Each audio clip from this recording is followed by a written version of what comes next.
so much, Ma, for taking time off your very busy schedule to be here with us. Are you doing the other introductions? And as we were speaking, a former provost of the College of Medicine walked into the room, and I want to appreciate him. He's none other than Professor Akinyinka Omigbodun. He's a distinguished professor of obstetrics and gynecology. So the MCs, let me give you, so I don't become an MC in this event. Okay. Thank you very much, Ma, for doing the introductions. We would also like to recognize the presence of Barrister Mrs. Funsho Adegbola. Thank you so very much, Ma, for coming.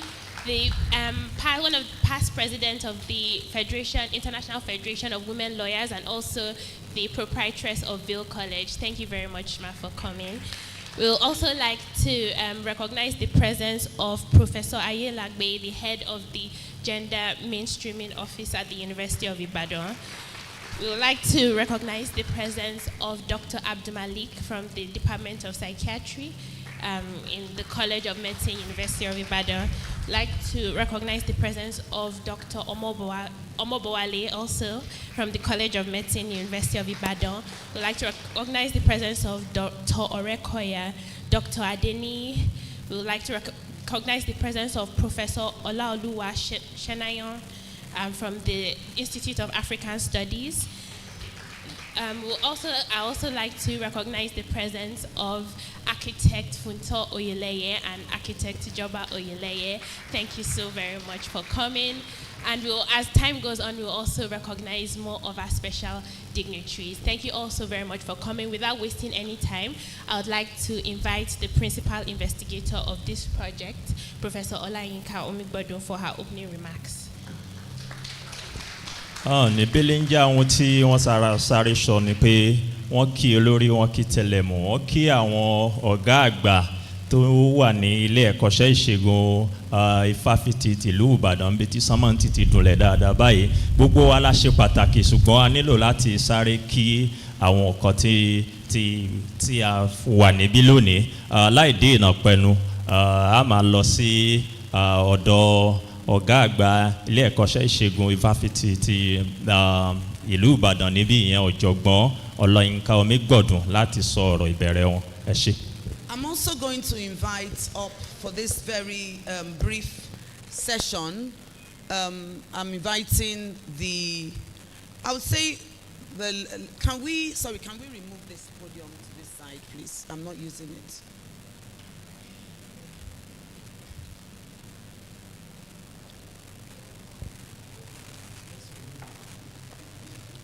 Can I invite Oluwaseun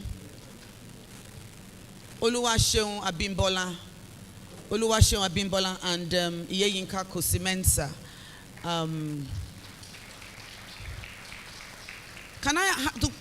Do we have some ushers that can quickly remove one of those chairs to this side, please? Can the ushers? And let me invite all the members of the team to come in. We need to have very speed-like response rates. Okay.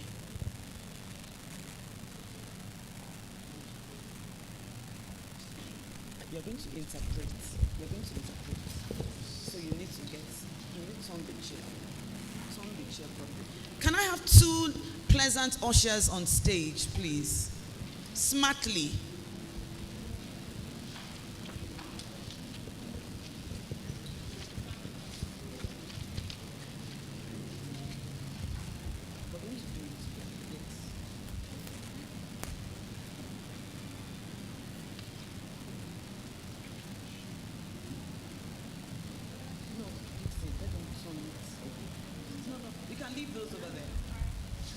We're going to put them back.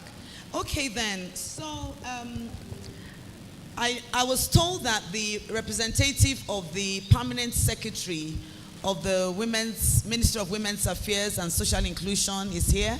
I don't know if we can just acknowledge, maybe later on. Okay, thank you very, very much. We're very grateful. I want to welcome all of you. And we have great and wonderful members of the team here. We're all going to do this together. I would have actually liked us to have one additional person to come on stage with us.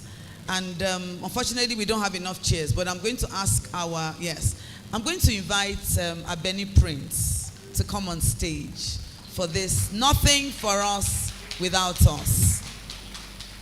Sorry, I'm turning the program around a bit. Thank you.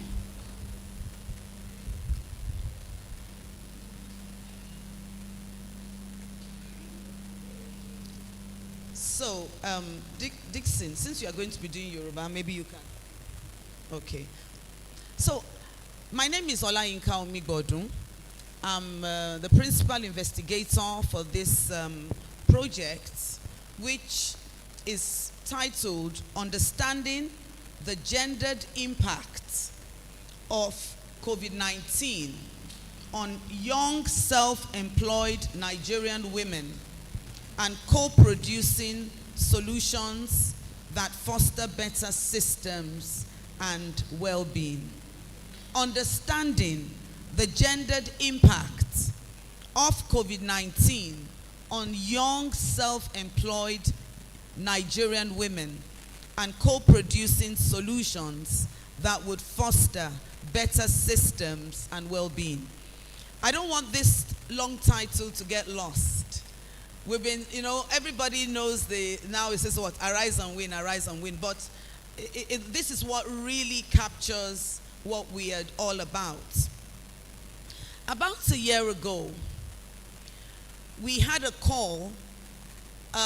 It was actually brought to my attention by Professor Vidya Iya. She's a professor of psychology at the McGill University and Douglas Institute in Canada. And I don't know if she's online, but I really want to acknowledge Professor Iya. I hope I pronounced Vidya. I don't know, an RT. And when we saw this call for grants, immediately did something in my heart. I felt this was an excellent opportunity to be able to do something that would bring change to our community. This grant is sponsored by the IDRC in Canada. The IDRC in Canada, and we must also acknowledge our sponsors. And I believe all our logos, at least outside, bear their, and I hope the live streaming also bears their logo. It's very important. So we went ahead and wrote up a grant. And I must say that one of us here was working on her doctoral work on self-employed men and women who are in a very, very important aspect of each of our communities. And so we decided that we will focus on self-employed women because this grant is about empowering women, about changing the trajectory for women. And I'm informed that about 80%, I think, Yeinka, you need to let me know, is that true? 80% of women in the labor market in Nigeria are self-employed, is that right? Yes, yes. Okay, so I've introduced myself. I'm a professor of psychiatry and I'm the provost of the College of Medicine. So let me ask the others to quickly introduce themselves. Good morning, everyone. I think it's important to say that my heart is full and I'm excited to see everyone. And of course, my teacher and supervisor, Professor Senayo, that's here. My name is Oluwaseun. Yes, a round of applause for him, please. My name is Oluwaseun Abimbola. I'm the Communications and Research Optic Manager on the ARISE&WIN project. Thank you. Good morning again, everybody. So my name is Yeyinka Kusimensa. I'm a sociologist, and I'm the lead postdoctoral fellow on the Advancing Resiliency in Self-Employed Young Women in Nigeria project. Thank you. Good morning, everyone. My name is Owadolu Atomisi. I'm the creative director of Abani Print. I'm a textile designer. I produce locally made fabrics like Hadire, batik, and other beautiful African prints. I'm a peer consultant on this project. Thank you. So, thank you very much. There's only one other major group that I think we should also have our policymakers on this team. But at some point in time, they would participate. So, because this grant or this project is a partnership between the College of Medicine, University of Ibadan, McGill University, Douglas Institute, the Ministry of Women's Affairs and Social Inclusion, and also the Dawn Commission, and self-employed young women. Because when we were writing this grant, we had Tomisi, Mrs. Owade, right from the beginning, working with us as an integral part of the process, because there was no way in which we could write up a grant about self-employed young women without having self-employed young women as a part of the grant writing process. Let me just share very briefly as I welcome you some of the reasons why we decided on this topic. Was that the COVID-19 pandemic had disproportionate economic and health impacts on self-employed workers in Nigeria. Self-employed women and youth were particularly affected. And, you find that the COVID-19 was very disruptive. But there are many other disruptive events that women go through, particularly self-employed young women. And so we felt that we should focus on them. And we also found that there was a problem. Self-employed young women lacked adequate support structures to cope with disruptive life events, health emergencies, and other things that cause them. And so what this grant is about is, first of all, conducting an analysis. What is the problem? What kinds of disruptive life events affect self-employed young women? How does it affect their health, physical health, social health, mental health? And we were looking into it. And one of the very important aspects was doing this digital film screening. Because very soon we're going to move into a mode of being in a cinema, and we're going to see live stories of real women and the kinds of issues they go through. So that was why we went, and we've been having a great time working on this grant. It's been a real eye-opener. So I'm going to ask Iyeyinka, who more or less coordinated the writing of this grant, and this grant builds upon her doctoral work, to tell us and discuss the objectives of the project and give an overview.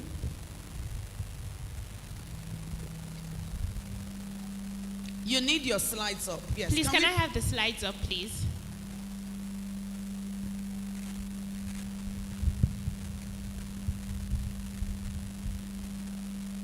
While we're waiting for the slides, the slides are up. Okay, good.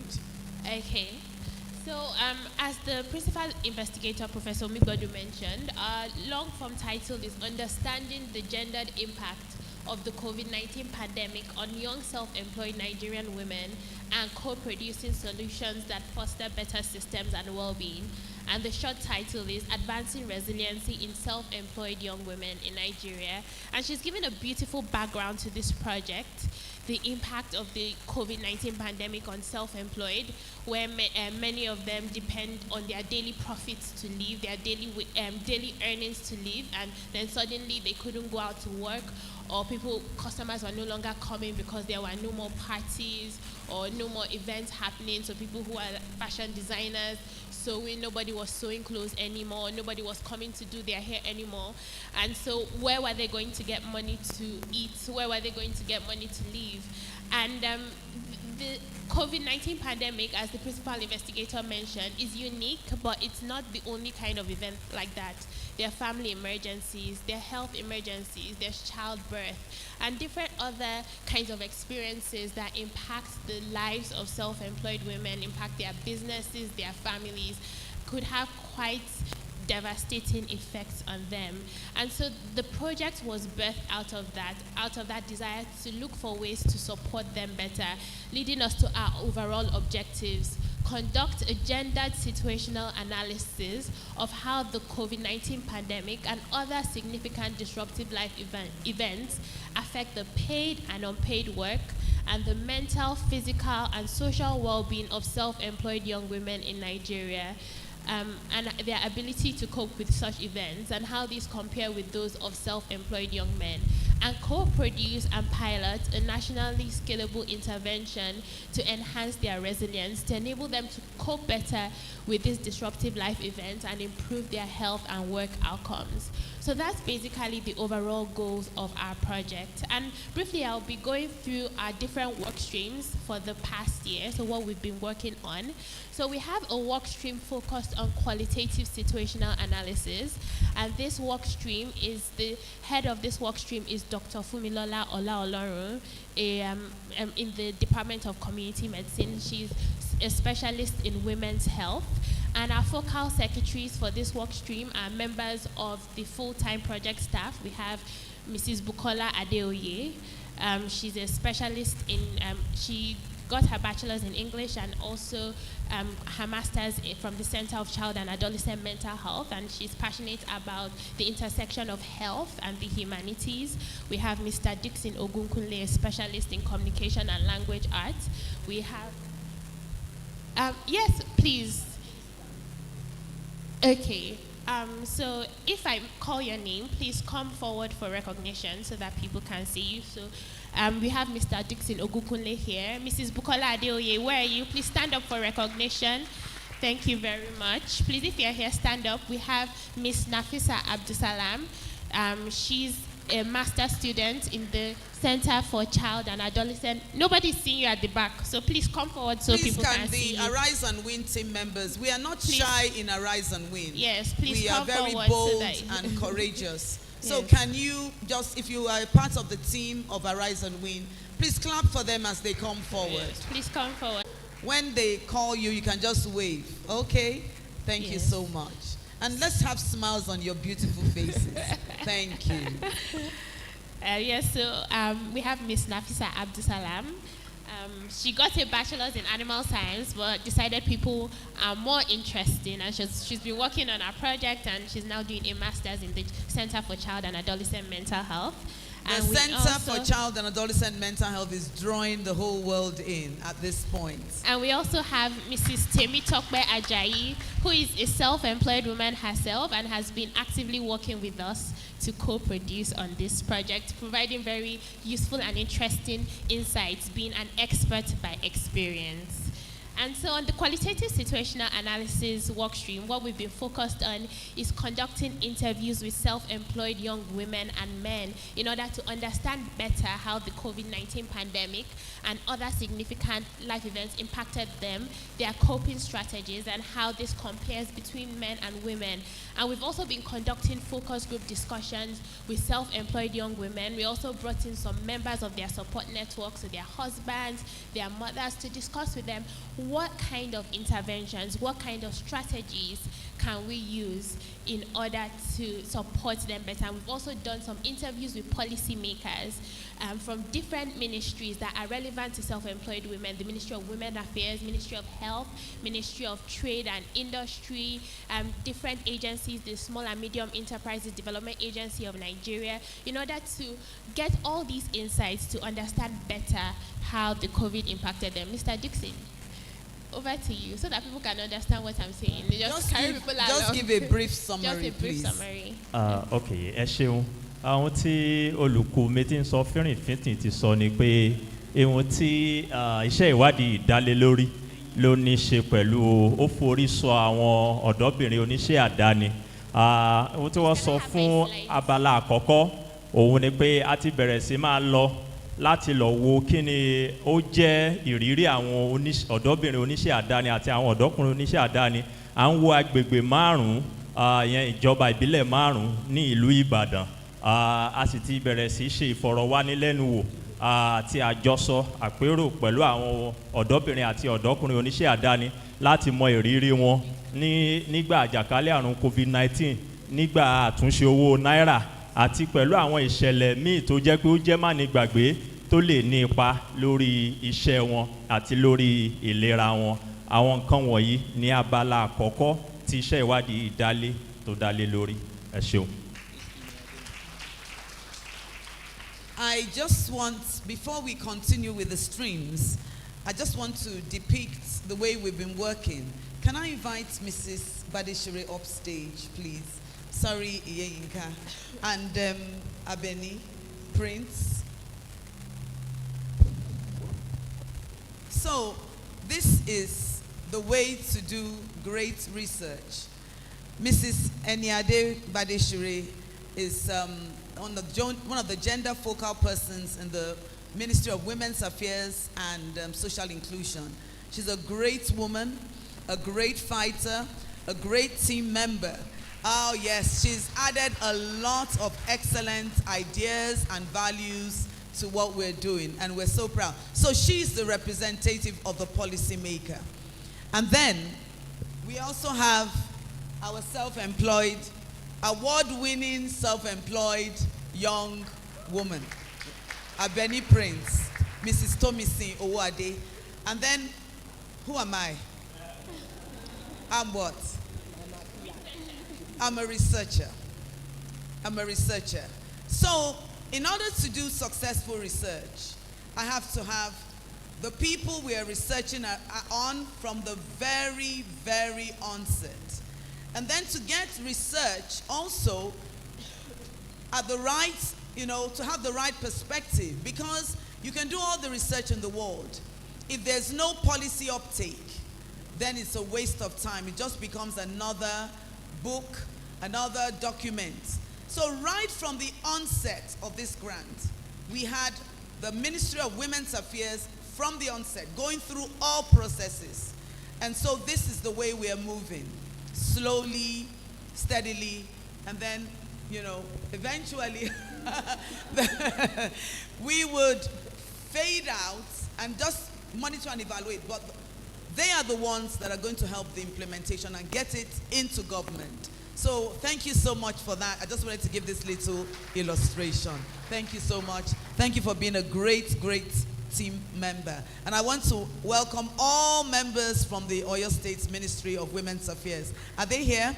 If you have, yes, thank you so much. We look forward to great, great partnerships in the years to come. Thank you. Continue. Yes, so I'll just continue. The next work stream we have is our quantitative situational analysis.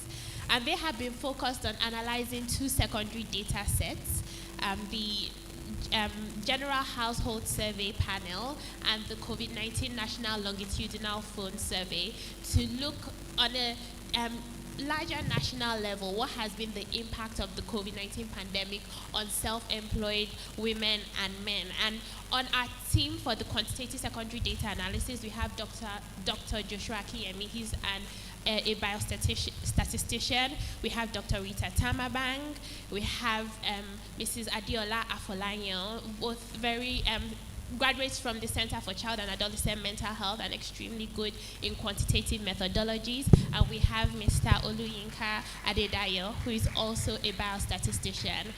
Our focal secretaries for this team are Dr. Odufuwa. She's an economist, a health economist. Mrs. Sheyi Oyebode, who is a biostatistician. And we have Tijesunimi Adebi, who is just a genius.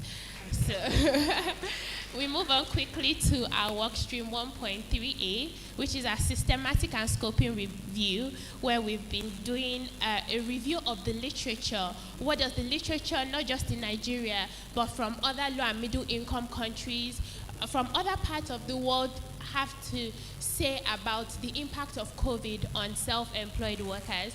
Our consultant is Dr. Kwabena Kusimensa, who is a psychiatrist but also has expertise in systematic and scoping review methodologies. And he's also a graduate of the Center for Child and Adolescent Mental Health. And we have Dr. Okpeyemi Ajibola, a PhD in English. Our next work stream is, and one of the postdoctoral fellows on this project. Where is Okpeyemi? We can't see you. Okpeyemi is, a lot of the work we do is multidisciplinary. Okpeyemi, Dr. Okpeyemi Ajibola is graduated with a first class from English department. And she's into medical humanities. And she's doing great, great work on this grant. Another person, I think you've already introduced Nafisat. Nafisat, yeah? Nafisat, who is now doing a master's in child and adolescent mental health, graduated from University of Ibadan, first class in animal science. Yes, Ibadan first class graduates are good. If you can leave Ibadan with the first class, you're good, yes. And one thing I must mention is that the Center for Child and Adolescent Mental Health is the center to go. We run courses in child and adolescent men. Our graduates are fantastic. TJ also has a first yes, class. I'm going to call him. And TJ Suadebi, graduated, come out, University of Ibadan, first class in electronics engineering. Yes. Oh, yes. So the Arise and Win team is filled with first class people. All of us are first class. So you want to join us. So, and then workstream 1.3b, that's focused on policy analysis. And our consultant for that workstream is Dr. Shade Taiwo. I don't know if she's here today. No. Okay. She's an economist, had many years of experience working at the Nigeria Institute for Social and Economic Research, NISA, and is also the representative of the Development Agenda for Western Nigeria Commission on our project. They are also one of our policy partners working to help us with the policy aspects of this project. Our next work stream is work stream 2.1, that's focused on our policy and stakeholder engagement, because this is really central to our project. The heart of our project is co-production, working with policymakers, working with self-employed women, their associations, and their representatives to make sure that this project is sustainable, is scalable, and is relevant. And so for this project, please, next slide. I wanted to also mention Dr. Odufunwa, who is a lecturer in the Department of Economics. Also very, very distinguished, an award-winning health economist. She did her PhD work was on mental health, depression, and women work and its effects on women in the workplace. So please also acknowledge very much Dr. Odufunwa. So our consultant here is again Dr. Ola Oloru, and our focal secretary here is Mr. Timothy Ibe, who is our program coordinator. Outstanding, excellent. He makes the program run, and we're really grateful to have him on our team. Thank you so much, Timothy, for all you do. And then finally, last but not the least, is Workstream 2.2, our communications team, and they are the stars of the show today.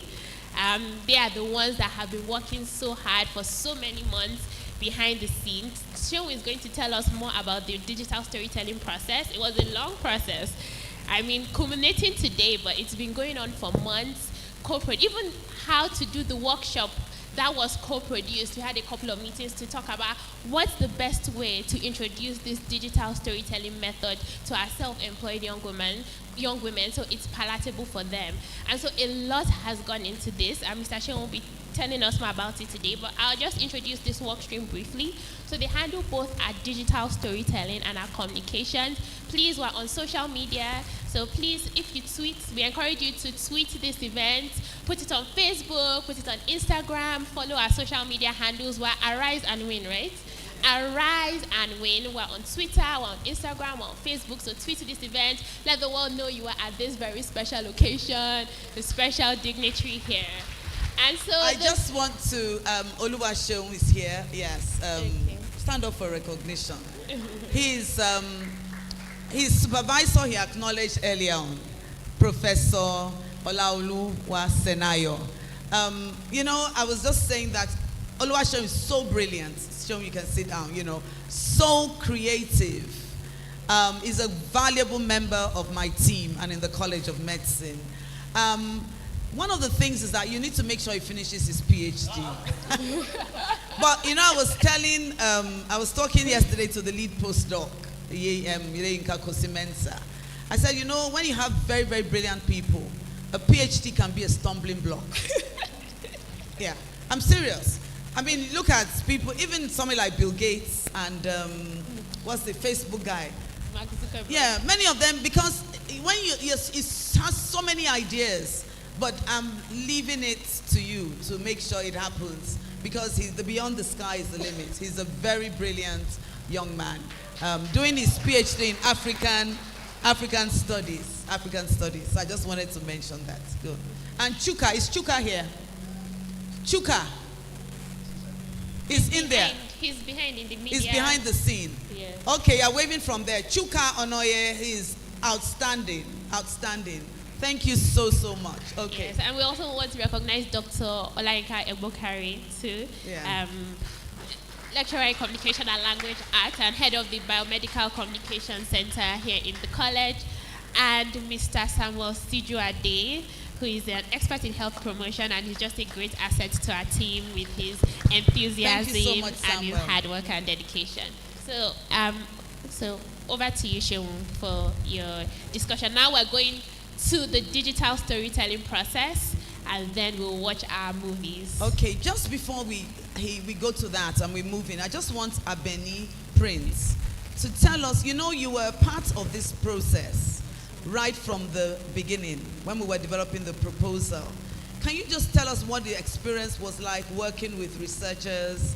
I know you have not prepared, just 1 or 2 minutes, and how you feel about this whole project. Yes, thank you very much, Ma. Thank you so much for this opportunity, I must say. I'm very, very excited. I'm very excited to be here. And I'm very grateful to be on this project once again. The journey has been so exciting. Working with researchers, it's just like two different things.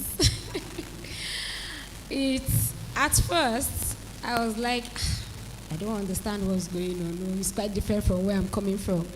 But as time went on, I started blending in, and it has really helped me in gaining some skills, even that I can apply into my business and even in my family. Yes, I've learned a lot on ARISE&WIN project, and I want to thank you once again, Ma, for giving us a voice.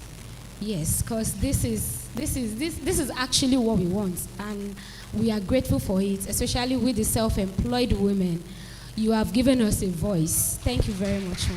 Thank you so much. So over to you, Oluwaseun, to just tell us about why digital storytelling matters and the digital storytelling process. And then we move straight into the movies. All right. Good afternoon now. I think I can sit. I don't have any PowerPoint to project, so I go sit to see everyone and everyone can see me. When I started earlier, I said my heart, is full. And the reason is because I have this sharp knot right here at the upper part of my chest. And I suspect it's like a feeling of fulfillment. Seeing you all here today, most importantly, our star personalities, the storytellers. Please, a round of applause to them. It makes me really happy. Now, the conversation is, why does digital storytelling matter? Actually, why do stories matter? I would like to read a quote by Robert McKee, and then from there I will build on what the digital storytelling process was on this project. It's a very powerful quote. It says, stories are the creative conversion of life itself into a more powerful, clearer, more meaningful experience. They are the currency of human contact.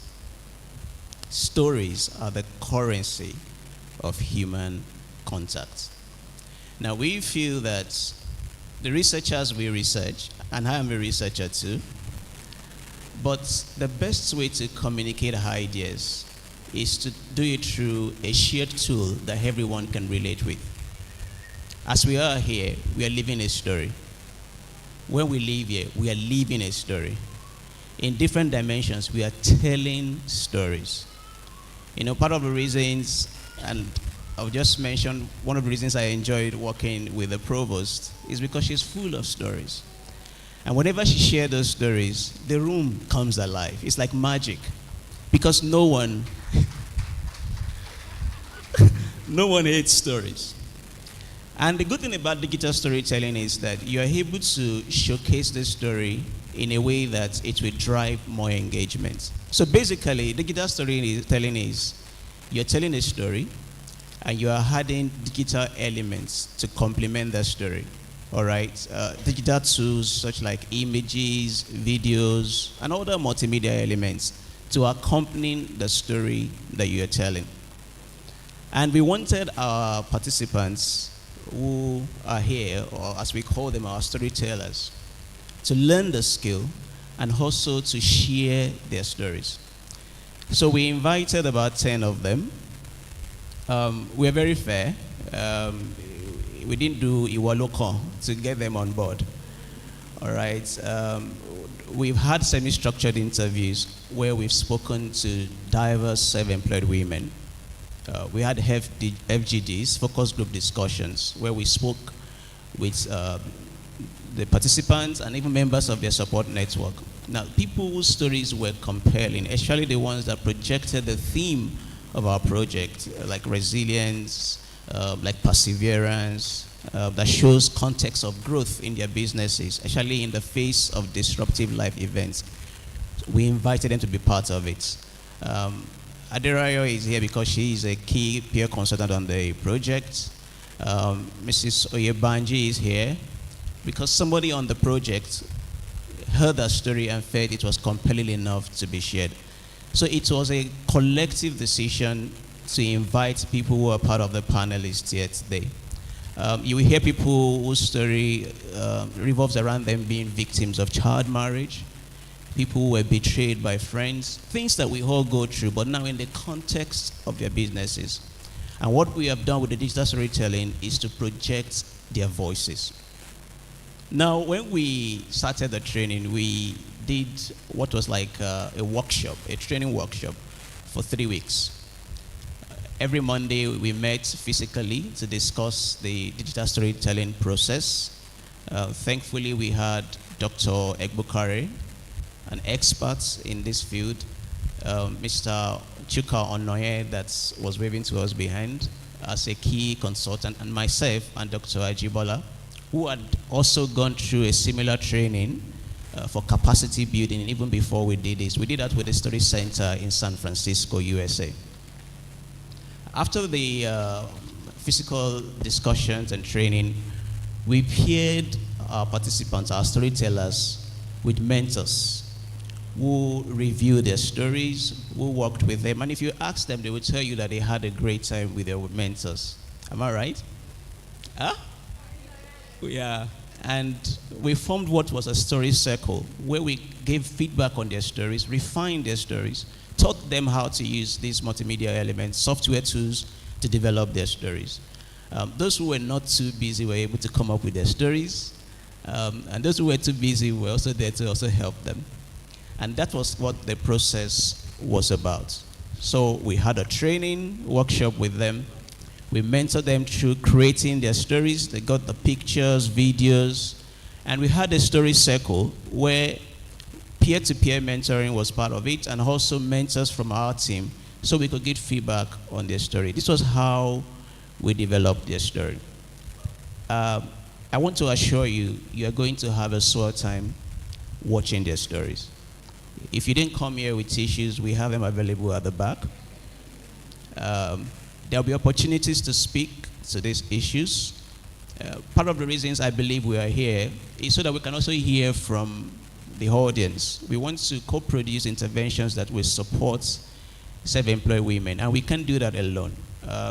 Just 2 days ago, a member of the Ibadan Business Hub she's here. I don't know where she is. We met her earlier. She was telling me the kind of challenges that business women or business owners go through. And she believed that this platform will not only be cathartical for them, but when they share their experiences, we may be able to find one or two things that will be useful in our interventions. I thank you all for your attention. Thank you very much, Mr. Sheung. And so we'll be moving straight into the films. Please, can we have the ushers on stage to probably move the chairs to the side so it doesn't block the screen. While the media crew is getting ready to beam the movies, I would just like to recognize the presence of Mrs. Adegboye Yetunde, who is representing the Nigerian Association of Chambers. Can we leave them on this side? Move them on this side.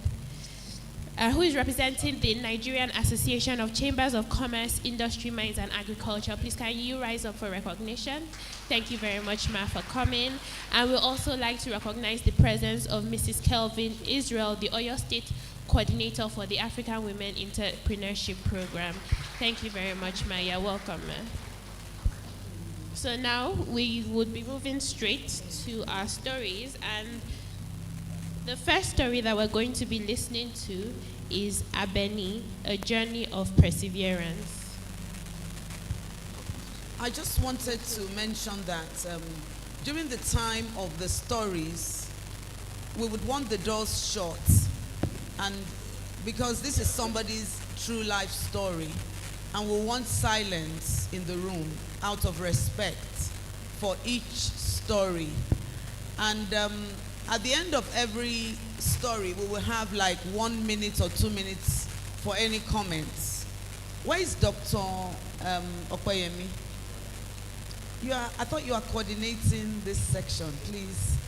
So we would move off stage, and then we would take each of the stories. But once the movie is being played, once somebody's movie is, nobody's to come in or out, so that we are not distracted. We're going to have a call you after this event to get your opinion about the experiences of today, please. It's very important. So we would call you over the phone and ask you, because we need to get your experiences about today. So please, if you want to make a few notes, a few record, so that you will remember. So please, we'll now have a time of silence, and we'll listen to the first set of stories. I believe there are 5 in each section, and after each one there'll be a 1 or 2 minutes break, 1 or 2 minutes stop, just for a few comments or questions. So Dr. Okoyemi, do you want to, both yourself and Oluwaseun went to the training, and you want to say anything? All right, good day everyone. We just wanted to please watch attentively, and afterwards we would like to ask you how well you relate to the story. So let's have a beautiful time watching.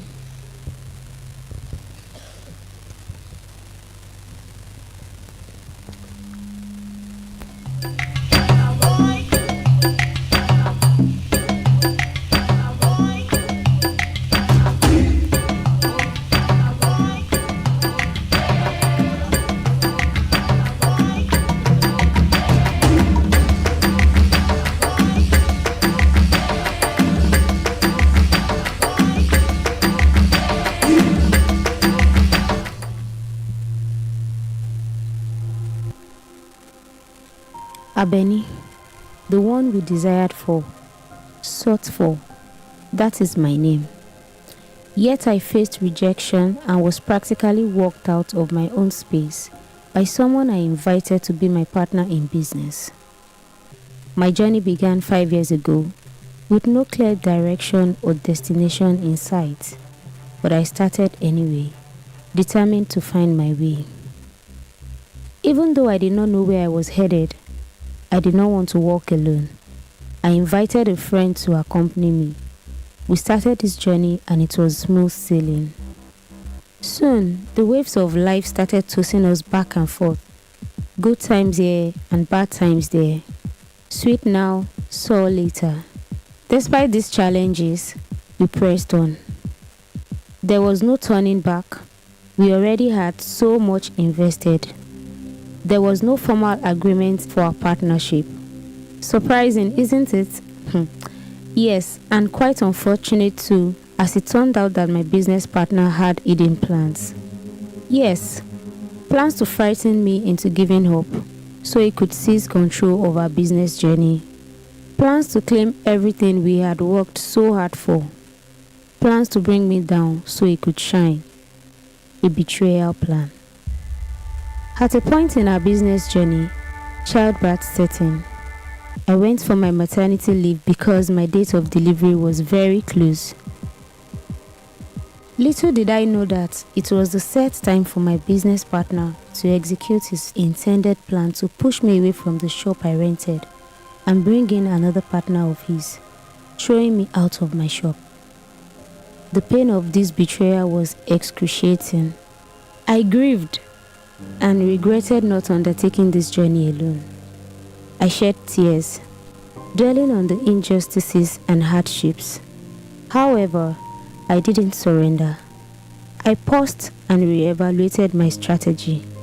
I resolved that my revenge would be to succeed, and that marked the beginning of my success story. With renewed determination, I put on my armor and became fearless, unstoppable. It was working, so I thought until COVID-19 came along. The pandemic left me perplexed.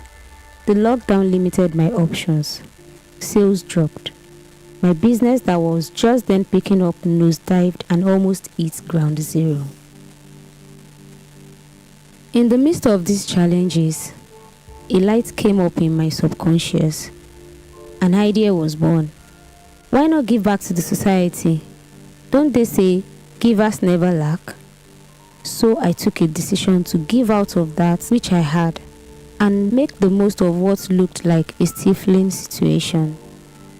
I began creating videos with my phone. I initiated free online training sessions. As I was doing these sessions, I was also promoting my brand. The luxury of free time provided by the lockdown also gave me room for personal development. I seized the opportunity to apply for various business opportunities, and slowly but steadily, things began to fall into place. In 2020, I took a leap of faith and applied for a national award.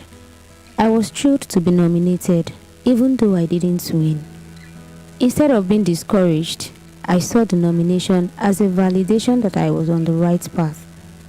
This drove me to push even harder. I continued applying for other opportunities, determined to achieve my dreams.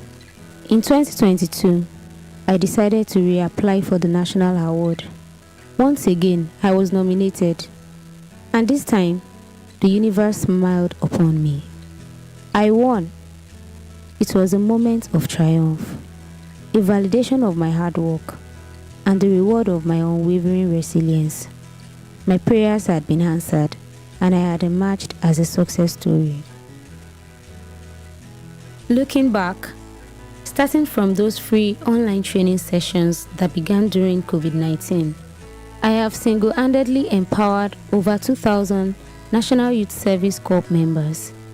I have also trained over 500 individuals, 70% of which were women. I have been more blessed because I gave. My brand has gained more visibility, and I got and I am still getting lots of referrals from people I did not know personally, but who benefited from the training.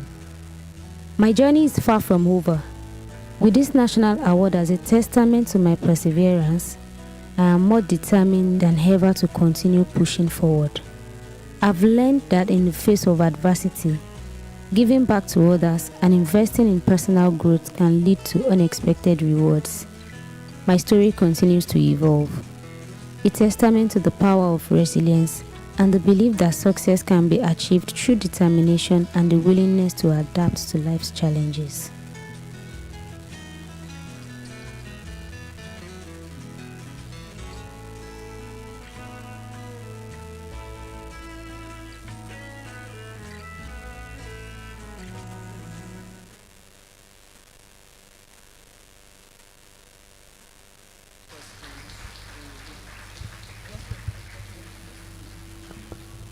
Can we give a round of applause again?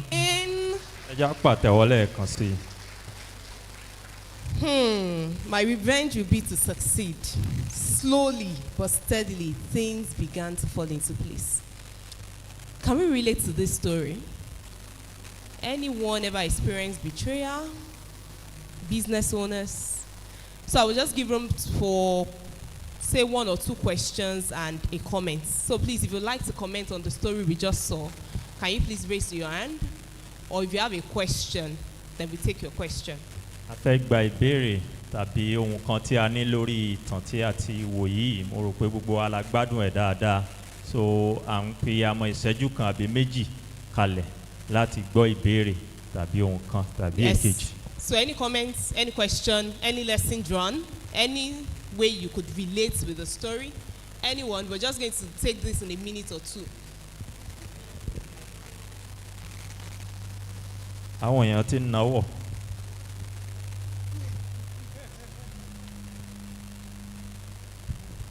Yes, ma. Up there.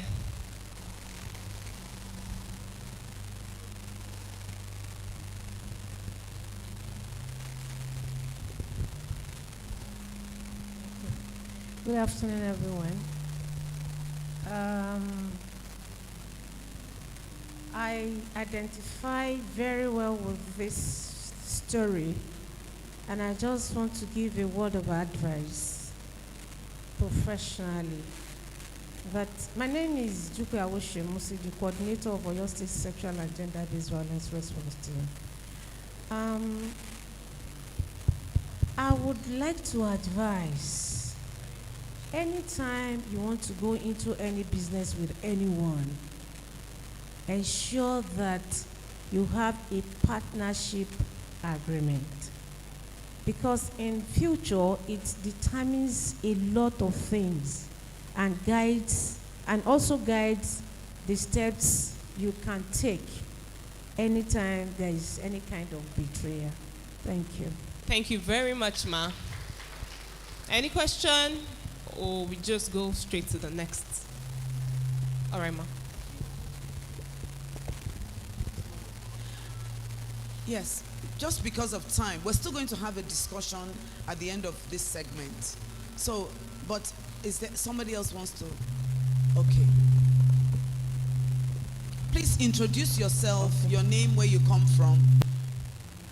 So, I'm Professor Olapeju Ayelagbe from Gender Mainstreaming Office, University of Ibadan. My take from this story is the aspect of giving back in the midst of adversity, in the midst of trial. That struck a chord in me to think that even when you are low, you can still be a blessing to people. Then we need to take that in. Thank you very much. So thank you very much. I think as we remain in a very to the real life stories, I don't know if the story, do you have any comments? Does Abeni Prince or later? Okay. Do you want to summarize quickly? And then we'll start the next. Just. Ẹ ṣeun. Níbi lẹ́njà gbogbo wa láti wo ìtàn yẹn. So a tẹ̀síwájú pẹ̀lú àwọn ìtàn yòókù tí a bá ní ohun mìíràn tàbí èkejì láti sọ. Àyè ó wà láti ṣe bẹ́ẹ̀. Ẹ ṣeun.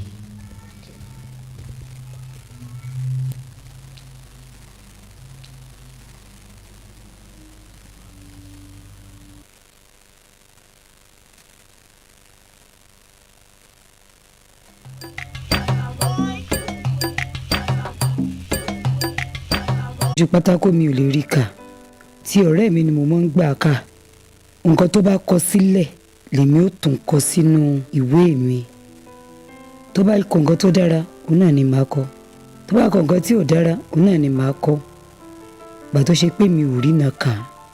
Ìgbà tó yá lolùkọ́ mi pé àkíyèsí mi sí pé kí ló ṣẹlẹ̀. Mo wá sọ fún pé mi ò rí nà kà ohunkóhun mọ́ lójú bọ́ọ̀dù.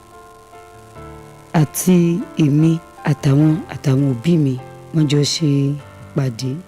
Àwọn àti fáwọn òbí mi pé kí wọ́n lọ sí ilé ìwòsàn bí tí wọ́n ti ń ṣe ìtọ́jú ojú. Báyìí la bẹ̀rẹ̀ sí ń lọ láti ilé ìwòsàn kan sí òmíràn. Ṣùgbọ́n ìgbà tó yá, ìgbà tí màá fi parí ìwé 10, ìrìnà yẹn ti ń dínkù. nítòótọ́ kì í ṣe pé ó fọ́ pátápátá ṣùgbọ́n mo yìn rí na ka nǹkan kan tó bẹ́ẹ̀ mọ́. Èyí ni ò fún mi láàyè láti tẹ̀síwájú nínú ẹ̀kọ́ mi. Báyìí ni mo di ẹni tó ń lọ kọ́ṣẹ́. Ìgbà tí mo kọ́ṣẹ́, iṣẹ́ tí mo kọ́ náà mi rí iná ṣe. Wọ́n ní pé mi ì lè ṣe dáadáa tó bó ṣe kí n máa ṣe. Báyìí mo tún kúrò lẹ́nu ìkọ́ṣẹ́. Mo gba ibi iṣẹ́ aládàáni kan lọ tí wọ́n ti ń ta búrẹ́dì. Ibẹ̀ ni mo ti lọ ń ṣiṣẹ́ ọmọ ọ̀dọ̀ torí mi ò fẹ́ tọrọ. Mo ní màá ṣàárín nǹkan kan máa manage. Ọjà yẹn ni mò ń tà wẹ́rẹ́wẹ́rẹ́ tèmi náà dẹ̀ ń rí owó díẹ̀díẹ̀. Ṣùgbọ́n nígbà tó di pé economy Nàìjíríà gbogbo ẹ̀ dagun, kò sẹ́ni tó ń ra ohun tí mò ń tà mọ́ torí snacks mò ń tà, buns, fish pie, pop-up. Ṣùgbọ́n àwọn èèyàn ò rà mọ́. Oúnjẹ ni wọ́n lọ ń rà, kò jẹ́ kí n lè tà mọ́. Àìtà yẹn ó tún mú kírẹ̀wẹ̀sì ó bá mi. Mo sì pinnu pé mi ò ní tọrọ. Báyìí mo tún di pé mo lọ ń tún bá ẹnìkan. Wọ́n wá ní pé mo bá gbà láti máa tà. Láti ibì kan lọ sí ibì kan, mò ń lọ káàkiri. Ọ̀pọ̀lọpọ̀ skul gbà mí, ọ̀pọ̀lọpọ̀ gbà mí torí ìpèníjà tí mo ní. Bí báwo lẹ́ni tó rí báyìí ó ṣe máa tajà fáwọn. Ṣùgbọ́n àwọn míì wọ́n ń consider mi pé Ọlọ́run ló dá wọn, Ọlọ́run ló sì dá èmi náà. So wọ́n bá tí mò ń tà yẹn mo ṣe manage. Ó jẹ́ kémi náà mọ ní savings díẹ̀díẹ̀ láti fi live. Ìmọ̀ wojú ẹnikẹ́ni kí n tó jẹun kó tó di pé ọ̀rọ̀ pé mo fẹ́ marry ó wọ̀. Ìgbà tí mo fẹ́ marry kò sẹ́ni tó ready láti fẹ́ tó jó ń dùn. Mo ní liability ni mí. Ṣùgbọ́n mo ń gbọ́ Ọlọ́run gbọ́ pé pẹ̀lú Olúwa ohun gbogbo ni ṣíṣe. Orí yẹn ni mo wà títí tó fi di pé mo rí Ọlọ́run pèsè ẹni tí mo fẹ́. Nítòótọ́ àkàndá ẹ̀dá lóun náà, ó ní àwọn ò fẹ́ mi pẹ̀lú condition wọn, pẹ̀lú condition tèmi náà. A jọ gbà láti fẹ́ra wa. Lẹ́yìn bí ọdún 3-4, a tún rọ́mọ bí. Mo tún ń lọ bí mo ṣe ń lọ sí hospital, bẹ́ẹ̀ ni mo tún ń gbàdúrà. Bí ọdún 3-4 Ọlọ́run gbàṣàkóso. Mo lóyún.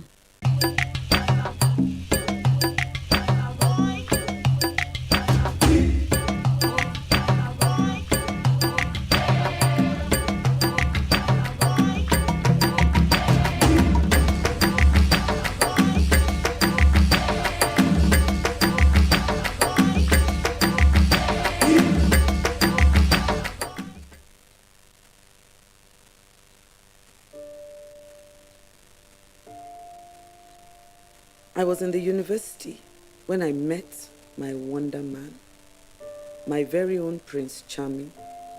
In school, I was very brilliant, very talented.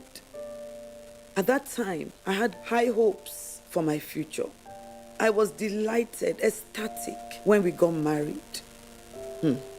However, my life took a downward turn shortly after our marriage. First of all, my husband forbade me from practicing as an engineer. But it took another incident for it to dawn on me that I was in trouble, deep trouble. I was pregnant, heavily pregnant, and only a few days away from my date of delivery. And then he hit me. He spoke quite gently, and I remember him saying very faintly, "You can see what you made me do to you. This would not have happened if you had picked up my call as soon as I called. You believe so much in yourself, and you think you can do what you like in my house." That incident landed me in hospital. I went into labor, and the next day, I gave birth to our first child. After spending 5 years at home and being the target of, and gave me a list of 15 rules and regulations that I had to follow or stop working. One of the conditions was that I could only go to work from 12 noon to 4 p.m. and I was not allowed to bring home work or answer customer calls. These were some of the new rules that I had to follow. Of course, I decided to continue working even though I knew he had enough money. I dare not stop working because I remembered how terrible my life was during the 5 years where I didn't have my own money. I had believed that getting married would complete me, but the reverse was the case. Every time he abused me, I had bruises all over my face, swollen lips. There was even a time I had a broken arm. And then he would keep me at home. I would not be allowed to go to work until all my wounds healed. I lost my voice, my confidence, my self-esteem. Many times I wouldn't talk, I would be mute. I was financially, emotionally, socially, mentally, physically harassed, abused. I felt like a useless person. And then you would tell me I was ugly. And I started to feel, I would look at myself in the mirror and say, yes, you're an ugly woman. I felt so ugly, I felt bad. He degraded me over and over. I began to believe it. I started to doubt myself and my purpose in life. Many times I thought I should end my life. I thought of committing suicide. I would think about it. And sometimes I would wonder, what do I do to end it all? I couldn't open up to anyone for the first 12 years because I was so humiliated and ashamed of myself. I couldn't tell anyone. On the other hand, you wouldn't believe it, but as I was going through this difficult trauma and abuse, my husband was adored by people all around, his family, my family, people in the society, the neighborhood. They all thought he was a great man, but there was I in the house, suffering, dying slowly. No one knew what was happening to me. I recall at times he would come to my shop, my own shop, and he would be giving orders, sending my customers away and say, okay, see this customer, don't see that customer. I couldn't understand this. Sometimes he would even seize the keys to my shop and say, I cannot get into the shop. He would not allow me to go and see my family. I had no friends. I was completely cut off from anyone or anything that would give me help. He monitored me around. Sometimes he would be outside my shop watching in the corner to see who was coming and going. He was monitoring my every move. It was horrible. And one day I decided, let me get back my life. I went to the police station to seek help, but it was unsuccessful. Did I tell you that my husband also had a brother who works as a policeman with whom he would frequently threaten me, say, if you go to the police, my brother will be there. Yes, he had an ally in the police. I tried to seek help. I went to Nigerian Civil Defense, Mediation Center, Ministry of Women's Affairs. He was always ahead of me everywhere I went. I was the one that was looked down upon. He was the man. People will question me and say, why are you doing this to him? One day he put something in my food and I totally passed out. After that, he locked me in a room, stripped me naked. When I came around to myself the following day, he gave me a strange drink and he asked me to swear that I was not being unfaithful to him and thinking about leaving him. And he began to beat me with a cutlass. He hits my head on the ground. And when I resisted drinking, he said, I will kill you if you ever leave me. He threatened me. This was one of the most terrifying periods of my life. I decided to leave this relationship. The decision was hard. It was very hard. But I had to take this positive step to save myself, to save my life. It was important for me and equally important for you to understand that support is available if you are a victim. I left my husband after 17 years of a marriage. I left with nothing. I just walked out because my life was at risk. Truly, starting afresh without him has been difficult. That's why the abuse. But I was determined I will live again. I want my life back. I need help to get my life back. My journey to recovery and empowerment has been supported by the advancing resiliency in self-employed young women in Nigeria. Yes, arise and win. This hasn't been easy for me, but little by little, with the help of a supportive environment, I'm finding my way. And I really hope I find total healing and develop my skills and abilities. Even now, I want to be an advocate for women. Will you join me? Will you help me? We all need each other. God will help us. Amen.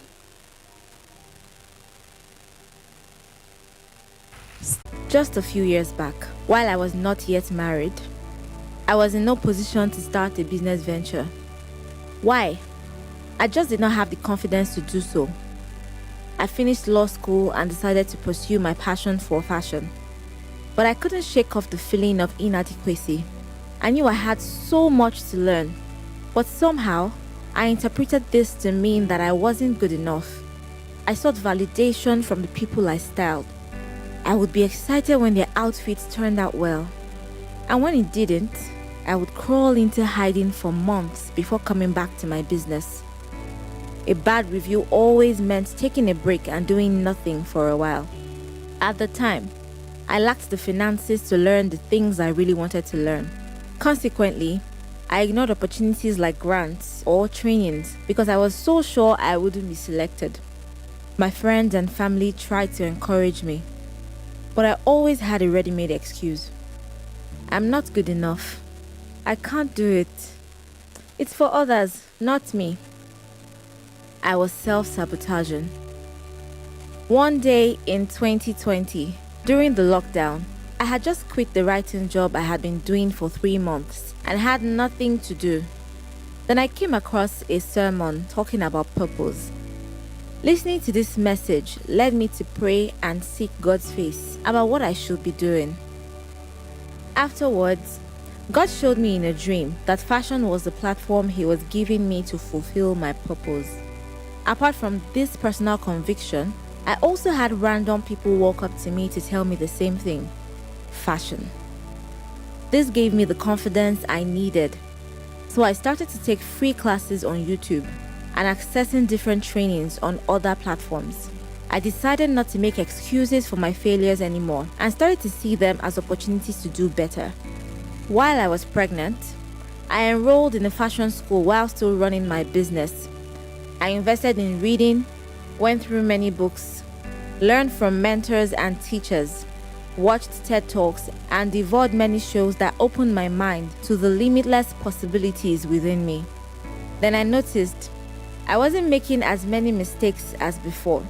And even when I did, I was confident enough to fix the situation and move on. The more I learned, the more confident I became. This was why I was able to apply again for the Tony Elumelu Foundation grant in 2022. I started to see that rather than define me, the failures gave me an opportunity to become better at my craft. I learned that setbacks are opportunities life offers you to take a second look and try again. To be honest, I still have my moments of doubt. Like when I was a part of the final 12 for Fashionomics Africa Accelerator Program, out of thousands of people across the African continent, but almost crawled back into my shell because I didn't win the final prize. It took me a few weeks to get over it and remind myself that I am not where I used to be. I'm still on that journey, but I am no longer afraid to reach for more. And now I know that I am enough and there is always room for improvement. Now, I work hard to inspire confidence in other women. I want them to know that they are enough and they certainly can be more.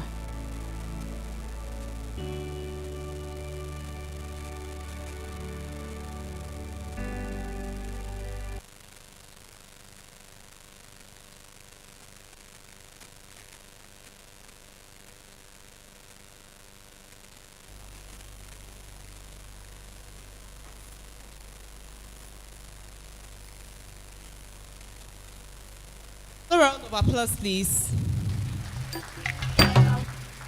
So the one we just saw is "You Are Enough," not breaking chains of child marriage. We would have that in the second session. She said, I just did not have the confidence to do so. It is for others, not for me. But after a while, she said, I am no longer afraid to reach for more. Have you been there before? We'll take the discussions at the end of the next one. The one we're seeing next is the switch. The switch. Distinguished members, participants, please, we're not allowed to record with our phones, please. I was told by the coordinator that some people are recording. It's actually it's on YouTube. Please, let's not record with that. Let's just reflect, and because we're going to have a rich discussion. Thank you very much. Thank you.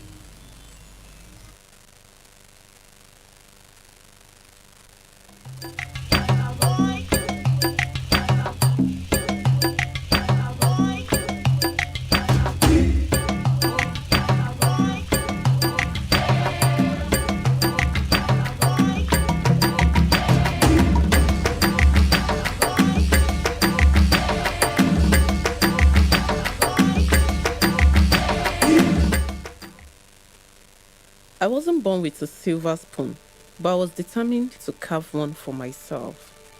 However, I had no idea about how and what to do to get the silver spoon or the materials to carve it. But I was just going with the flow.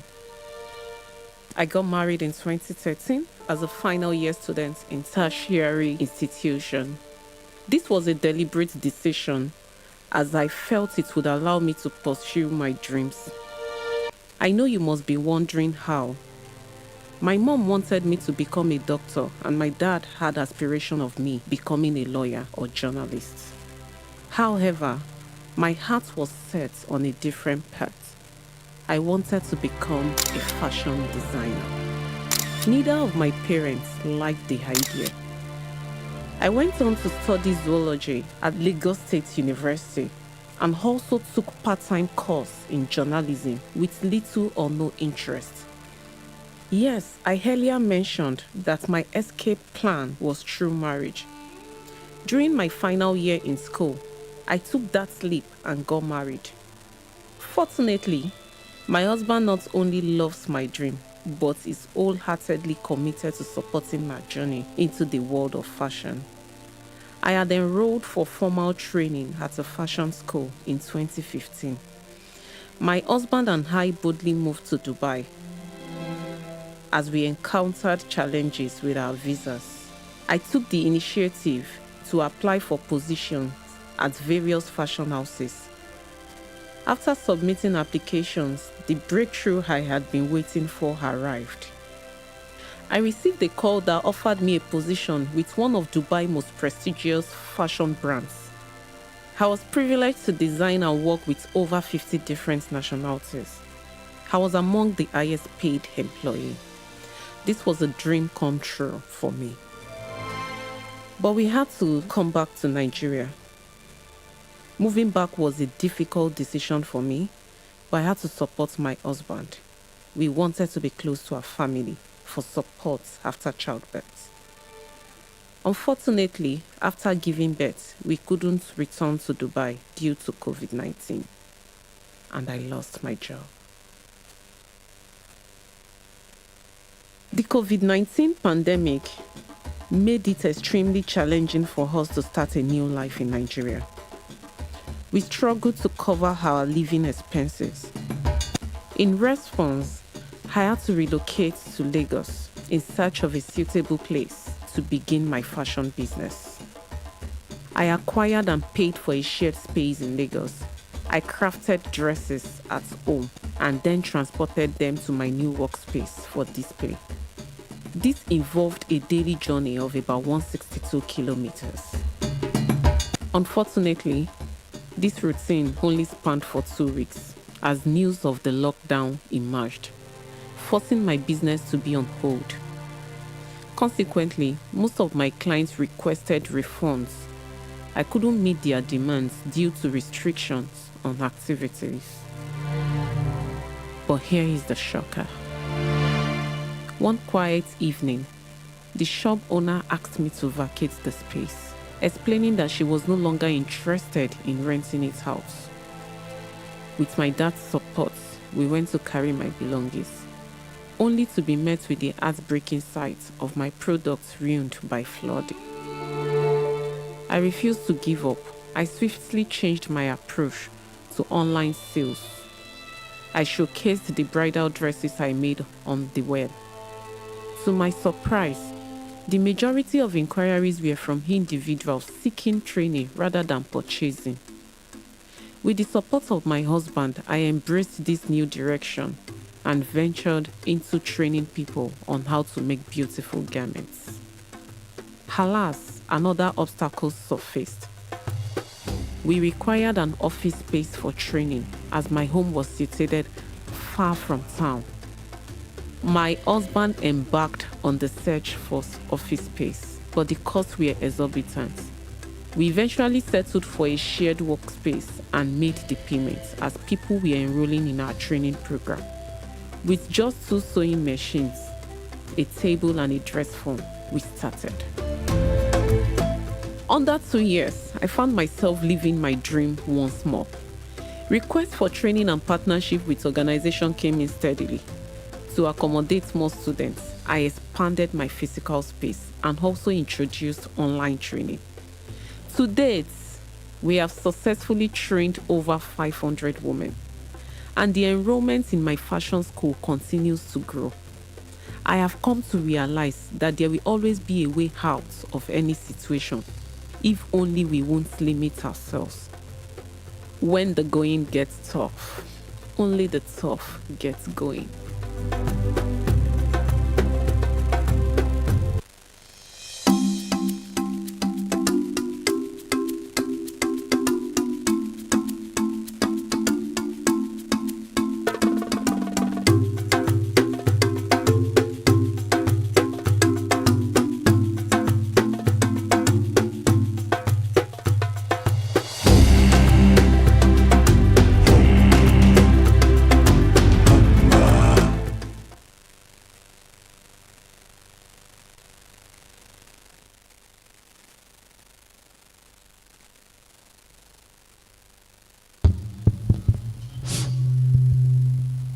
Let's give another round of applause to all our beautiful women who have been, it takes a lot of courage to share your story publicly.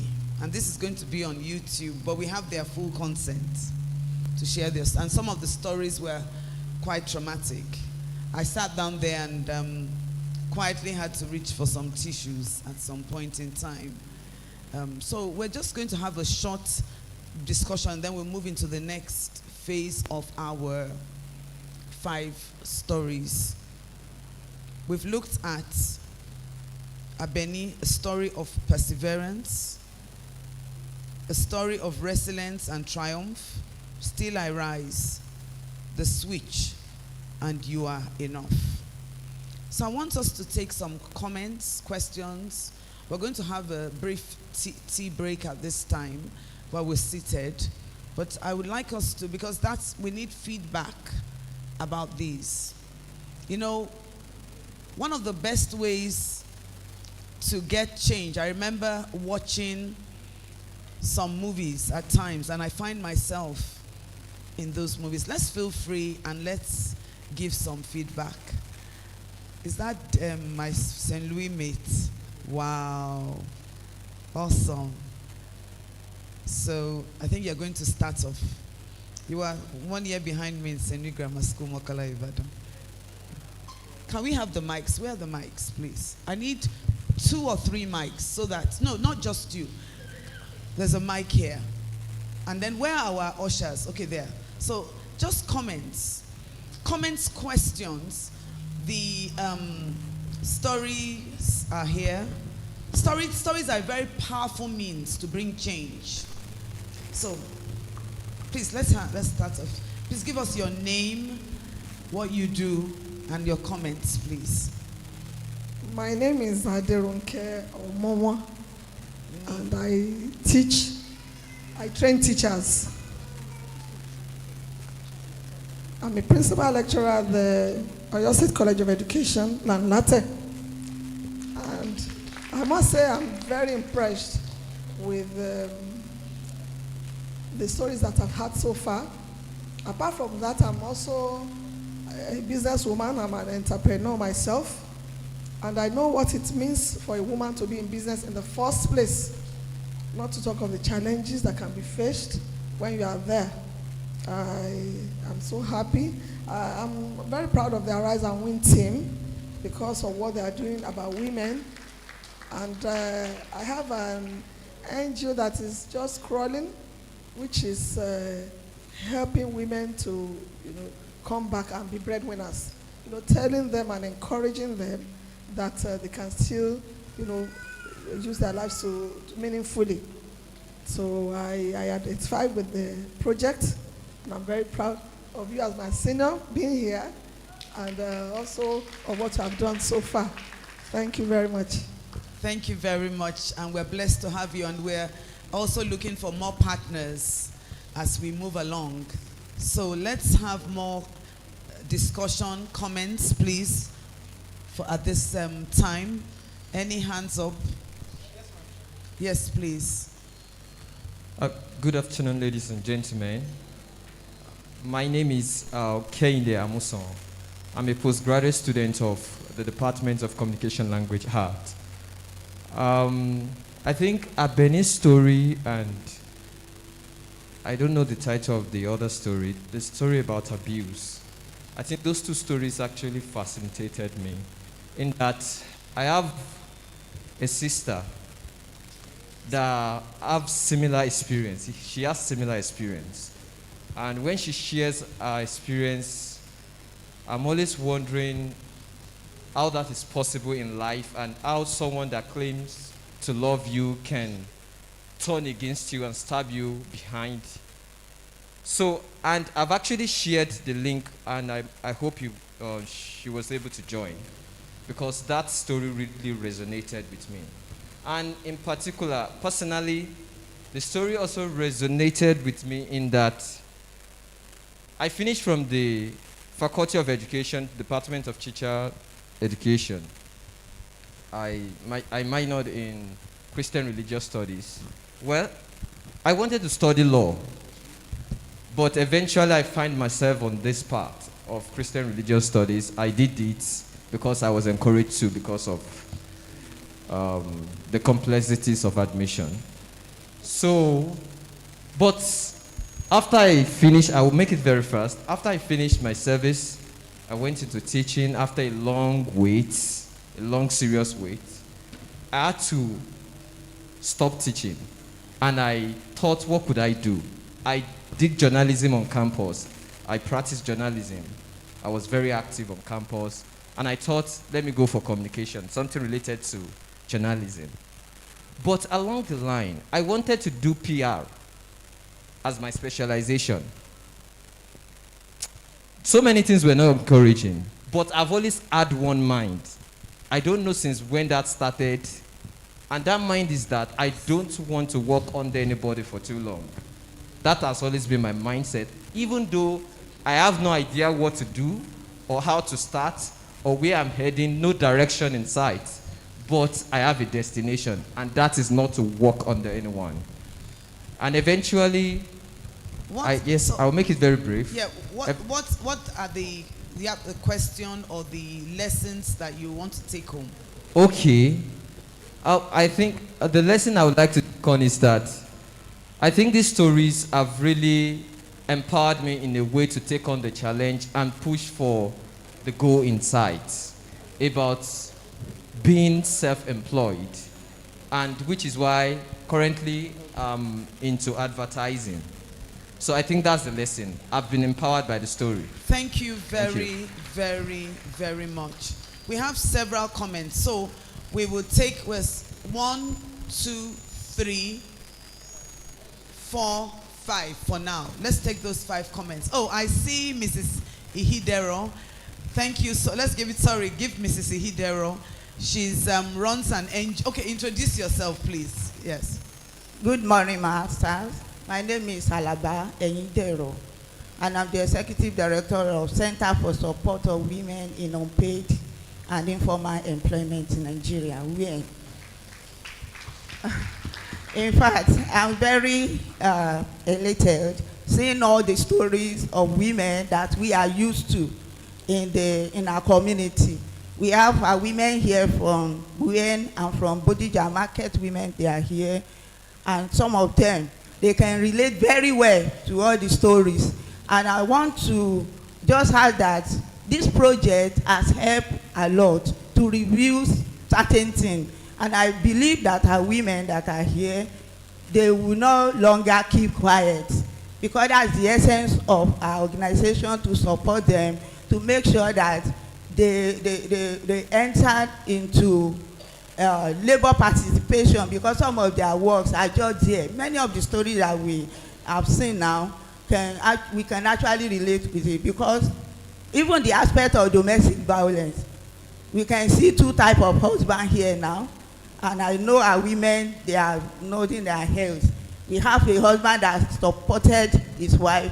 We have another one that's so insecure about what she's doing. So I want to commend the project, and I want to express my happiness that I am, or our organization is part of this project. Thank you for the opportunity, ma'am. Thank you very Well much, done, ma'am. Mrs. Ehidero is one of our advisors on this project. And I want us to, as we start to we'll discuss, we'll take other comments about what are solutions. You know, look at some of the things that happened during the COVID-19 issue. People's incomes cut off. How about somebody living in an abusive relationship and they're unable to do anything? You know, what are your thoughts? But let's take the other comments.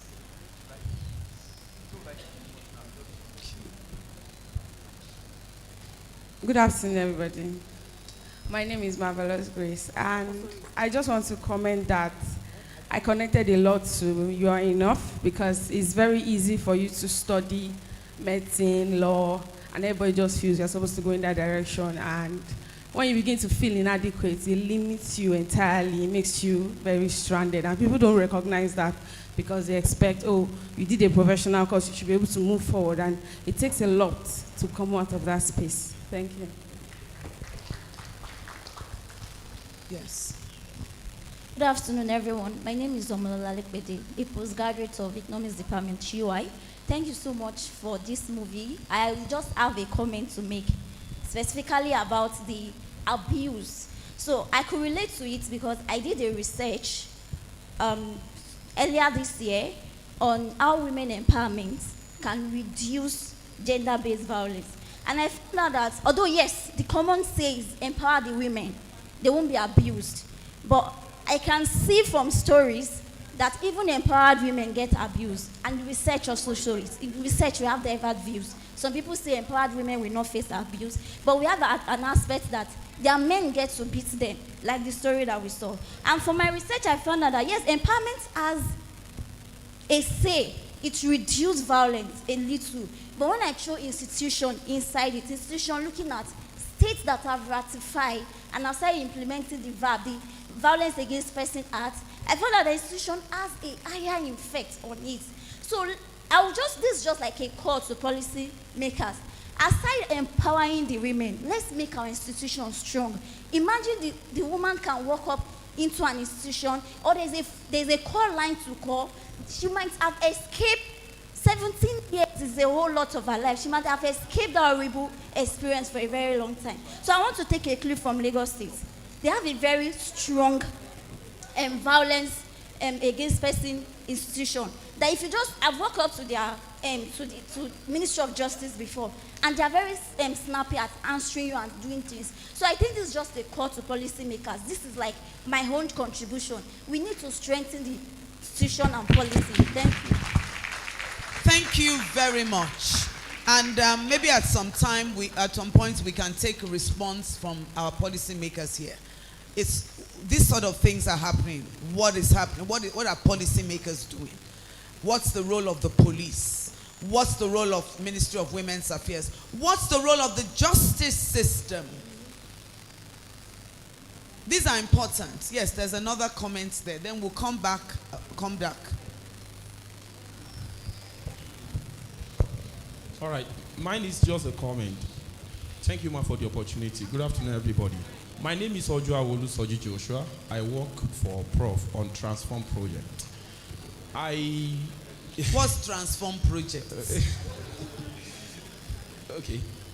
Transforming access to care for people with mental disorder, serious mental disorder in the slum. That's the meaning. Okay. Let me say, I was into photography for several years, close to 12 years. At the point in time, I was the chairman for Skill Acquisition and Empowerment Program at the camp for Said. They call it Said at the camp. I was the head of the people for 5 years. What's that? At the camp Said? Yeah, I mean, what does that mean? National Youth Service Corps. That's what I mean. Oh, you mean the NY? When you say camp, there are different kinds of camp. That's what I mean. I was wondering, is it Redemption Camp? Is it NASFAT camp? Everybody has a camp. I mean NYSC camp. Okay, NYSC camp. The point where I'm going is, when I decided to come back for my MSc, I have once had a studio at Agbowo Shopping Complex. Then the government said they want to renovate, so we need to park. So I came back for MSc, and thanks be to God, I got the opportunity of working for Prof then.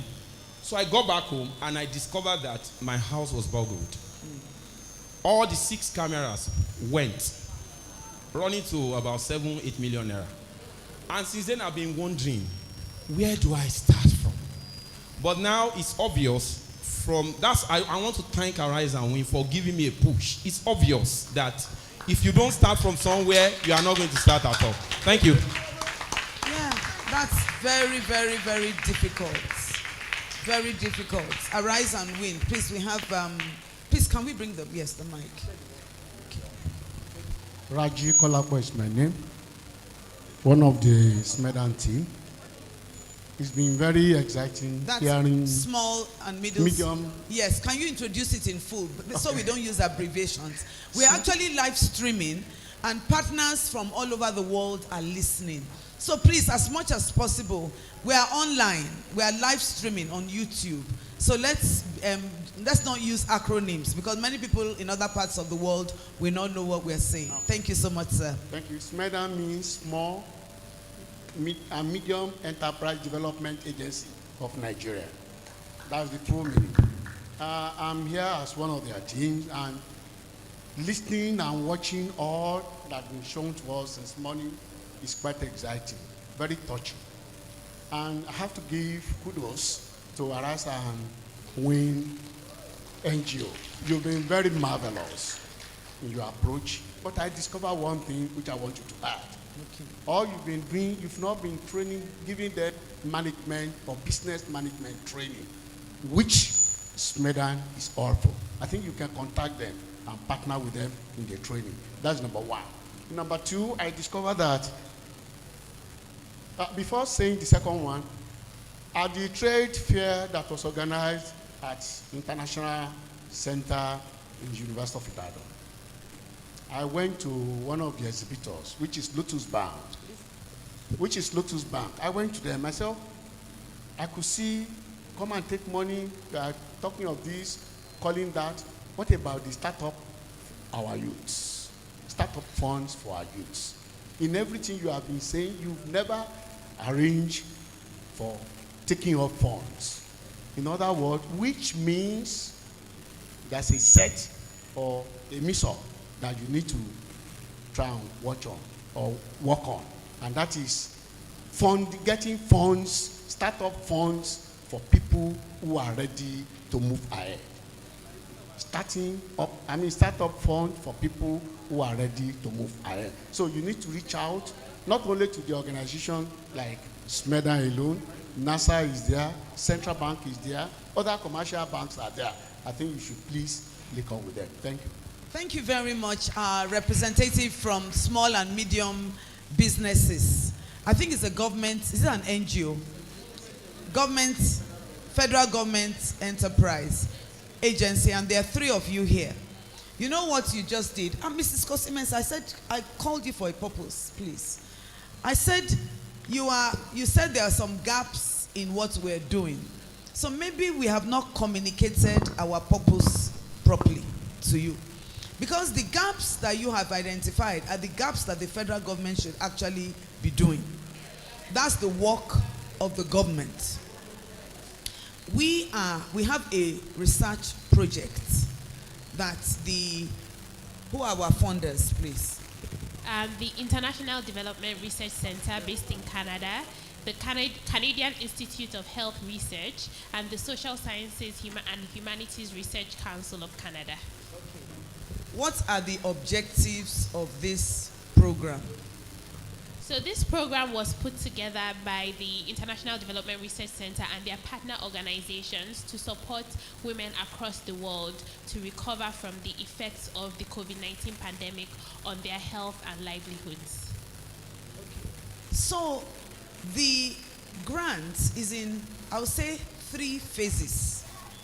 The first is to do what we call a background research. Find out what is the situation with self-employment, particularly focused on women. And that's the phase in which we are now. What are the challenges that women who are in self-employment are facing? So we have been doing research on the literature. We've also been doing focus groups, key informants. We've been talking to so many self-employed young women and men and policymakers. And I believe somebody from your organization was interviewed.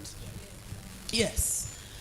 To find out what are the, number one, what are the policies of the Nigerian government with regards to supporting self-employed men and women, particularly women.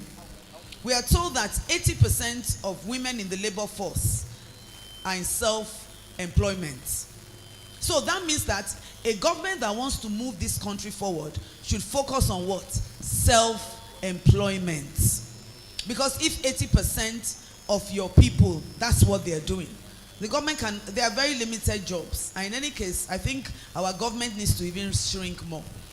We need to reduce. We are too big. Too many people are dependent on government, yes. So that's the first thing.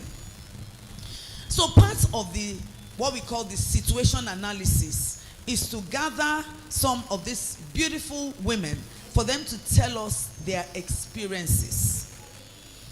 Issues of gender violence, lack of resources. When a woman is pregnant, if she's running a business, let's say a woman is a farmer and she's pregnant and she cannot go to farm, what happens? Even after she gives birth to a baby and she has to go back to the farm, what will she do with the baby? You understand what? Those are the things. So we are gathering information. Part of the gathering of information is to have these digital stories, because stories are very powerful. And then we are doing we're doing policy analysis. We found a lot of gaps in the policy in this country. A lot of the policies are outdated. There are a lot of vertical policies, they are not tied together. And then many of them, there's no implementation. They are just policies on paper. You understand? We're also trying to find out if a woman experiences violence, where does she go to? How responsive are the law courts? Many times when you have issues of violence, it could even be an issue of mental illness. Who knows? You'll be surprised that the person that is hitting another person may have a problem. You understand? Do the law enforcement understand mental illness? I'm a psychiatrist by profession. Do the police? Do the lawyers? Do the judges? Do they know when something is a bit strange? You understand so we are doing information gathering, sir. The next phase we are going into is to look at, we're going to have some theory of change, what we call some workshops, to look based on the data we have collected and all these things, to find out what kinds of interventions can we put in place to support self-employed women. Yes. But we can only take a sample of them. And then based on the results of those policies, for example, if a self-employed woman, let's say a woman is selling has a fashion shop or she's a baker, if she has depression, you know depression, low mood, loss of interest, low energy, cannot concentrate, cannot cook, cannot, you understand?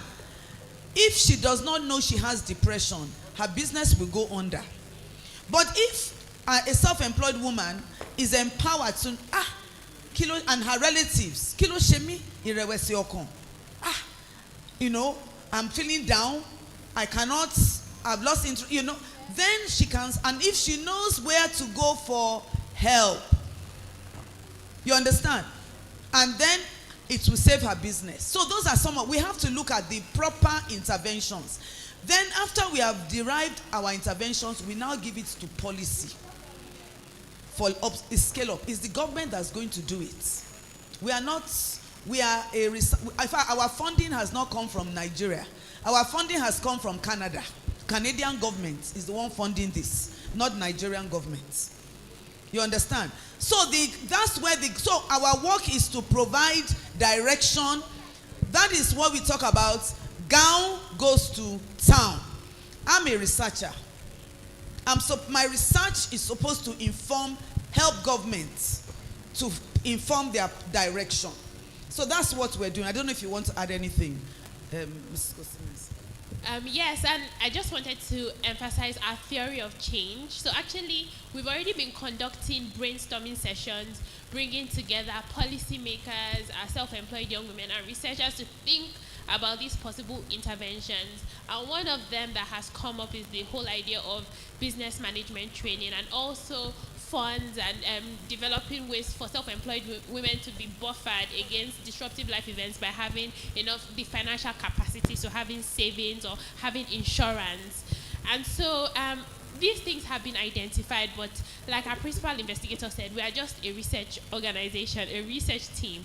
And so that's why the policymakers, you are incredibly vital to this project. You are our voice in the government. You are the ones that will make this sustainable. You are the ones that can help self-employed women realize their potential in Nigeria. And that's why we're so happy to have you here, because we know you are going to be our voice for change in this nation. Thank you.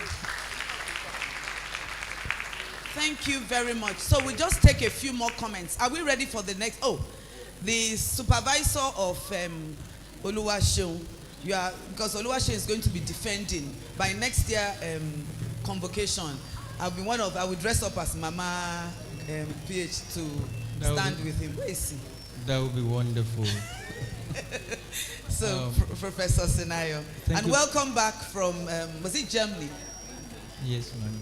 He went to Germany for about a year. Thank you very much, ma'am. I would like to begin by...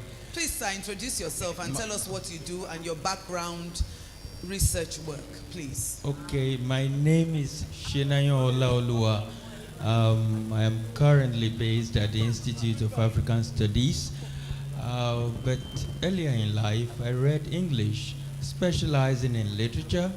And so stories always matter to me because from the first degree to the PhD level, I've only dealt with stories.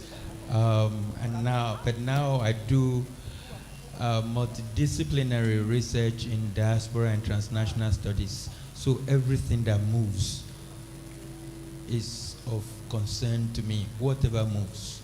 So not only human beings move, so many other phenomena move with them. So epidemiology moves with people, culture moves with people, religion moves with people, sexuality moves with people, even violence moves with people from one space to another. So in the end, we study everybody. We study everything that moves. So let everything that moves, I don't know what to say now, know that we are interested in them. And so we are even interested in the mobility of anatomic remains, which recently my colleague Kudus Adebayo and I curated as a new concept that we refer to as necropolitanism. How does or how do anatomic remains, how do dead bodies move circulate across national spaces, and how does that circulation, in the context of Africa, for instance, challenge us to begin to look at issues and concepts around homing, and the diaspora. In the past, you'll be told Uriadeki in Sunta. But what happens when you are no longer able to move the anatomic remains back? Or at other times, when a Nigerian who's lived abroad visits home and dies back in Nigeria, and you expect him to be buried here, and then the dead body is taken back to America for burial. That happened recently in a university. This professor had lived in the US for many years, and then he was invited back to be the vice chancellor of a university in his home state. He took up the job, and then some years into his service, he slumped and died. And one would expect he would be buried back in Nigeria. But the family flew down. The children and the widow picked the remains and took back to the US for burial. How does that challenge us, and how does that invite all of us to begin to look at new ways of understanding the circulation of anatomic remains? Having said that, I thank you very much for curating necropolitanism. Having said that, I would like to begin by commending this research initiative. I find it particularly striking. Like I said earlier on, stories have always mattered to me, having spent all my years reading stories. I find it striking because of the notion of diffraction in physics that the American physicist and cultural analyst Karen Barad has used to challenge us about paradigms of suffering and memory. How does that apply to what we have listened to here today? There is a sense in which we have tyrannized suffering. For instance, Barad will tell you, the moment you mention atomic bomb memory, it is just, your mind just goes to Japan. And you say, oh yeah, and that was how the Second World War ended. But there were actually over 500 other such atomic bomb disasters all over the world. Nobody remembers them. We just remember the one thrown in Japan, and the entire human memory is like that. But with diffraction, what is privileged is how both what we'll call paradigmatic suffering. Sir, remember we have lay people here. So, if you can just break it down so that the self-employed young women will understand. I will also do a little of Yoruba in the course of it. Yes. So, you know, the theory challenges us not to look at suffering only from the perspective of what has been canonized, the one that is considered standard suffering. So that if you are going to talk about atomic bomb victimhood, you just talk about Japan. What of the other parts of the world that have also been victims of atomic bombing? That's exactly what I have seen in the narratives here. In the past, when we want to talk about models of success, models of suffering, resilience, and ultimate success, we just look into certain sectors and we forget, you know, informal sectors where people of lowly backgrounds, people who have made efforts, have also thrived in their own ways. But we just think their own forms of suffering do not matter. But here now, we can see that we can relate, and so that everybody at different levels, you know, has to pass through certain challenges in life, and it's all about how people are bounced off in life and they bounce back, and that is extremely important. My advice is that we can still take this research further, even beyond the grant that is available now, to see how it can be expanded to the other parts of the country, to create a greater form of awareness and the stories, because the matter will be very, very transformational. I'd like to thank you, ma'am. Thank you very much. Thank you so much. You are going to give us 1 minute of Yoruba. 1 minute of Yoruba. Yes, never mind. I am not a native speaker of Yoruba, but I'm going to try a little. Nǹkan tí mò ń sọ ni wípé ó ṣe pàtàkì fún wa láti rí wípé ní ìgbà tí a bá ń sọ ìtàn nípa ìtẹ̀síwájú àti ìlàkàkà láti ṣe rere láyé, kó má jẹ́ ti àwọn kan nìkan ṣá la máa gbọ́, àwọn tó kàwé ńláńlá, so àwọn tó ti wà ní ipò gíga tí gbogbo ayé mọ̀. Ó ṣe pàtàkì fún wa wípé àwọn irú ìtàn tí a gbọ́ ní bíbá yìí lénìí tí ó ṣeéṣe kí a má lè rí kà nínú ìwé ìròyìn tẹ́lẹ̀, ó yẹ kí a máa fi wọ̀nyí náà sí ọkàn, nítorí pé bí a bá ti ṣe ń gbọ́ àwọn ìtàn yìí yóò máa ràn wá lọ́wọ́ láti rí pé à ń gbé ìgbésẹ̀ láti máa làkàkà sí láti ṣe rere láyé. Mo dúpẹ́ gan-an. Ẹ bá wa pàtẹ́wọ́ fún Professor. Just 1 minute.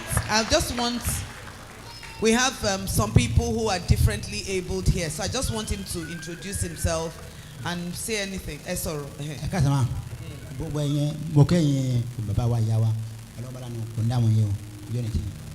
Orúkọ mi ni Mustapha Arúfáì. Mo wá láti ọ̀rẹ́ méjì àwùjọ súnmìkà ni mí pátá ni mò ń ṣe súnmìkà lẹ́mí náà ń ṣe pátá ni mo ṣe oníṣẹ́ ọwọ́ lọ́wọ́ mo sì ti níyàwó mo ti bímọ mo ti ṣe fídọ́ọ̀mù ní ìsìn mo ti tó 1993 tí mo ti ṣiṣẹ́ bọ̀ mo ti fẹ́yàwó mo ti bímọ dáadáa àwọn àmì náà ti dẹ̀gbẹ́ dáadáa mo ti mọ kàn nídìí ni pé gbogbo bẹ́ẹ̀ ṣe ń ṣe programu tí mo bá yín nínú níbí torí mi dẹ̀bí rí àkọ́kọ́ tó máa kó wá bì rẹ̀ ọlọ́run bá lánàá kò ní jẹ́ kí ayégbóyún bàjẹ́ ẹ máa máa ṣe o bẹ́ẹ̀ ṣe ń ṣe pé ẹ̀ ló àwọn àkàndá ọlọ́run bá lánàá kò jẹ́ iná ní padà jẹ́ àkàndá ọlọ́run bá lánàá yóò bá ń sànú yín àwọn àkàndá táwa bì náà ọlọ́run bá lánàá yóò jẹ́ kí bí ẹ ṣe ń sọ pé káàmù bá wúlò káàmù bá tọrọ jẹ àwọn àtọrọ owó a máa gbìyànjú láti jẹ́ pé kálí bá wúlò fún ayé ara wa ni ibi mo ti ń sẹ́ mo níbẹ̀ tí bá ní ìfún mi lọ́bẹ̀ ẹ rí bó ti sẹ́ níwọ̀n ibi tó a lè wa mo ti ń tẹ́gbọ́n iṣẹ́ mi ì tọrọ owó mo máa gbìyànjú láti ṣe lẹ́yìn mo ti kọ́ àwọn abarapá tí kẹ́kọ̀ọ́ mú un mo ti kọ́ wọn níṣẹ́ dáadáa rí mo sì jókòó yìí dọ́kùnmọ̀ kan nídìí ni pé kí ẹ bẹ́ẹ̀ ṣe wà yìí bẹ́ẹ̀ ṣe ẹ̀pù wà inú mi dùn gbogbo ọmọ yín yóò sórí rẹ̀ ọ̀rọ̀ ọgbọ́n yín náà kò sì ní dojúrú láéláé báyìí dùn dùgbọ́n ẹ wá tún àwa tí a jẹ́ tẹ̀sí bá a ṣe ṣe kó jẹ́ pé àwọn tí wọ́n tọrọ owó náà wọ́n fi mọ̀ pé àwọn kìnìún náà ẹ̀yìn tí wọ́n ń ṣe báyìí tún ràn wá lọ́wọ́ sí i kí àwa náà fi lè máa ọlọ́run bá tó wá ràn yín lọ́wọ́ níbi tí ẹ dìgbà yín léyìí kò ní palẹ́yìn tẹ̀yìn náà yọ mọ̀ ní kó bí ó ti yìn ẹ̀jẹ̀ tó sàdúrà fún yín pé ọlọ́run bá bí ó ti ràn yín lọ́wọ́ ẹ̀yìn dérò ẹ̀yìn awúláwọ̀ láàkúwátà àbí láàbí lásán iná àtẹ̀yìnà bismillahir-rahman iná àtẹ̀yìnà kálíkò sára wà sẹ́lẹ̀ ìfẹ́ lọ́kà wálé yá iná sáré aká wọlé ọ̀tá gbogbo yín wátá ẹ̀ nílò ẹ̀yìn ẹ̀ mọ̀ níwájú ni awúláwọ̀ láàkúwátà àbí láàbí lásán. Thank you very much. Let's make the comments a bit brief so we can move to the next session. Good afternoon, everyone. I'm Adebimpe Olakanmi. I can relate with most of the stories that have been here, particularly the story of abuse and the story of betrayal. I just want to implore us is, there is a vacuum that we are losing. Immediately our children get married, or we feel they are matured enough, we leave them on their own to fend for themselves. Or most times, when a child brings a spouse home, and we see that the spouse is well-to-do, we don't bother to check on them, whether all is well with them. So most cases, you see that the issue of abuse is very rampant. Not among those that are not eligible, not among those that are not lettered, but it's cut across every one of us. But I think if the parents still do their duties like our old parents used to do, trying to check up on their children, not just leaving them that, yeah, you are old enough to fend for themselves, I think we can reduce this one. Particularly if the mother had been there to see for herself and to mentor the child better, the child might have gotten somebody to discuss with. And she might have seen one or two things, to put things together and said, things are not well with this child. I saw something on the YouTube lately of a man that had changed his wife for about 9 months. But the mother kept persisting that she just needed to see her child. The man was rebuffing her. So she needed to go and get some people. When they brought the woman out, tears will just stream from your eyes. So I think the mother was in effect, because of her persistency and because she was keeping tabs on her child, she knew the child was being abused. I just want to implore us as parents, please, don't let us leave these young ones. They still need from the wealth of our experience and our mentorship, let's follow them. God will help all of us. Thank you very much. Thank you very much for that. Well, once somebody is old enough to get married, I mean, in many ways, they have to stand on their own. But that 9 months, I think that's serious. The person could have died.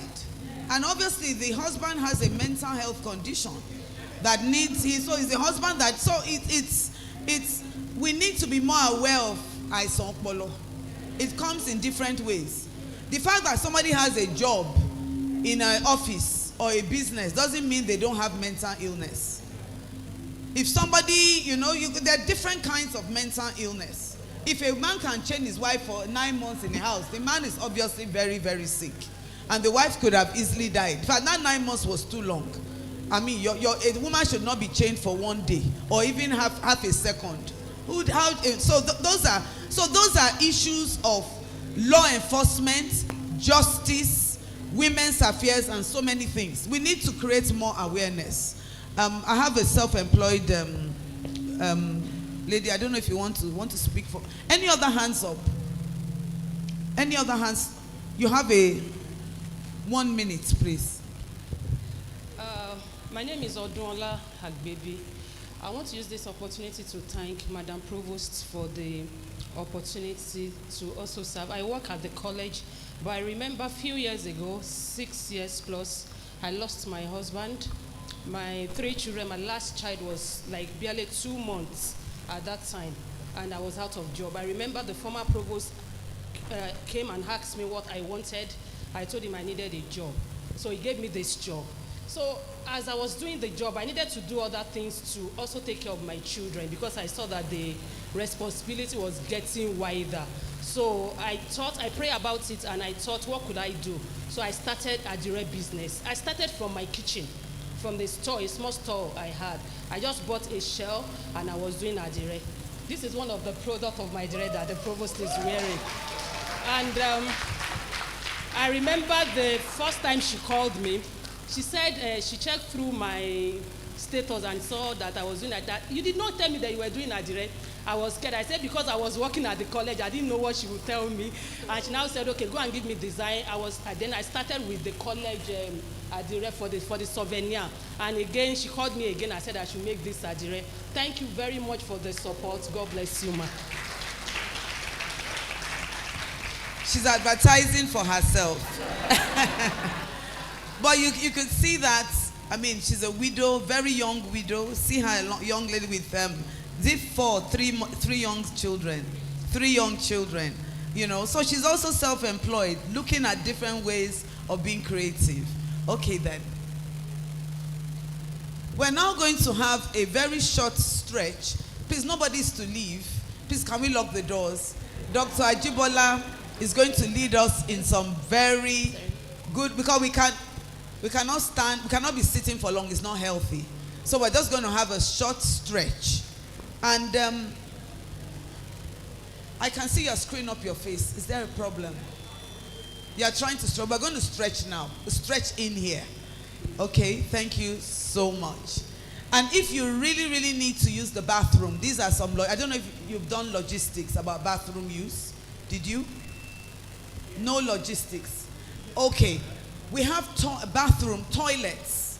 So in that room, there are 2 in there, male and female, but at the back we have toilets and bathrooms. But as much as possible, let's sit in here. Unless you really, really need, we're going to be done very soon. Thank you so much.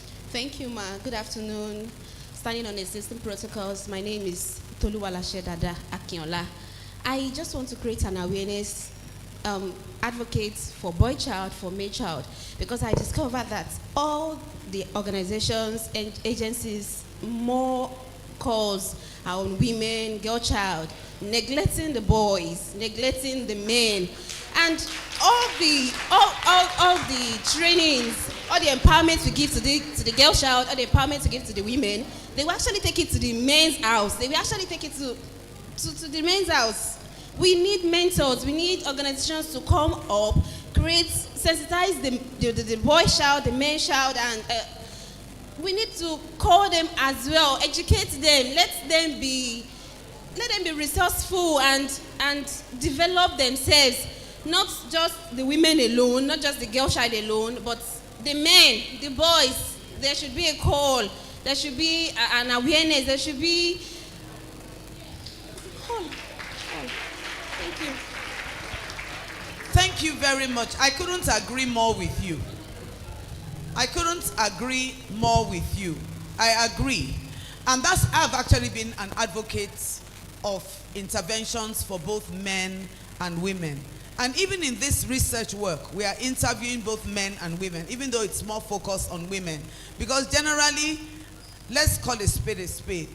If there's no food in a house, let's say there's no food, there's no money. Maybe it's a gendered judgment I'm making, but I'm sorry, The man can easily stay very late in the office, till about 9, 10, 11, and so on. The woman has to go home and look. Those are the cultural expectations.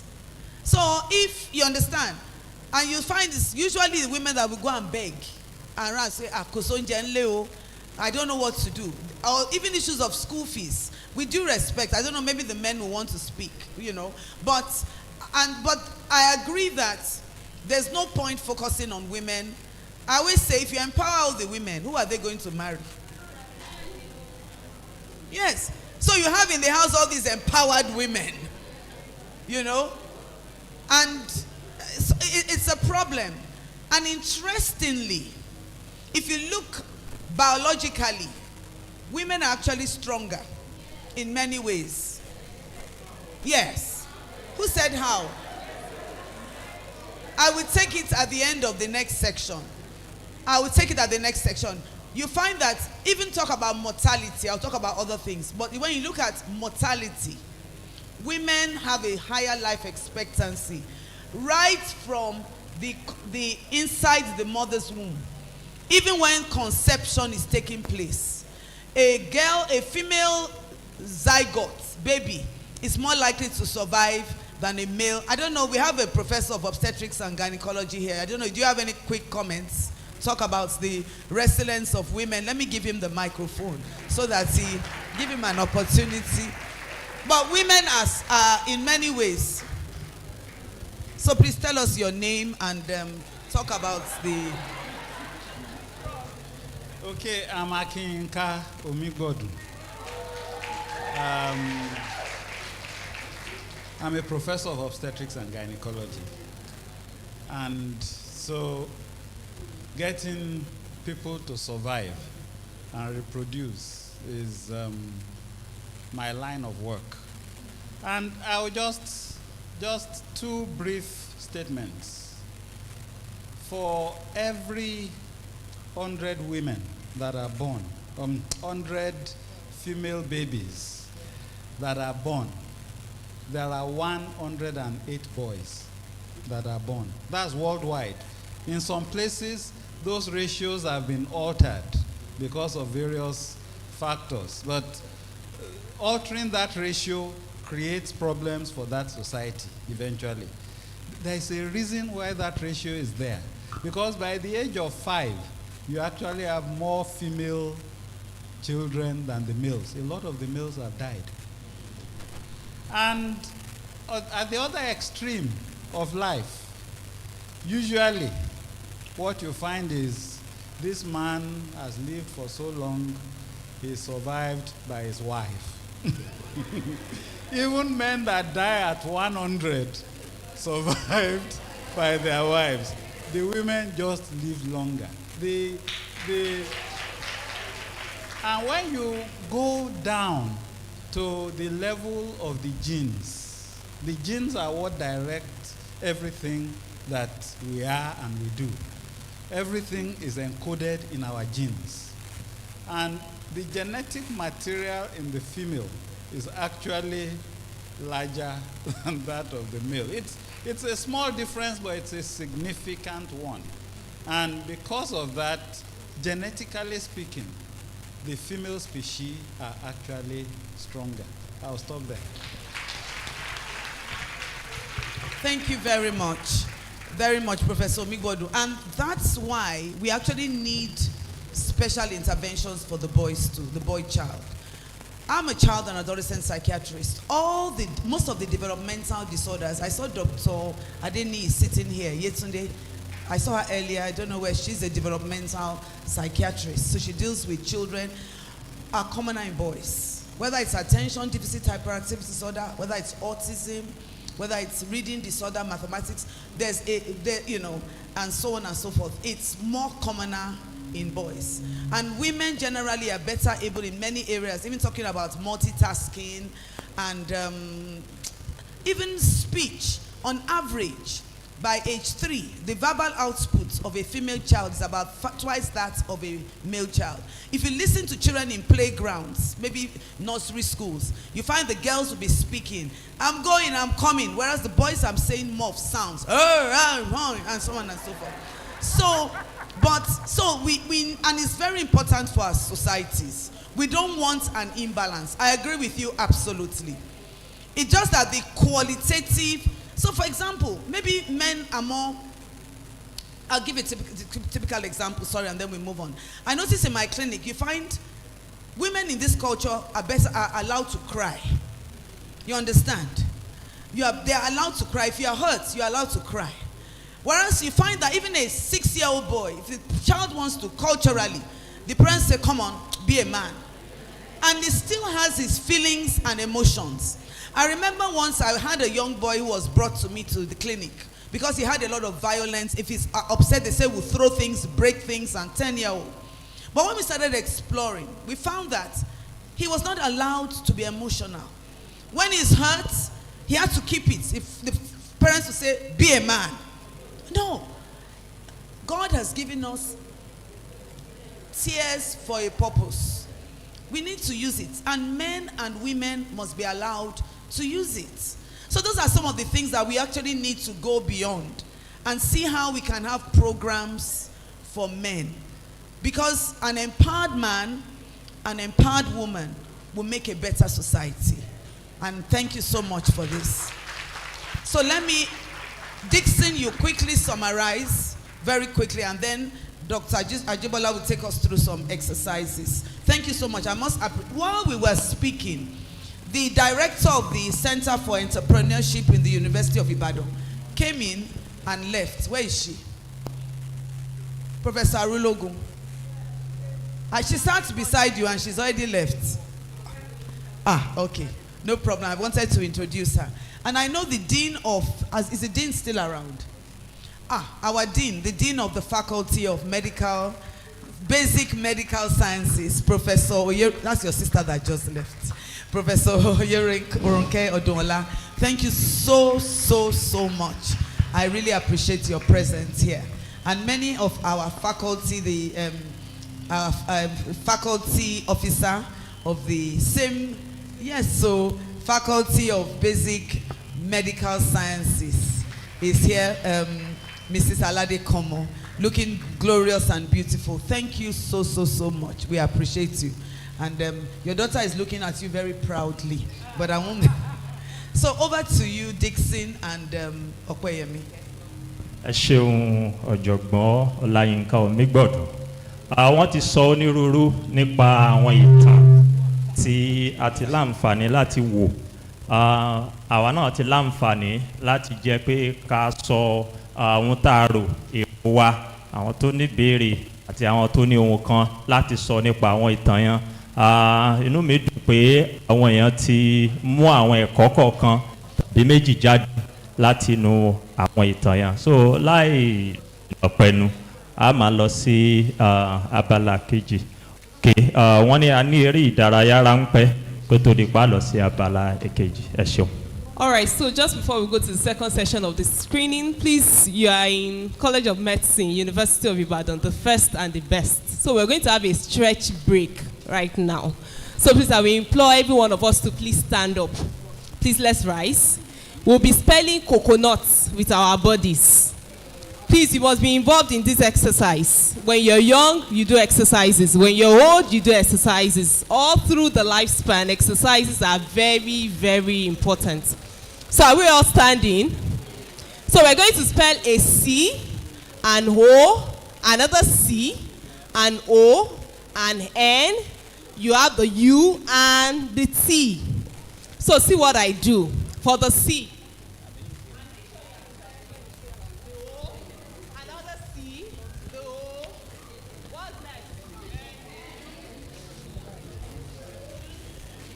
do we understand that? So we start with the C-O-C-O-N-U-T. Please make sure you're stretching. So let's go.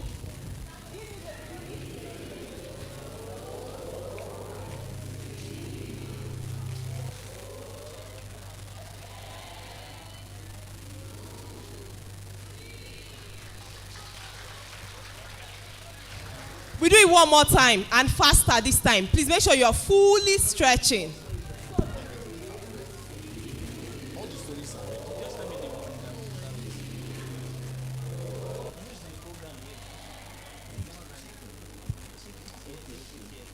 Brilliant. Can we clap for ourselves? All right, just before we go to the second session, I'd like to quickly appreciate a number of our dignitaries present. I have from our policymakers, we have the representatives from the Ministry of Women's Affairs and Social Inclusion. You're welcome. We have those from the Oyo State Agency for Youth Development. We have those representatives from SMEDAN, earlier acknowledged. We have those from Ministry of Justice. We have representatives from Ministry of Health. Please, who are the representatives from Ministry of Health? Ministry of Health. Are they still present? All right, we have Mrs. Bolanle Emmanuel. Are you still with us? Oh, you're welcome, ma. Happy to have you, ma.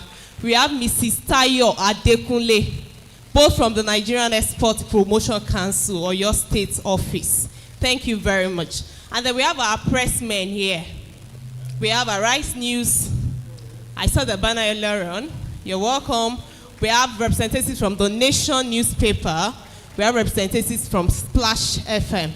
Can you just, yes, you're very welcome. And then we have Professor Adeolu Adewuyi, the Dean UI School of Business. Where are you, ma?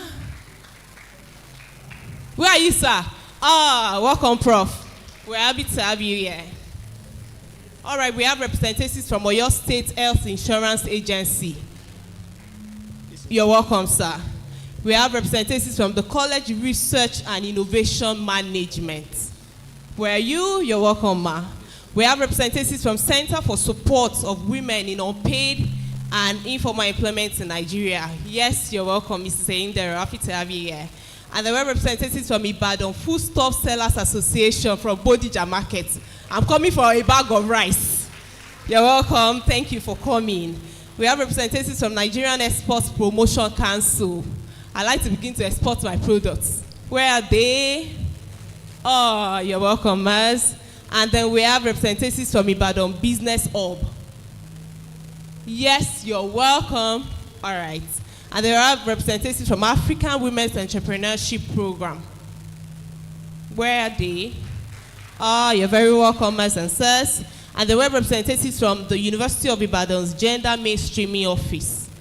You're welcome, you're welcome, you're welcome. All right, so we move straight to the second set of films, and that's the last set for the day. Are we set, control room? We're ready, right? So we take... All right, so we take the next 5 without any interruption, and then we have reactions to the stories afterward. So now we just go straight to the first one for this session, and the title is Everything That Has a Beginning Has an End. Happy viewing.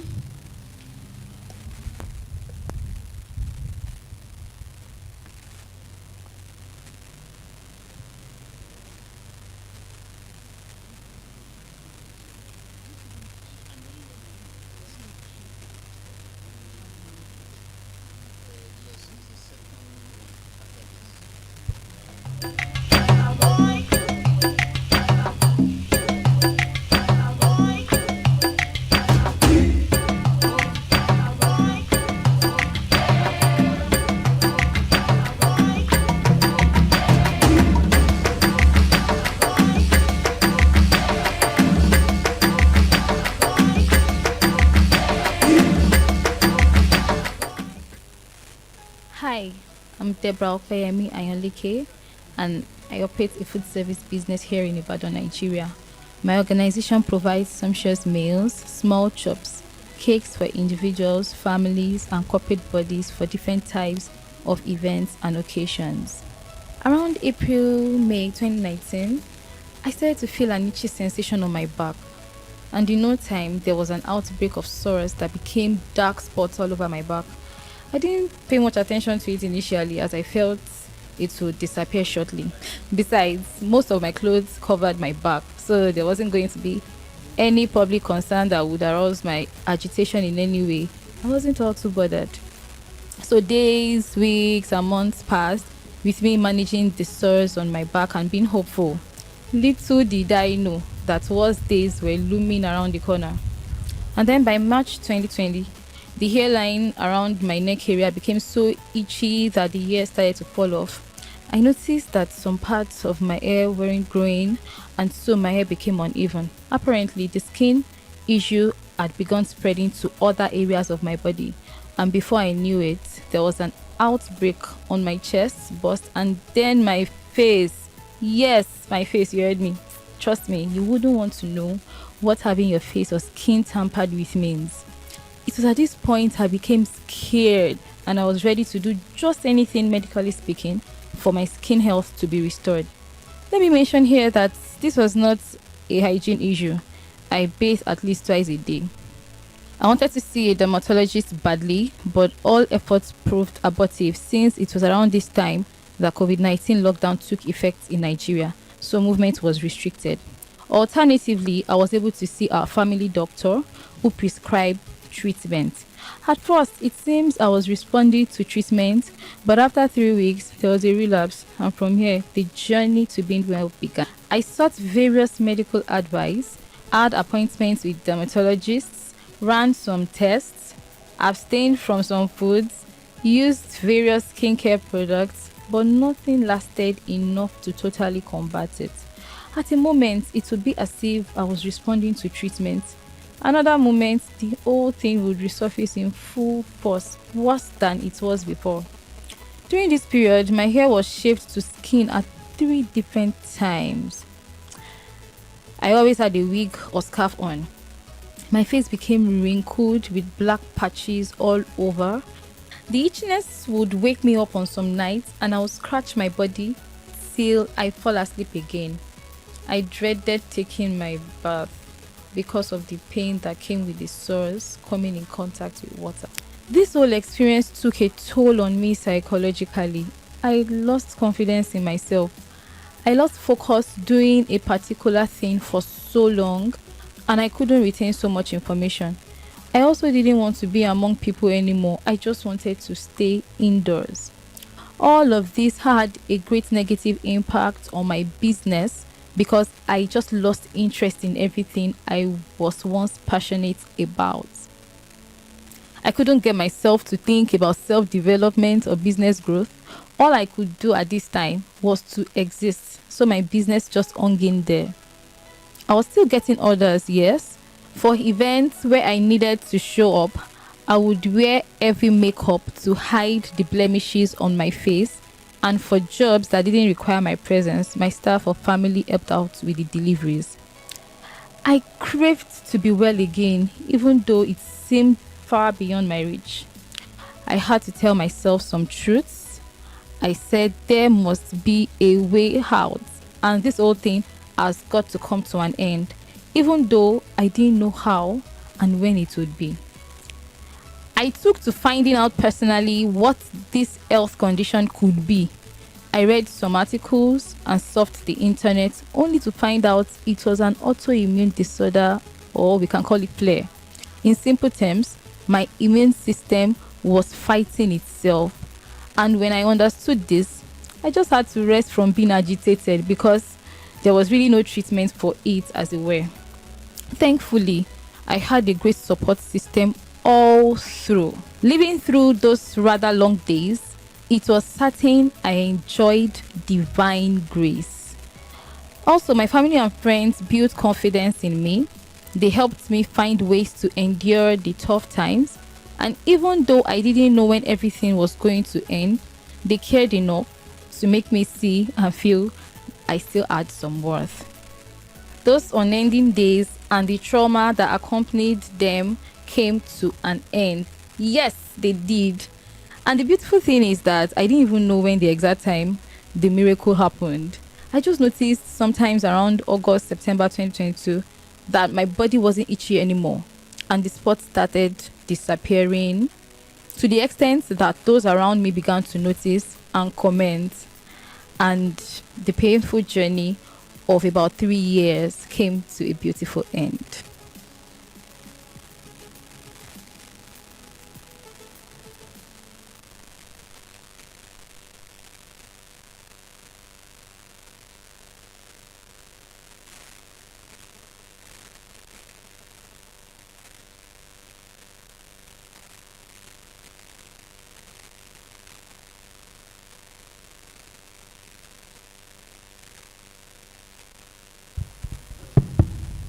All right, everything that has a beginning has an end.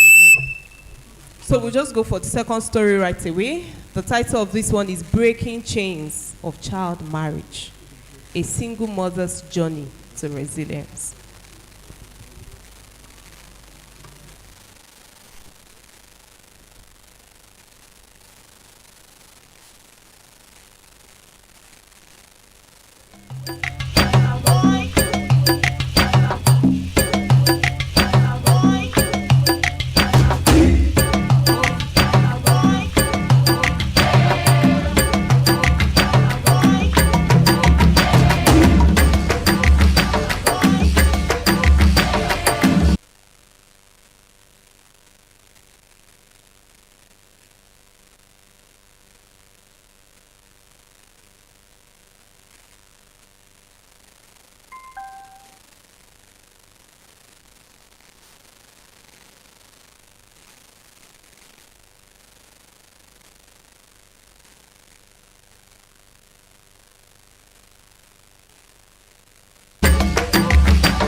In 2017, my life took a surprising turn, meeting my worst fear as a teenage girl.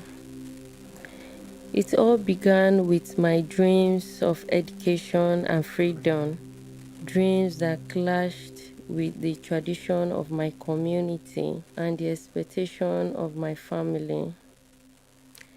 It all started in Kogi State, Nigeria, where I, a young girl with big dreams, desired to complete my WAEC examination, enter the university, and become a woman of value.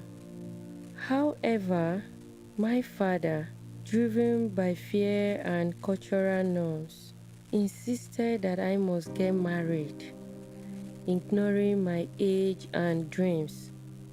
The pressure to get married grew as my father introduced me to suitor after suitor. Desperate to escape this fate, I fled to Benue State, seeking help from one of my aunties. Despite her intervention, my pleas fell on deaf ears, and I was eventually lured into marrying a man with the promise that he would sponsor my education. After my WAEC examination, I gave in at the tender age of 17, not fully understanding what love was. Little did I know that this decision would change the course of my life forever. With the promise of an education and dreams of a wedding, I followed my new husband to the city as advised by my family. But the wedding never happened, and my dreams remained unfulfilled. Instead, I gave birth to 3 beautiful daughters, and they became my only comfort in the confusion. In 2017, my husband walked away, leaving me alone to raise our children.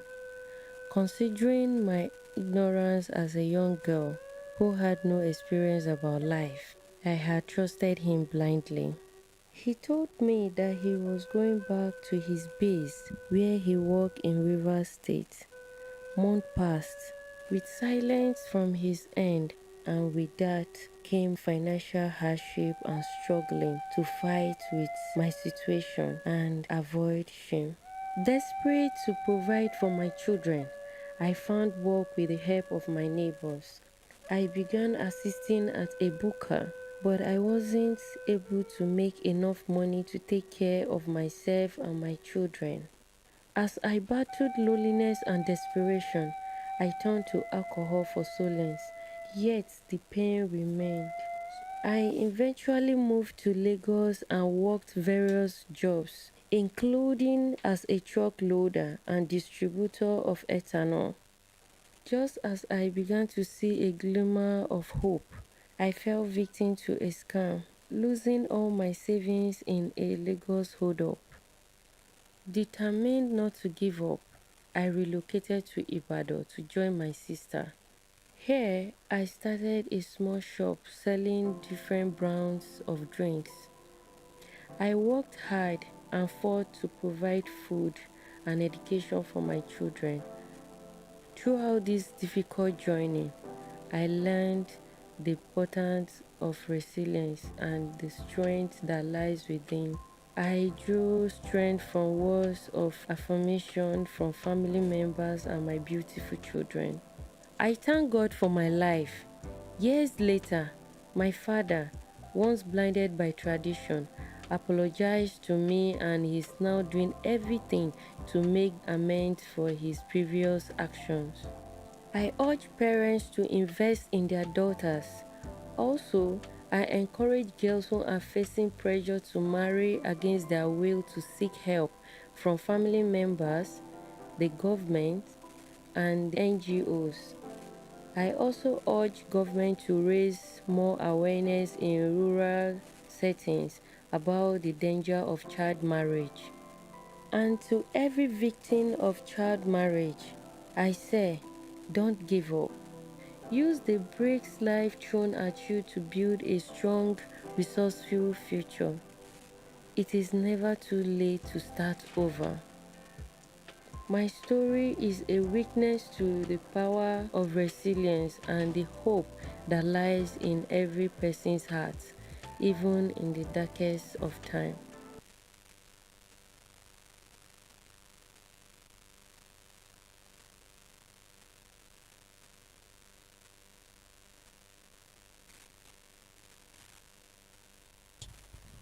It is never too late to start afresh. And like she said, throughout this difficult journey, I learned the importance of resilience and the strength that lies within. The next one that we're going to see is God's love through the difficulties of childbirth.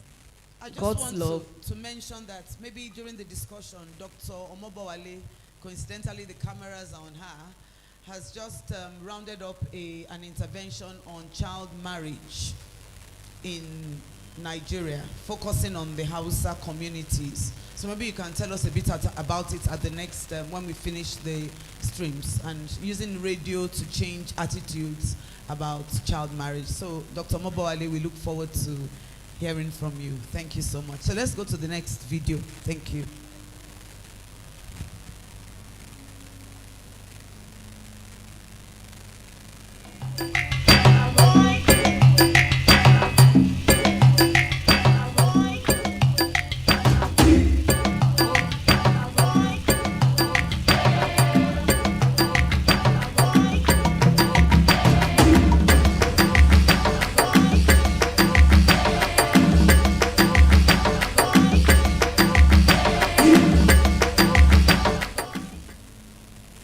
Ifeoluwa, the one whom God loves. Anytime I mention this name, I have a feeling of nostalgia and different kinds of emotions as memories of my first child's birth experience come rushing through my mind. My name is Oluwakemi Banji. I am the founder and creative director of Glam's World of Craft Limited, where we locally manufacture stylish handcrafted bags and other accessories from leather or fabric. I woke up on the morning of the 6th of May 2022 with mixed emotions as it was my expected date of delivery. And I got signs already. My husband had earlier dropped off my hospital luggage at his younger brother's place, which was quite closer to the hospital because we envisioned that he likely would not be around when it would be time for me to have the baby. So on the third day, I showered, took a few of my personal items and left for my brother-in-law's place. Amidst fear of the unknown, my brother-in-law placed a call to my husband to come quickly when he felt I was in so much pain. My husband arrived, and then they rushed me to the hospital. At the hospital, I was made to climb the staircase countless times to help my pelvic bone expand, as if the staircase could make it expand. This exercise was uncalled for. I later discovered from the careless chatter of the two nurses on duty that they had known all the while that I would have to undergo a cesarean section. I found this out secretly. During my stay at the hospital, I had to deal with nonchalant nurses, including one who was all engrossed with her phone throughout the day, despite my groanings and wrigglings, and other expressions of pain. Occasionally, she would just mutter under her breath at intervals at me, "Madam, your noise is too much. You are not the only one here." As I helplessly held on to the hospital bed and stared sternly at the clock in front of me, a doctor entered the labor room to attend to an emergency and saw me. And I heard God speak to me that my help had come. The doctor came straight to my bed, checked me as he should, and noticed that the baby had pulled inside of me and was in distress. I was too weak to utter a word after I was told we had to settle for a cesarean section in order to save both mother and child. Penny Ifeoluwa is my daughter's name. I can remember the sheer pleasure of holding her and giving her a kiss. The feeling was beyond description, pure bliss. Little did I know that the post-delivery complications will make me bedridden for 3 whole months and keep me off my sewing machines, my passion, my craft, and my business for a little over half a year. When I knew that I had not put a solid structure in place in my business was when my most trusted member of staff, whom I thought would handle the business in my absence, resigned without prior notice. We had bought a chunk of raw materials down for customers' orders so that productions would keep rolling even in my absence from work. But my world came crashing when this particular member of staff that was supposed to hold the fort for me suddenly quitted.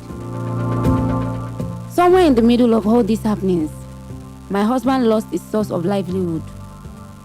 At this point, I realized I had to be stronger than I felt. In fact, I knew if I did not gird my loins and stay resolute, we were in for a tough and bumpy ride. We had to refund some customers who couldn't tie their phones down for their orders to get ready after 5 or 6.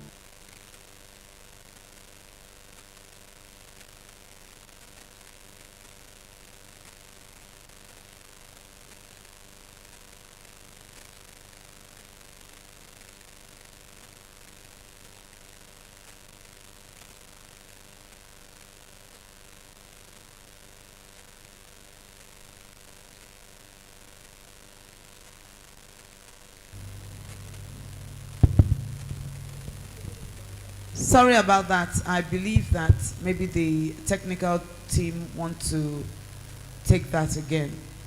Can we have some information from the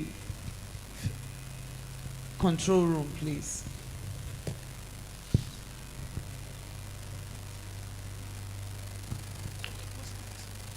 Okay, sorry about that, because we were also engrossed in the previous story, which was so moving. We need to, I think in trying to export, there was an issue. So I think we're moving to the next one. Is it everything that has a beginning has an end? We'll come back to it. Thank you. So let's take the next video.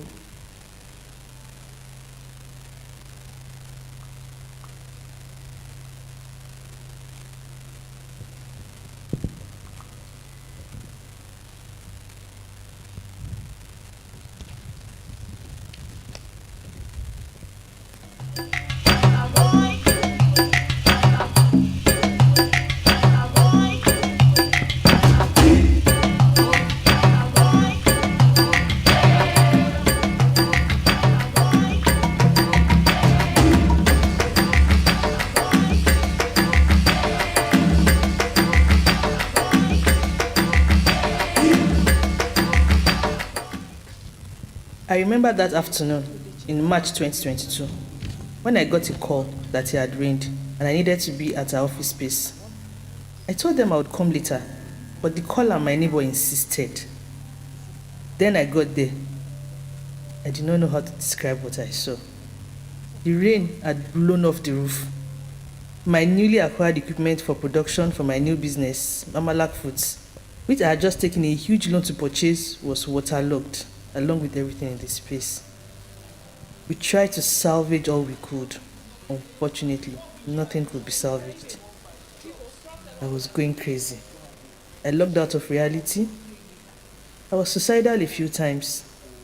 Daily living was a torture, but I lived each day as it came. My name is Oluwatomisi, and I'm a self-employed mother of 2 beautiful girls. I'll be sharing my story of resilience and how it has helped me to adapt and cope with life challenges. I had my first degree in veterinary medicine and proceeded to specialize in veterinary public health for my second degree. I currently run Mamalak Foods Nigeria Limited, a health-oriented food processing company where we produce lactation breastfeeding supplements to help increase the quality and quantity of breast milk for nursing mothers. We also produce a variety of other products for other members of the family. Although I had tried my hands at some businesses while in university, my self-employment journey started when I came back home after my service year to start a microfinance institution. In fact, I proposed the microfinance model for backyard poultry farmers in an international project I was a part of. I'm sure you are wondering how all of these ventures relate one to another, and how I seem to have veered far away from my course of study. I'm sure some of my audience can relate to studying a different course in school and life leading you on a different career path. After my mandatory 1-year service to my country, the National Youth Service Corps, NYC, in 2013, I knew I wasn't going to work for anyone, as I already had my path charted out to a large extent. I applied for some volunteer roles with an international organization and I got the job. I worked on a contractual basis in different positions for the next 2 years. During this period, I got my master's degree. I took up the volunteer role because I had my eyes set on working in the development world and I always been interested in women empowerment. This was the basis of venturing into microfinance and eventually being a part of the project I mentioned earlier. Unfortunately, the microfinance business failed, no thanks to the impacts of COVID. I got married in September 2018. In October, I tried collaborating with a friend who was trying to launch some innovative agri-tech projects. He needed my expertise as a veterinarian in the development of the project, and also my experience working in the development sector. Unfortunately, we had some disagreement as I realized he wanted an employee without pay, not a business partner, which was not part of our agreement. So I had to walk away from the venture in May 2019 and go back to sit at home. In October 2018, I got pregnant. My husband and I were happy and looked forward to being parents. The joy of being a new mother gave me the strength to pull myself together, and there was hope again. I gradually got myself back. On the evening of February 2019, I felt my water break. I could not get medical help as there was restriction of movement due to the election. Later in the evening, when I was able to get to a hospital close to our residence, I did a scan and was told my baby was fine, so I need not worry. If only I knew. The following day, I woke up with severe contractions. I never knew I was having contractions. I felt I had stomach trouble. Within minutes, I delivered my almost fully formed baby boy in a pool of my own blood. I had a miscarriage and I was going into shock. It was a grievous experience for us. My husband was grieving, so I had to take charge. I was rushed to the hospital and an evacuation was done. My hope of a companion to pour my energies into was dashed. I fell into the bottomless pit of depression a second time. But this time, I grieved in denial. No, I couldn't have lost my baby. I was in denial for more than 2 years. My siblings rallied around me and raised funds for me. I set up my own microfinance institution and ran it for another 2 years. It was during this period I tested out my microfinance model by running a pilot, and I got a loan from a collaborating partner to fund this. During this period, I got pregnant again and was told I had fibroid. I had a threatened miscarriage and had to spend my first trimester on bed rest. My business boomed without my presence, and then I had to employ someone to help with the pilot microfinance model. And then another trouble struck. The project had its challenges, and I managed everyone from hospital bed. But there was a limit to what direction I could provide from a hospital bed. I had red generation in my third trimester. I was rushed to the hospital and was told to prepare for my premature baby. I could no longer adequately monitor the project. I was in severe pain day and night. My PCV was dropping by the day. On March 20, 2020, when my pregnancy was at 32 weeks with a PCV of 14, I had an emergency CS and myomectomy. The journey to recovery was long and tough. I had to learn to walk again as I was almost lifeless. I had postpartum depression and I refused to touch my baby for some days. In addition to all this, I wasn't producing breast milk, especially because of my severe anemia. Due to my hospital stay and complications, I had dipped my hands into my microfinance purse and spent business funds. More so, we had a high default rate for loans given during the early days of COVID-19. It was only a matter of time before we ran into a financial crisis. We also had fraudulent practices by the pilot project recipients because we could not monitor the project due to the different challenges, which led to inability to repay the loan by the collaborating partner. Eventually, I had to face reality. We could no longer give out loans. We tried retrieving the funds outside, and we had to shut down the microfinance institution. It was one of the most heartbreaking decisions I had to make. Coupled with this, my husband and I did not have extra funds, so buying infant formulas wasn't sustainable. I had to breastfeed by all means. I had earlier bought a breastfeeding supplement during one of my antenatal visits, but it was too sugary and didn't work as much as I expected. I saw an opportunity I could improve on. I started doing research and finally got a formula that worked amazingly well. From the feedback I got, it worked and people were willing to buy. By August 1, 2020, Mamalak Foods had been birthed. I pulled every resource I could and went ahead Mamalak Foods to register our products with regulatory agency. It was a grueling 2 years of tears and blood before we got registered. Unfortunately, we had exhausted our funds. I got a loan to procure some equipment and get back on track. Before you start to think this was my big break, try to flashback. I remember the incident I narrated at the start of the story about the heavy rain that carried my office space roof and destroyed some newly bought equipment. Yes, you got it. Just as I settled down to scale up my business, the incident I described happened. In May 2022, I made a new friend from one of the online classes I had attended to learn how to improve my business. He suggested I do a free training for nursing mothers on how they can naturally increase their breast milk supply. That decision is the best thing that happened to me in that period. I got about 300 moms together in a WhatsApp group and we had a lovely time. Upon completion, instead of closing up the group, I decided it should remain as a support system. I realized the meaning of the biblical quote that says, there is more happiness in giving than there is in receiving. The Mama Lack Moms community has been my pillar of support even when they did not realize it. On October 7, 2023, Mama Lack Moms in different locations will be having our very first physical meetup. My husband, my mother, my siblings and my mentors helped me to cope with each of my difficult challenges. It was a tough period. I'm yet to fully get over the experience.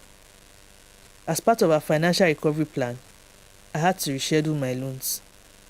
Another way I coped was by applying for different programs to help build my business back. In my third trimester, I was running about 3 intensive programs together. This helped me keep my sanity intact and helped me see different ways I could reestablish my business. On November 19, 2022, I welcomed my second daughter. It has been so much joy providing a safe space for more than 400 moms to share their challenges and prefer help to them. It gladdens my heart anytime I receive feedback that they were able to exclusively breastfeed because of the support of the community and our brand, Mama Lack Products.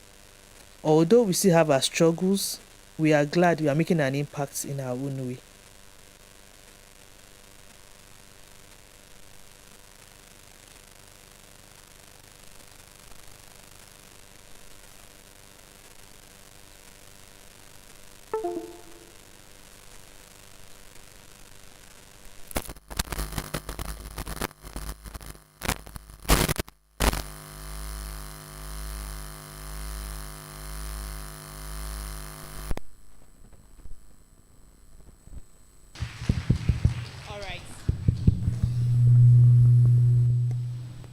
So the story we just listened to or we just watched is Birthing Hope from Travis. And the next one that we'll be seeing, that's the fourth one, is Thank You.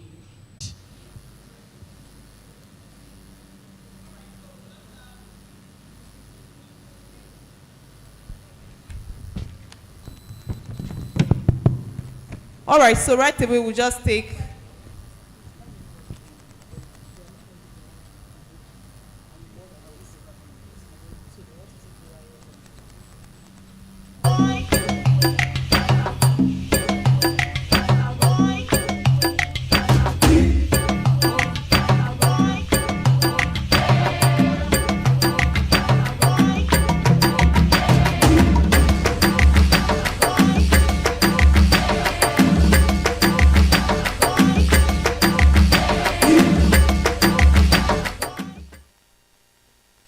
I was born and raised in Ibadan, Oyo State, Nigeria. We didn't have much, but things were not so bad. Life was beautiful until tragedy struck, and I lost my father when I was 8 years old. My mother was thrown into the deep end, faced with the challenge of raising my sister and me all by herself. We began to live from hand to mouth. Not long after, when I was in GSS 3, my sister fell critically ill. I watched my mom give up everything she had to care for my sister, and that made me grow up so quickly. When it was clear that hospital visits would become constant on account of my sister's ill health, my mother made a decision that marked the beginning of my life's journey. She moved me to a friend's home where she believed I could get some care while she focused on watching my sister. It was an emotional decision, but my mother displayed a lot of bravery through it all. Her friend's house was a face me, I face you apartment in the Ososami area where privacy was a luxury. Hence, it was easy for me to notice one of the neighbors, a woman who operated a fashion design store at the base of the building. I soon found a pastime in peeping through the wooden window to catch a glimpse of all that was going on in the store. Whenever I get back from school, I would be excited to watch the woman and her apprentice pedal their manual butterfly machines, producing a sound that tickled my ears. My passion for fashion grew from these sneak peeks, and I pleaded with my mother to allow me to spend my afternoons learning fashion design. She reluctantly agreed. I started learning from the woman I have been watching from behind the curtains and the cracks in the window. This was how I cut my teeth in fashion design. This experience was short-lived because I had to focus on my schooling, but my love of fashion never died. The future saw me seeking further training opportunities until I decided to carve a niche for myself in Afrocentric fashion accessories. I worked for many years with established designers where I gained experience and the capacity to stand on my own. In 2010, Deria officially began operations from a room on the ground floor of my paternal grandmother's house, where I was raised at number 30 Oreden Street, Okeado, Ibadan. The house sits comfortably on the side of a bridge that covers the popular Ogunpa River. So there is a clear view of the river and its environs through my shop wooden window. The size of the shop was such that apart from my few pieces of equipment, the space left could only take my tiny frame. This was one of the times I felt lucky to be blessed with a small figure. Although the environment was quite volatile and notorious, that room became my favorite space, a place where I found my life's meaning.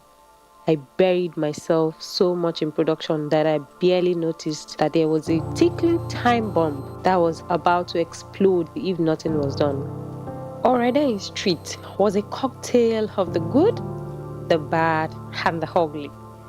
I had gotten used to the street fight among young people, gang rivalries, violent parties, and occasional police raids on area boys.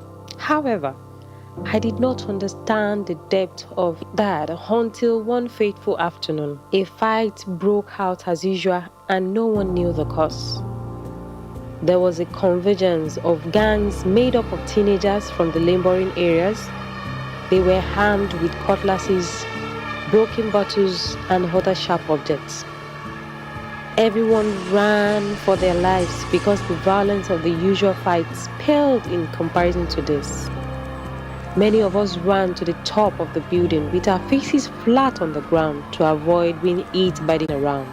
With trepidation, we watched as the boys attacked one another, screaming death threats and hailing their gang leaders, while some jumped into the river. My heart sank and I wept like a baby. So many questions flooded my heart as I made my way back to my store after the whole issue. I played back. I figured that poverty was a major concern.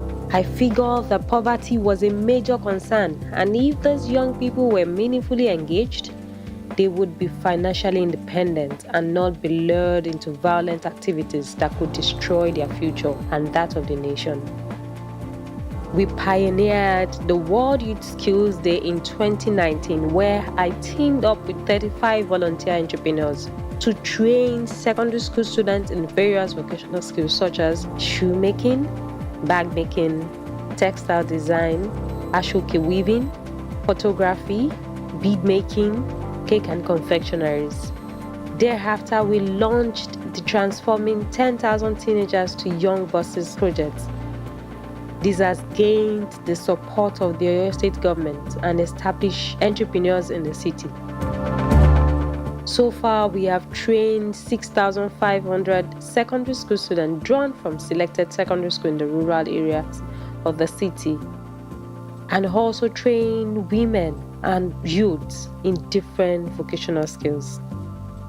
The project seeks to address the orientation of young people from the low-income end of society, allowing them to understand that they can be change agents despite their environment or humble background.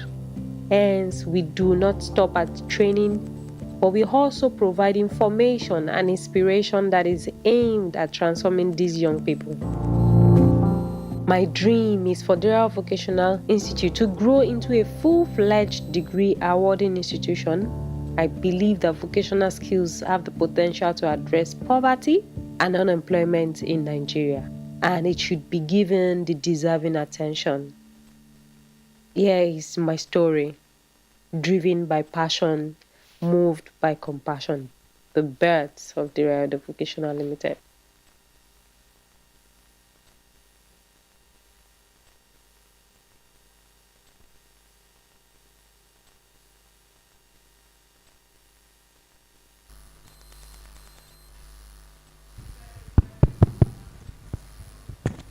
Thank you very, very much. Derayo Vocational Training Institution. Let's give another round of applause. I think the last movie, we'll have to scrap it for now. One of the laptops there crashed. So let me apologize. We saw it halfway. I'm so sorry. But we're going to have a brief discussion now. And I'm going to invite our ladies to move up stage. Please, can we get members of the search team? Yes? What's that? Yes, let's move them. They are our special guests of honor. So let's have, I will move one of the chairs for you. Let me take your chair. No, that's okay. So that to get people, excuse me, get your own chair. Let's get our,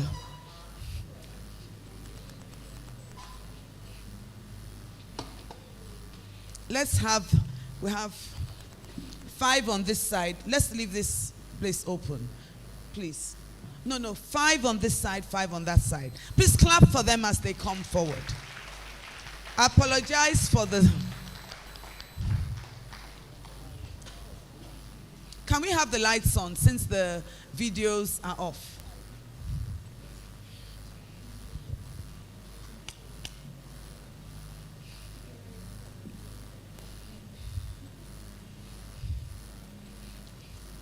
These are heroes. Let's clap for is it?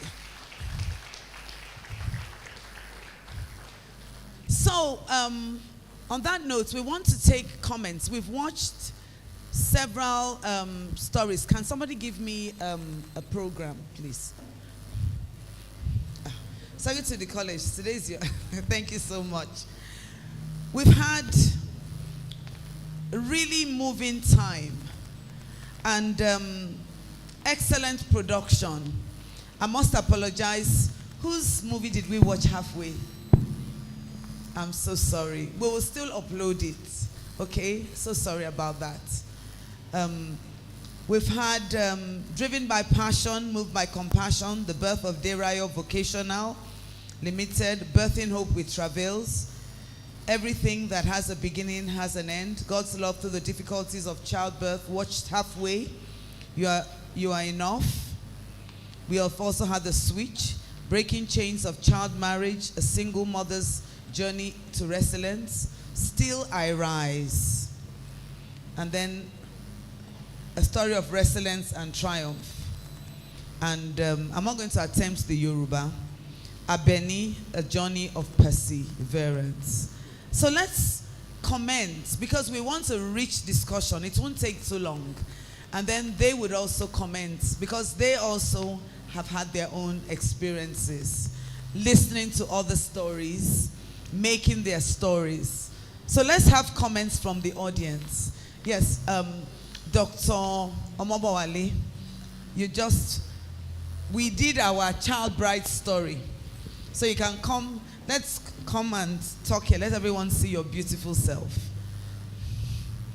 Tell us about, she's the principal investigator of the child brides study. Okay. Okay, good afternoon, everyone. And thank you for staying so patiently and watching just like I have done too.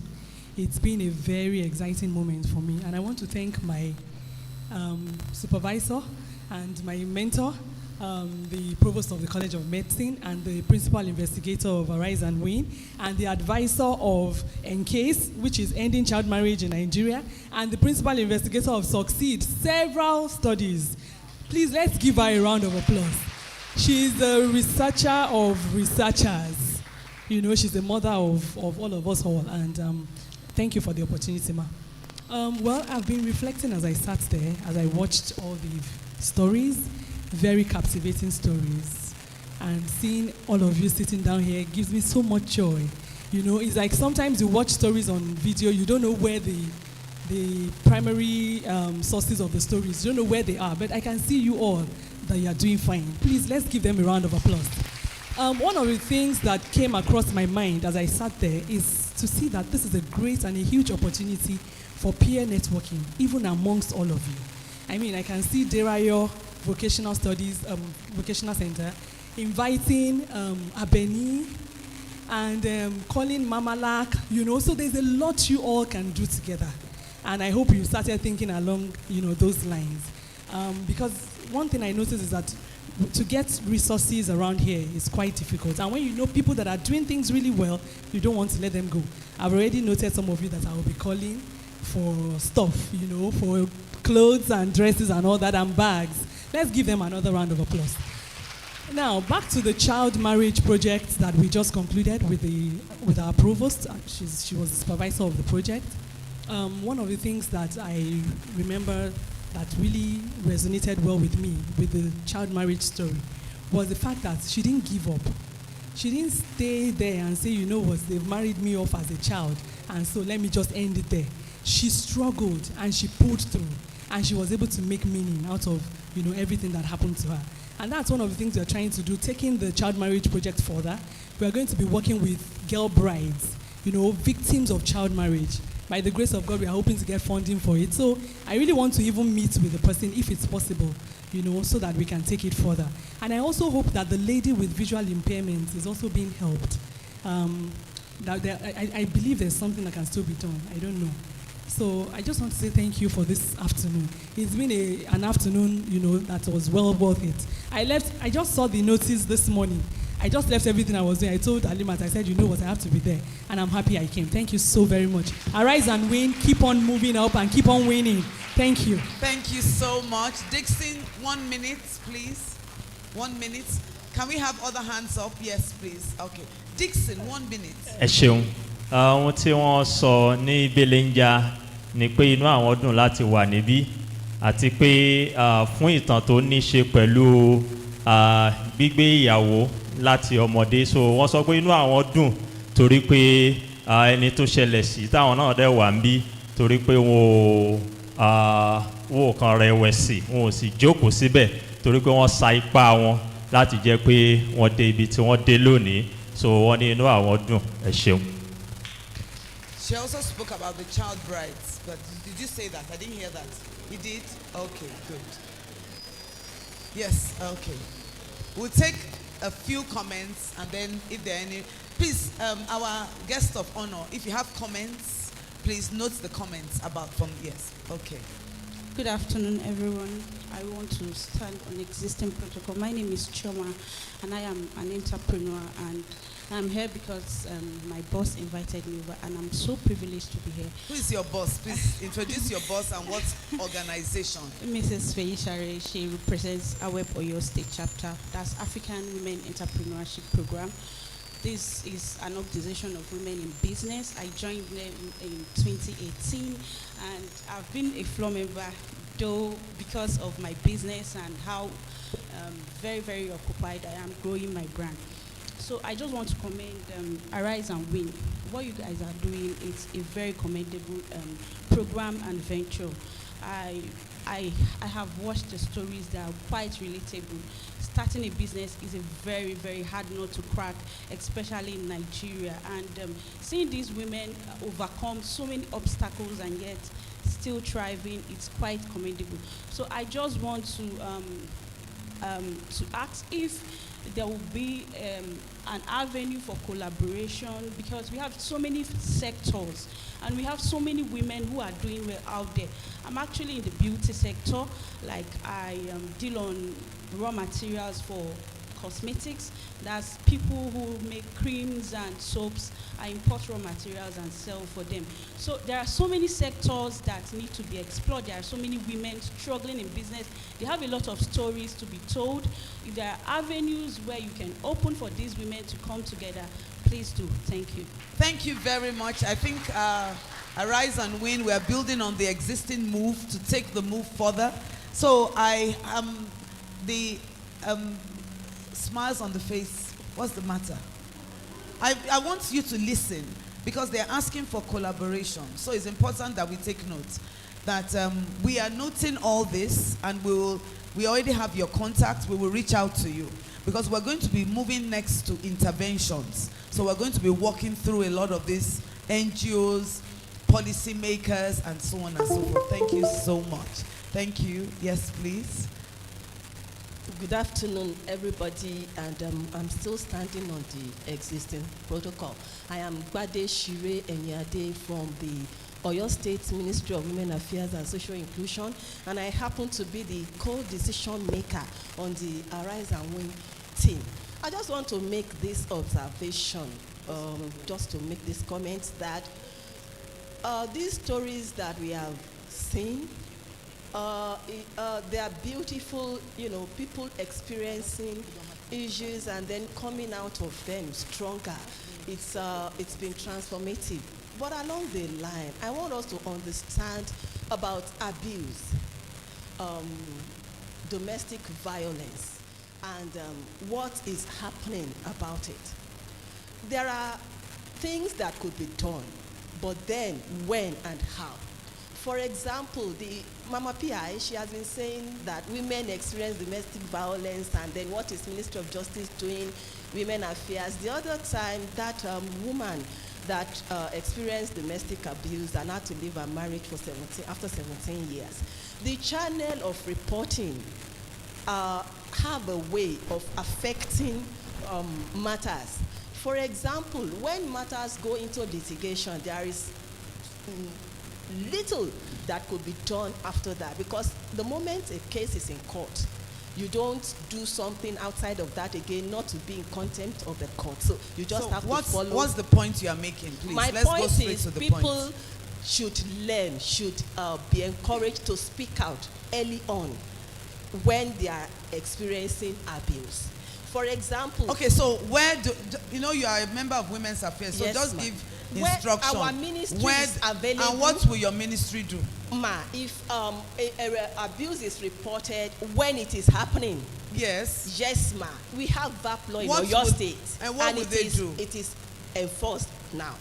For example, it's now a criminal offense to abuse anybody. Okay, so when somebody is being abused, they should come to, where do they, just give us The instruction. Ministry of Women like Affairs. me now, where do I go? Ministry of Women Affairs and Social Inclusion. Where?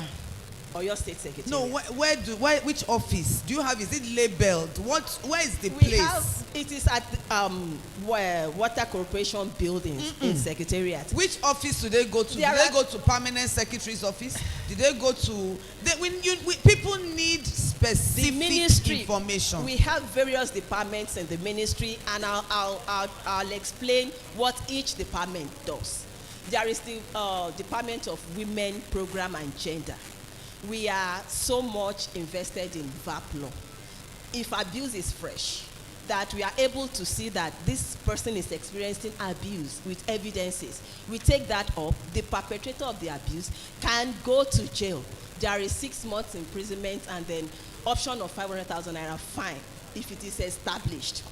But when abuse is over a month, 6 months, and the person is now coming after that, when we don't have evidence to show that this person has been abused, it becomes difficult. Now, the permanent sec rep wants to speak, but yes. What do you mean by fresh evidence? For example, we have cases and people come and they show us videos of over 2 years where they have a physical injury, and then the time they are coming to report, they are just saying,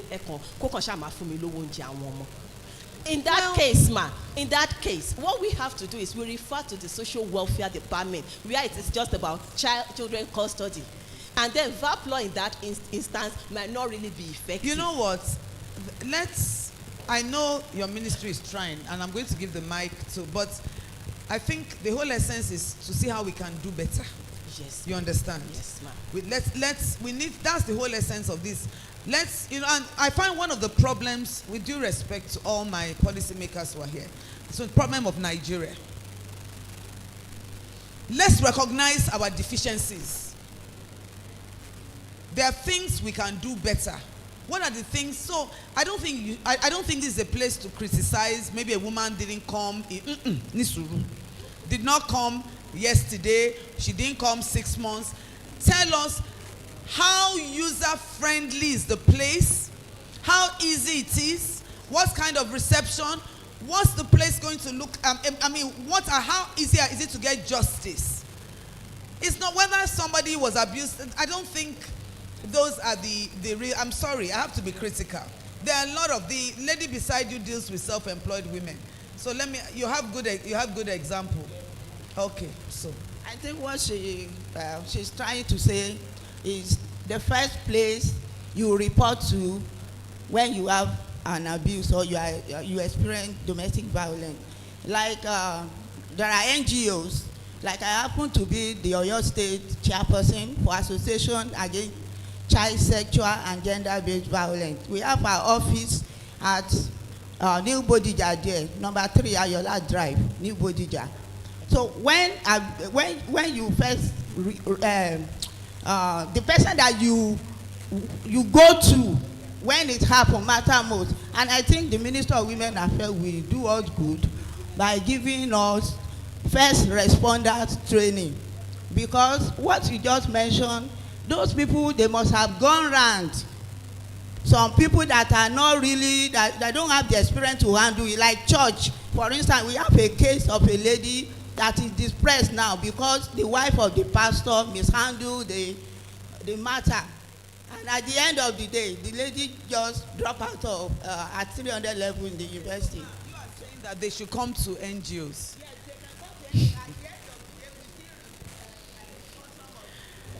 That they shouldn't go to church. Let me be honest with you, ma. The religious centers are the social welfare of the nation now. We don't have social welfare.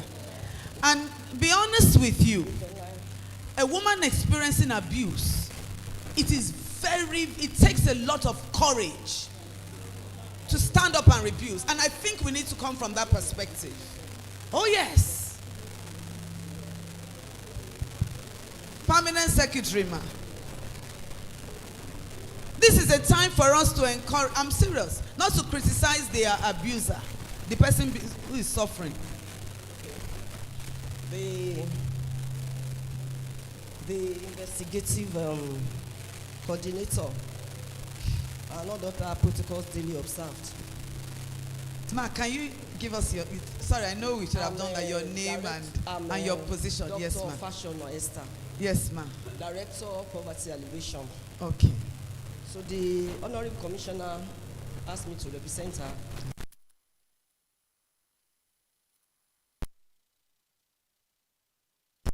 Youths or women or self-employed is an issue that the government is working on, because when we have graduates, some of them would like to work with the government looking for white-collar jobs.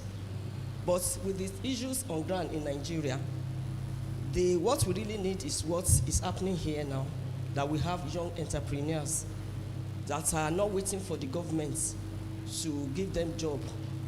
We have graduates that have left university for more than 10 years that are still looking around, looking for how to survive. But I really appreciate the initiative of our young people here for not waiting for the government to, give them what to do. They have taken up the initiative. At least in the video we saw the flood that has entered into the office of somebody. And then some even need finance to take up, to start doing something. And they need support.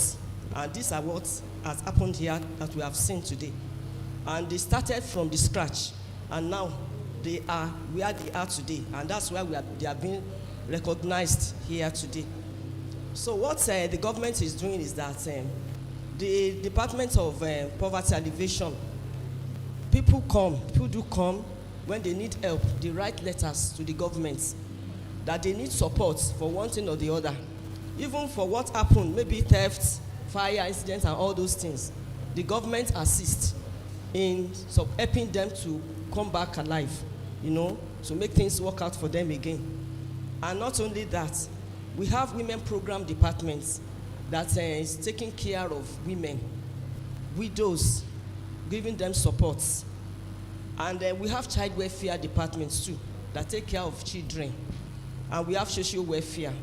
And all this issue of child marriage, the woman that was forced to marry somebody like that. And apart from that, this abuse, gender-based violence, we have a special rapid team. And in that team, we have representatives from our ministry, from Ministry of Justice. We even have courts that handle such cases, family courts. And in the Ministry of Justice, we have the mediation center that handle problem with husband and wives and so on like that. And this issue of rape, we collaborate with policemen that when we have issues like that, we call them and they support and they take care of them, and we have shelters. These shelters, we have our own, state-owned, JCC at Jokodo, where we have all these children that we are taking care of them, and the government spend money on them. We also have rehabilitation centers for the people with disabilities. Like the woman with disabilities, just of recent, the Oyo State government has set up an agency just recently for the disabled, people with disabilities. They have set up, and even in the Ministry of Education, those students that have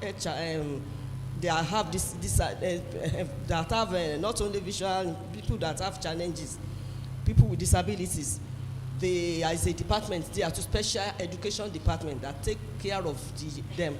Even the Ogbomoso Blind Center too. The Oyo State government takes care of the blind people that are there. So social inclusion, we take care of everything. And even this week, we are on Monday this week, we had a program on 16 days activism on gender-based violence. We had talks and we had different activities. Even right now, there are many other people that have attended one program on the other on that. And the wife of the governor, Mrs. Ominini Makinde, she's so passionate about gender-based violence activities, especially female genital mutilation, rape, and all those things. So she's working on it. And the issue that we heard about one girl at Ojaba that was raped by many people every day, about 10 people raping her, and she's now pregnant. The Ministry of Women Affairs is already working on that to rehabilitate her, to take care of her, to protect her. These are all the things that we are doing. And we are really working hard around the corner. Even the Honorable Commissioner said I should ask you, ma, to see her for a chat on your projects. Thank you, ma. Thank you very, very much. Please extend my deep, deep gratitude to the Honorable Commissioner of Women's Affairs and Social Inclusion for her, for actually sending you. I'm very, very grateful, deeply grateful. And just mention to her that even before she became the honor, we've been in partnership with the Women's Affairs, and we've tried to reach her, but I think she's been very, very busy. She's been busy. Yeah, we've written several letters so we can pay a courtesy visit. She's ready to see me now. Okay, so help us thank her for making this time, and it could be quite tough on my own hand too, because I run several grants and I'm also provost, but I would make time to come and see our Honorable Commissioner. Thank you so much. We're grateful. I must mention that I've partnered with the Ministry of Women's Affairs since about 2003 as a young lecturer. I used to go to remand home. I've even run programs there. I've even taken grants there. So I've been working with the Children's Ministry, Women's Affairs. So I know that they are trying, but there are a lot of problems. There are lots of problems. There are lots of problems. I mean, I know you're a government person, you have to say the things the government are doing. But as a researcher, I know that there's a lot of work ahead. Thank you very much. Can we have the mic? Please come. Thank you so much, ma. I'm very grateful. Good afternoon, everyone. My name is Yetunde Adegboye. I'm also a business owner, and I'm representing the Youth Entrepreneurs Wing of NACIMA. NACIMA is National Chambers of Commerce and Industry. Can we have volume, please? Can we have volume to her mic, please? So NASIMA is National Chambers for Commerce, Industry, Mines and Agriculture. All the stories somehow to me are related. When you take a step further, you think deeper about the stories. First is the story of the lady from Oshogo. It's a challenge to us youths. You have your two eyes, you have your two hands. You don't have any excuse. Don't wait for the government to do anything for you. I remember when I graduated, I told my parents I did not want to work for anybody. I didn't even go for NYSC the first time. I had to remobilize again because I felt there was nothing the government had to offer me. But I remobilized the second time because my father said it is better to have it and not need it than to need it and not have it. So that was how I went back for my service, and I came back, registered my business, and today, about 18 years down the line, I'm happy I took that decision back then. Then on the story of violence and all of that, not just Nigeria, but Africa generally, we are not ready for single mothers. And it is one of the things that is affecting us. Marriage is not an end, and it is not a means to an end. We need to look deep into ourselves and see that we are enough to do whatever it is that we set our minds to do, with or without a man. If you get the support of your man, good. If you don't get, try your best and keep forging ahead. But our society should understand that it's not every single mother that is wayward. Some are victims of circumstances. So we should learn to embrace them, accept them, and help to reintegrate them back into the society without stigmatizing them. You can imagine the lady that has 3 kids. After all that problem, then somebody will say that, oh, look at her, she's a single mother. But is it her fault? And this is the reason why some women cannot even speak up when they find themselves in these shoes. What will they say? My father will be angry if I walk out of this relationship. Oh, my mother will die if I break up this marriage. But you are dying in the marriage. But because the society is not going to accept you, you sit down there and continue to wait until you take the final step or whatever happens. So the society, Africa in general, we should accept that women, we are not weak, we are not stupid, but sometimes we just need to step aside, take a breath, and find purpose for ourselves. Thank you. Thank you very, very much. I'm very inspired. I'm very encouraged. Thank you very much. I must apologize. I have not introduced the medical librarian, Dr. Grace Ajumo. She's member of the management team of the College of Medicine, and she's a deputy university librarian, and she's been sitting here quietly. I'm sure you have a lot of things you want to share with us eventually. So I put you on the, yes, thank you, please. Thank you very much. My name is Dr. Bosi Aduroja, and I would love to say I'm very happy that I'm in attendance today. I got invited, and I can say that I've learned a lot. And one thing is obvious, that from every other discussant, there's something to learn from the videos we've watched. And my comment is there's also need for us to have these videos not just secluded to people here. And one thing is language barrier. I noticed that most of these videos are in English language. If it's uploaded to the social media, it will only be limited to people that understand English language. So if possible, we can dub Yoruba language on this video, so people who understand Yoruba language, we also have this opportunity that we have right here to learn and also learn something from it. Thank you. Thank you so much, Dr. Aderoja. His doctorate was in health communication and health promotion and education, and he's also he's also into digital technologies and videos. So thank you so much for that feedback. I think members of you want to comment? Oh. Thank you so much for your feedback, and I think we absolutely agree with you. Accessibility is important, and we are going to upload these videos onto social media, and they're going to be subtitled in Yoruba. We actually already prepared the Yoruba subtitles, but because of the sake of space on the screen and cramping, we couldn't put both of them up. But once the videos are disseminated through our social media channels and on YouTube, the Yoruba subtitles will be included there. You may also want to include Igbo and Hausa. Okay. But let's see, yes. Well, we'll have to find that. A follow-up comment on that is it's a different case if you understand Yoruba and read Yoruba. Some might not be able to read. Like Fortunately, we have someone that has visual impairment, so they won't be able to read the subtitle. But because this is a practice that has been ongoing for a long while, you see some documentaries where the interviewee is speaking a local language and you hear an English dub on it. So if that can be incorporated, it will be nice. Thank you so much for that feedback. I will look at how to incorporate it. Thank you very much.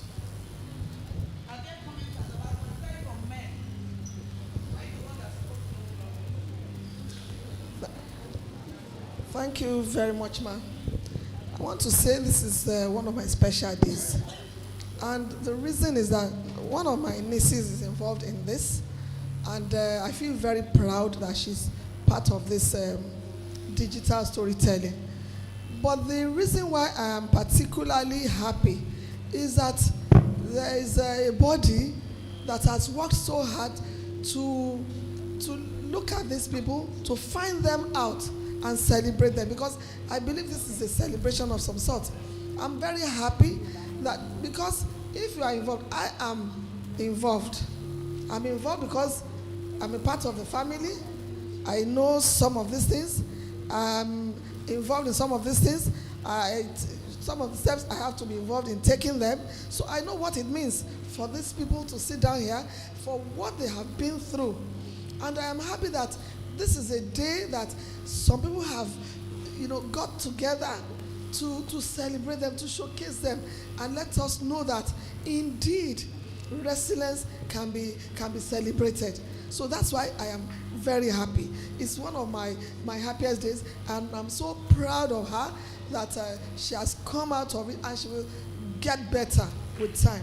Thank you very much. I celebrate all of you, and I want to encourage you that you should not relent, but move forward. Thank you very much.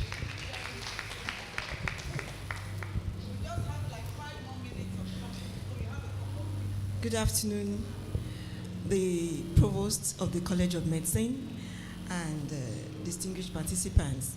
I'm so glad today and to be part of this celebration for women in business.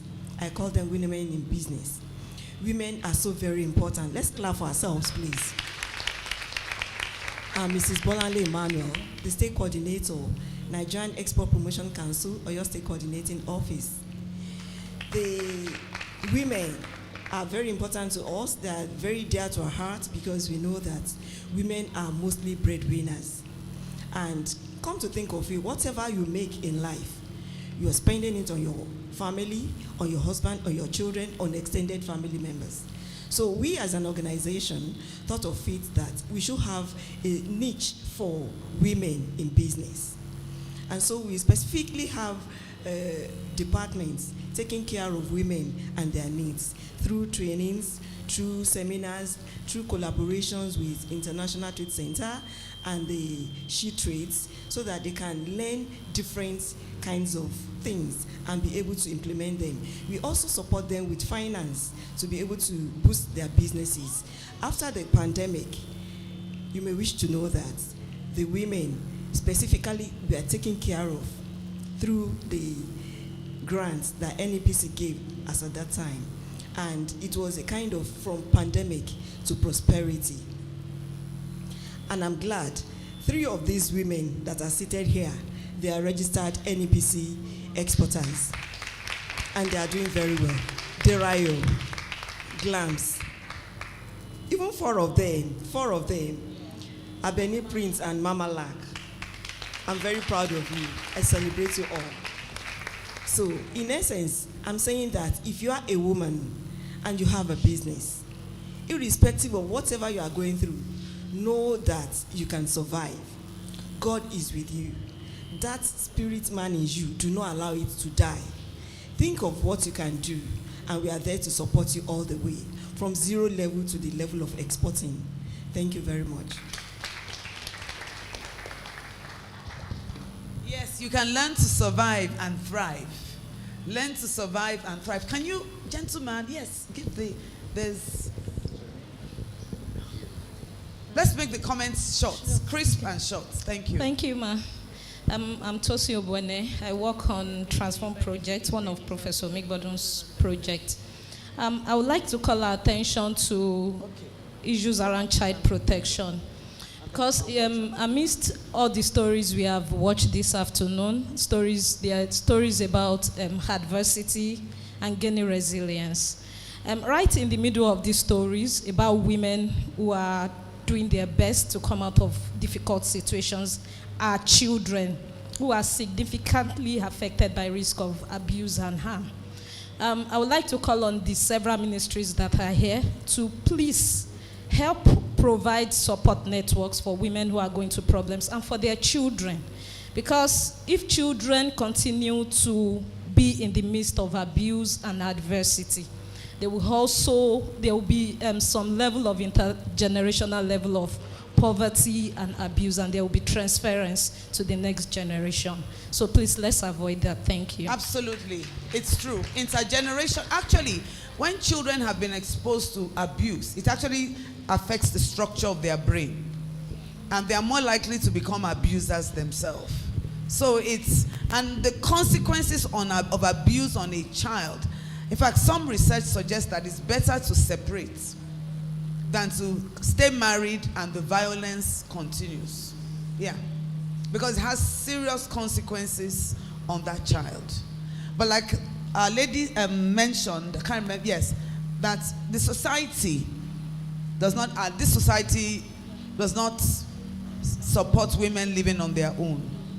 You know, you have to have a reason. I mean, I was raised by a widow. I mean, my mother was widowed at 34. Yes, and she lived for 30 years more before she died. So it was very difficult, but, you know, it was tough. Even many things, the society generally, that's why there are a lot of support tilted towards supporting men. That's in many ways. Many of the laws. I mean, simple laws like you want to get a passport as a woman, and your husband, I don't know if it has changed now, must write a letter permitting you to get a passport. Or you want to get a passport, that's a woman like me, professor or doctor, yes. My husband has to write to say he agrees that I must get a passport. Or your child, you want your child to get a passport as a woman, the father has to write, but it's not vice versa. I don't have to write permission. You know, there are things like, and I'm surprised that the women, we have women lawyers, judges, and those things are still, those archaic, ancient laws are still holding on in this land. I cannot understand. Maybe it's the women that like it. Please, it's possible. Yeah. Good afternoon, everyone.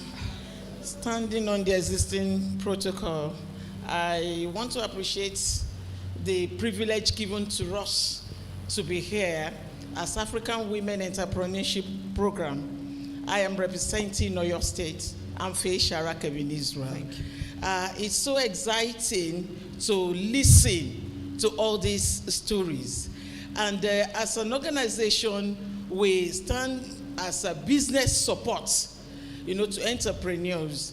Starting from the zero level, if you come around, we'll be able to say, okay, this is how you go about it, and we'll be able to support you in whichever area you need assistance. For instance, for all our people that are trying to struggle to walk alone, we always want to encourage entrepreneurs to get connected with others so that when you fail or you are failing, you have somebody to encourage you to move forward. So a lot of these troubles are so much for us because we've been doing it alone. So one of the things I want to suggest to all the entrepreneurs that God has helped to this level is that you should have it in your mind that you must not stand alone. When you work with other people, your work will go bigger, grow faster, and then you will learn from other people. This is a little I have in mind to share with us. Thank you so much, and we are so grateful you are here. I think we're going to end this discussion, unless there are any pressing remarks, and then I'm going to ask if any one or two of you want to speak. Okay, just one or two, and then what we'll do is, I was told that the video we couldn't show, that the person that put it together is not happy. So what we will do is this. And it's ready now. Are you sure it's ready? We're not going to show it now. What we're going to do, we would finish up the comments. Then we will have the closing remarks, vote of thanks. And then we would now show the video. And then people can just pick up their lunchbox and go. Okay? So those who, because of time, those who want to leave can leave. But those who want to stay would stay and watch. And I'm sure many of us will want to stay to honor one of our special guests of honor. Okay? Thank you. So let's have a few comments. How many of us want to comment? Not all of you. Just Derayo. What's Bemi? 2 minutes. Okay, everybody. Okay, give them the mic. 2 minutes. Professor. So let's start. Okay.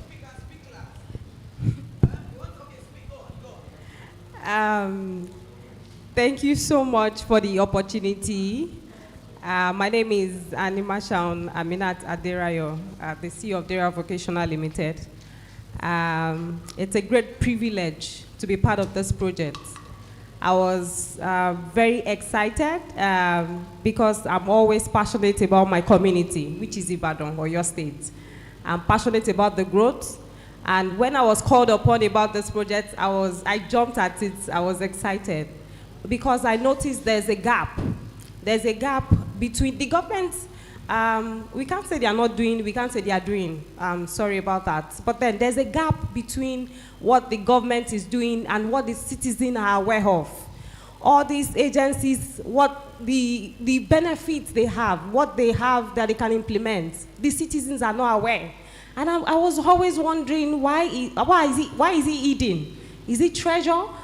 Why is it that they're not communicating, or there's not even awareness about all these? You can go to this social room number in secretariat to report or to do something or to assess anything. For the past 3 years, I've made it my business to know everybody in Oyo State when it comes to business and business support. So I'm always linking the agency to the businesses. There's a lot going on. People are going through a lot. We can see through the stories.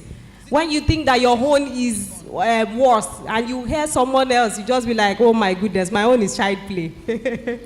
So there's a lot that we can achieve. We need one another. We need to support. This is our town. If you are not going to Japa, then all of us must support the government. We need to act. And I think coming from Orode, your street, number 30, it opened my eyes. I've been to different countries. And then I still know that our home, we are staying here. We need to do something about it. And I want to implore every one of us. I'm challenging us. Don't leave it to the government. We can see how it is. You can see how everywhere is. It's our area. Let's do something about it. Pick a niche, pick something, pick a sector. Any angle that you're good, volunteer. I volunteer a lot.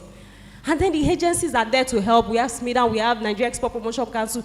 They are doing a lot, and they are welcoming people. Most people don't know. They always feel that if you go and meet the government agency, tax, they'll run away. Some people will not register their business. But then, you are missing out a lot. Join trade groups. There's a lot going on. There's a lot we can achieve from Ibadan to the world. Thank you. Thank you very much. But I must mention that not everybody is a Derayo. She knows everybody in Oyo State as in business. She's there are other people who are in their own corner. And that's what the question I was saying. If somebody is abused, where do you go? Is the information out there?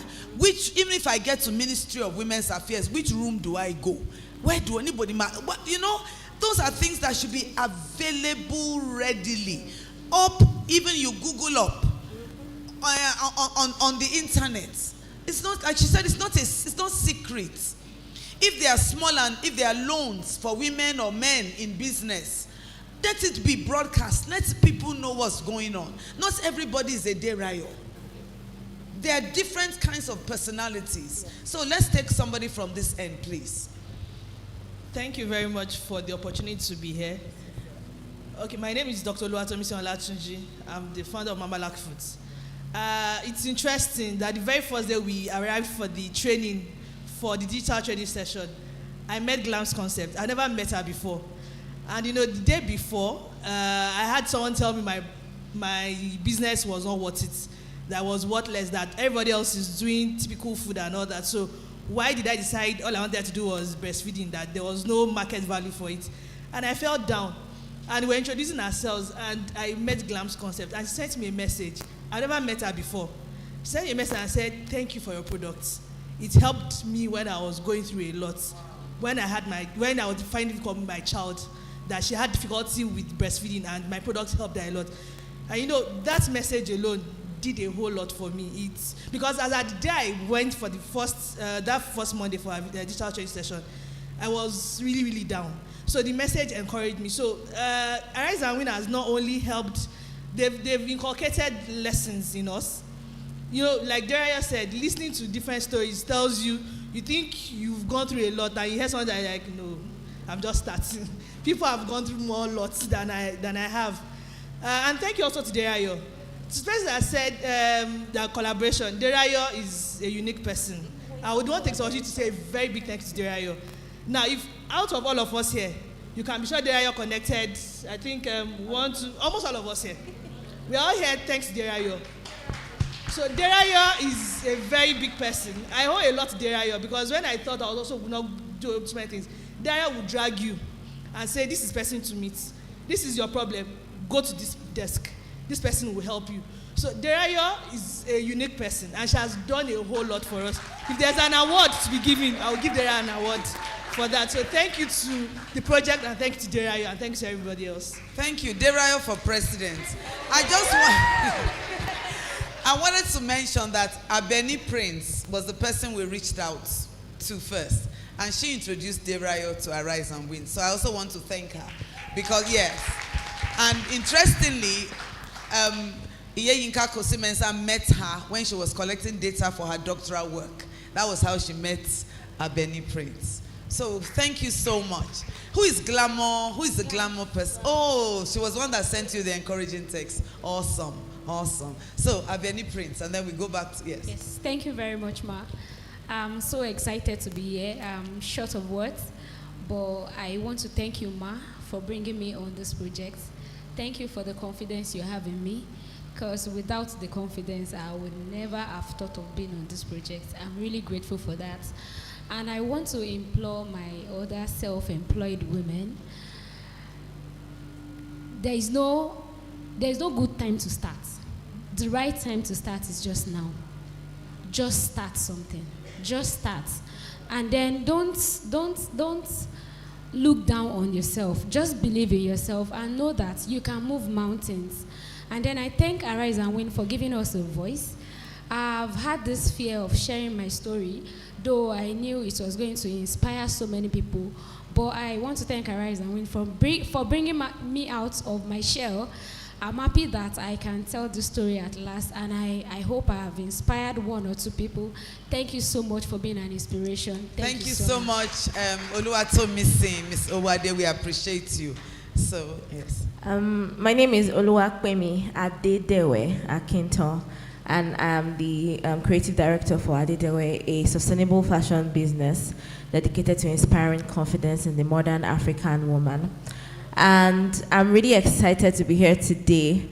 I think one of the most inspiring things for me, apart from watching my own story on the screen, was also seeing the stories of other women and seeing that I'm not alone on this journey. So even though I'm here as a storyteller, I've also been inspired and I've also learned a lot. I'm already thinking of many other ways to tell my own story and also help other women come out of the things that they are going through. You know, there's a possibility of being in your own box and not knowing that people are going through much worse than you are going through. But this event today has helped me to see that people are going through many unimaginable things and they just need someone to be able to help them stand up and encourage them to be more. So thank you very much, Arise and Win, for the opportunity to be here, and I'm really grateful. Thank you so much, Mr. Deniji. Mr. Deniji, let's hear from you. That's all. Mo dúpẹ́ lọ́wọ́ Ọlọ́run torí pé Ọlọ́run ràn mí lọ́wọ́ ó dẹ̀ kà mí yẹ láti wà ní àárín àwọn ènìyàn. mi pẹ̀lú àléébù mi tí wọ́n gbà mí tọwọ́ tẹsẹ̀ tán lè tó gba àwọn tí a jọ jẹ́ àkàndá tí wọ́n ta wá nù. Mo dúpẹ́ gan-an, I'm very grateful, Mass. Thank you.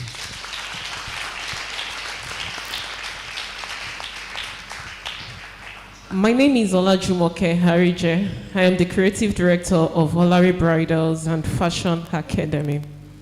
I know sometimes in life when we start a thing, we always want to seek for validation just to be sure that are you doing the right thing, are you on the right path? But I have learned to just do it, and then maybe along the line, you will. But today, I got more validation, and I can tell to the world that I am on the right path. When I wanted to start, someone was doing, she locks dread, and she used a different method. We were together, and I asked her, I want to start training. People are asking me to do this. She said, don't train anybody. Something you learned, you went to Dubai to learn it. You now want to expose your secrets. Don't do that. I have a lot of people who discouraged me. But today I am grateful that I did it, because today I have 10 women that are trained by me, even present here. Wow. You know, and if not because I started the training, I won't be where I am today. Because that training took me from Ibadan to US, to UK, to everywhere in the world. My products are there. My students are the one who brought in the customers for me. So when you pass on knowledge to others, you're not cheating yourself. When you're helping others, you are apparently helping yourself. Today I am proud of me. Thank you, Arise and Win. That is such a powerful message. Such a powerful message. So I think we're done. You want to speak? Oh, okay. You still want to? Okay. So that's fast. Okay, good afternoon, everyone. My name is Oluwakemi Oyebanji, and I run Concepts. I just want to say a very big thank you to Derayo, first of all.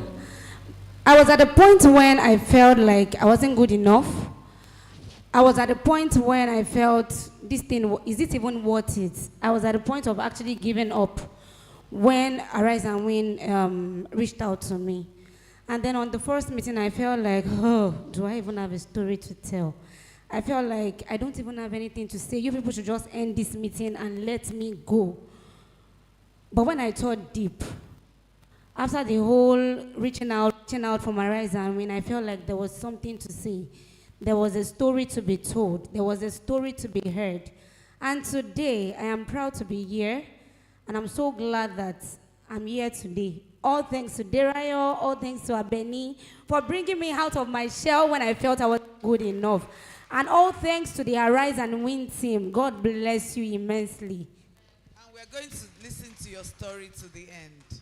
Thank you. So good afternoon, everybody. I'm Deborah Ayonleke. I run the Chop House Foods. Dishes, snacks, cakes, and all. So we can't thank Arise and Win enough.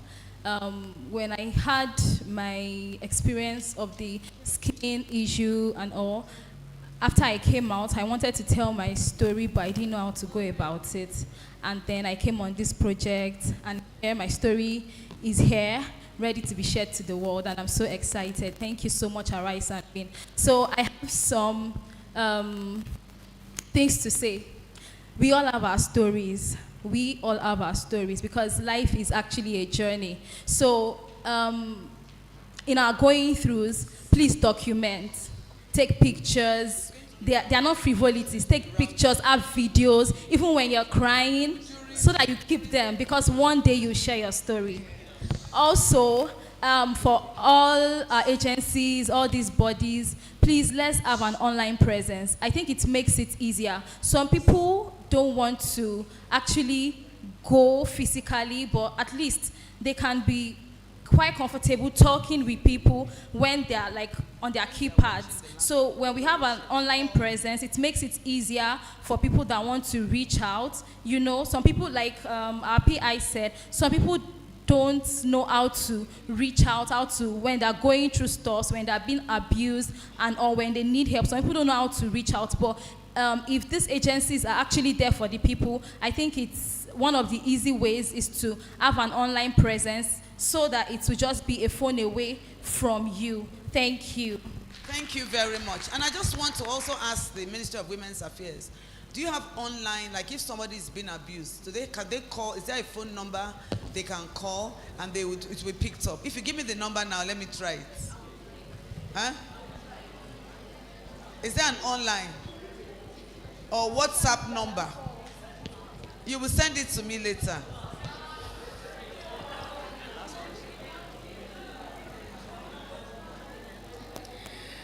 My name is Helen Ali. I'm glad to be here today. All thanks to Mommy here, all thanks to Rise and Win.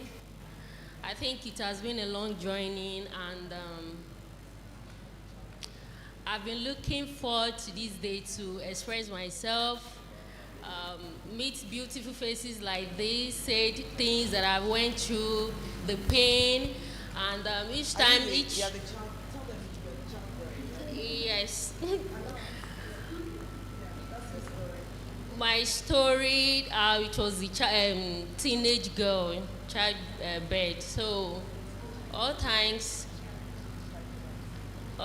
today, I'm stronger, much more stronger than before.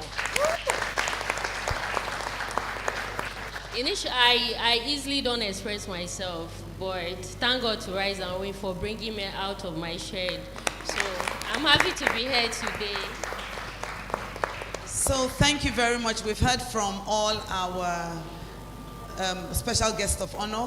Thank you so much. Thank you so much, PS representative. We are so grateful that you are listening to the voices of these self-employed, awesome women. And there's one voice that we are not featuring, but I believe that voice was heard, the voice of abuse. And I think it conveys a very, very strong message. So we are rounding up now. What is going to happen is that I'll just give a few remarks. Then Dr. Odufunwa will come. Come and stand near me, my sweet. She will give the votes of thanks. And then we'll watch the last movie of Glamour.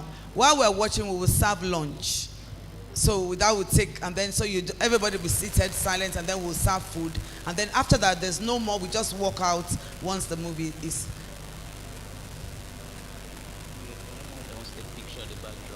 Okay, yes. Oluwaseun wants you to take pictures at the back with the backdrop. If you want to take pictures, are we to pose like this or like this? So, in closing remarks, I just want to say that I'm grateful. Grateful. Grateful. You know, as a culture, we are very private people. We're very private people. In fact, when you are pregnant, I remember one of my friends, she was as pregnant as this. Monia, pregnant, only me pregnant. She was moving like this and she was telling me she was not pregnant. We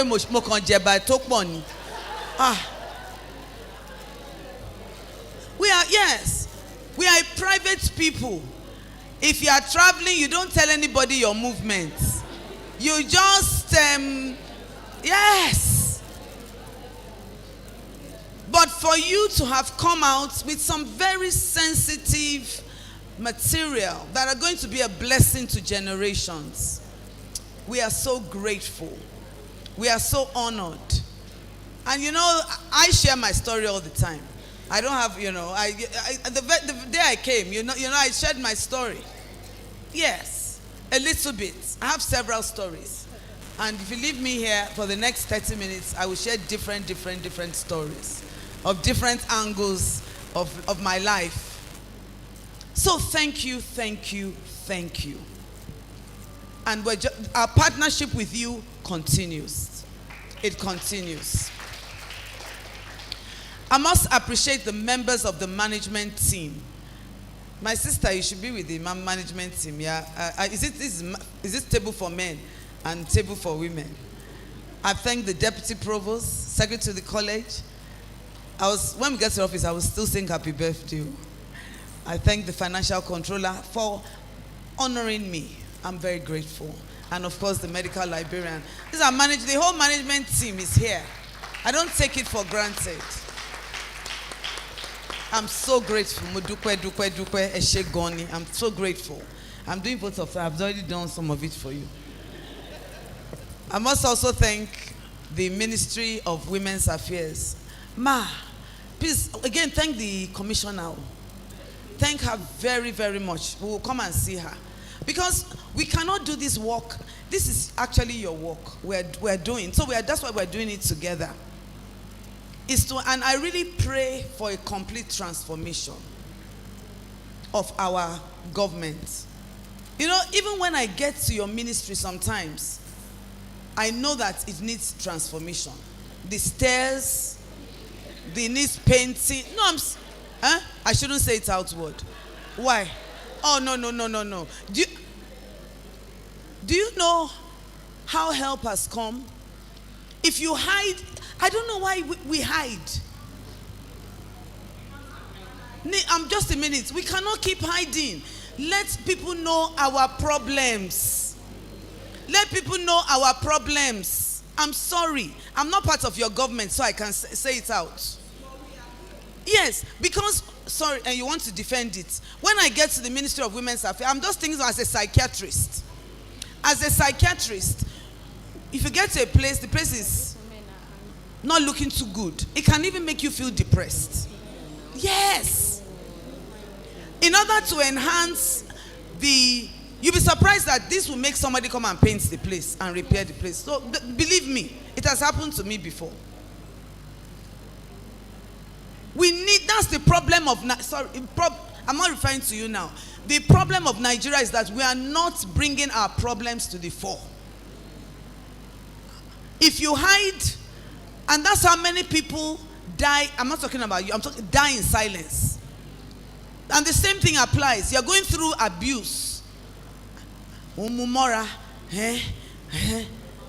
Yes. No. Supposing somebody beats you up and then that's the end. People will just gather, they will cry. And keep quiet. So those are some of the issues. Let us as a nation, as a people, if there are problems, let us say it out. That's what they have said. Let's say it out. If there are difficulties, you want to talk about the building. I've been there, I've been going there for long and long. Sorry. Good afternoon, everyone. Sentiments apart.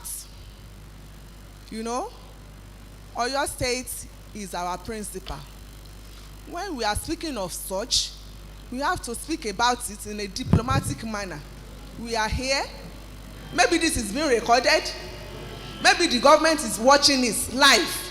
How do we now defend ourselves? At least we are taking salaries. Everything might not be, you know, as rosy as we all know. But Yoruba sọ wípé ó ní bọ́n ṣe ń ṣe gbogbo nǹkan. Thank you, ma. I'm not, just a minute, ma. This hall, do you see this hall is fine like this? Look around, do you see it? That is fine like this. Before it was transformed, I took the video. I showed it.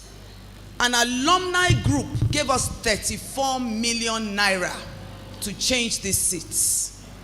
Supposing I was hiding, you can Google up, the video is online. The video is, I'm not part. If I see a problem, I will say it. We cannot hide. That is one of the reasons why we are partnering. One of the things we wrote in the grant, please listen to me, madam. Please listen to me. One of the things we wrote in the grant, is actually in the grant, is that when women come for counseling, they need privacy. They need to be counseled in a nice, pleasant room. They need to be counseled in a room that's beautiful and mentally promoting. Based on that, because I put in some little fund for a counseling room, because I saw some of the rooms that were there, they are not befitting for counseling. And I had to defend it before they provided that little fund. But if the government does not need it, if they feel that everything is fine, then let it be fine. But it's a responsibility on my part to seek for help and to improve my environment. Yes. And I will do it. I will, yes. You can ask the members of my management team. The way we have been able to raise money in the College of Medicine, University of Ibadan, is because at some point we had to tell people things are not right. Things are not right, and help came. I'm sorry, I belong to a different school. Maybe because my mother was Sierra Leonean. My mom had been Creole girl. So we are very undiplomatic. I was not raised by, sorry, with due respect to those who are from, I don't hide. I say it as it is. I don't know if my big sister is here. She's gone. No, it's true. If there's a problem, let us say it. Sorry. Thank you, ma. The way you have been talking about your state government and our ministry is as if you have a particular issue with us. Because if not, yes. Because if not, I didn't even expect you to say all this kind of thing against us. Number one, you know that you know what the government, the federal government is going through. Not only the federal, even the states, and even UCH too. Everywhere we are, the fund is not there in the country, and our governor, Governor Seyi Makinde, is trying all his best to ensure that he provides everything that we need. He takes care of the staff. He takes care of everybody. He ensures that everything is in place, and even infrastructure, everything is being provided. At least if the furniture or whatever, the office is not befitting as you expected, at least there are corporate social responsibilities that is supposed to be provided. We don't expect the government to provide everything. So even this all that we are talking about, some people have tried to, renovate it. So that is what, it's as if you have issue with our ministry.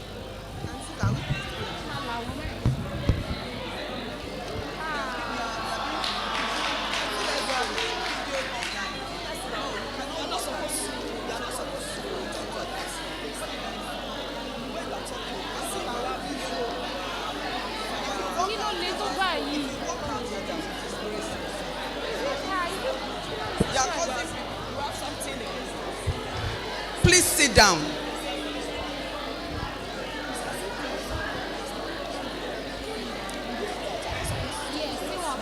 Please let us have quiet. Please let us have quiet. Please let us have quiet.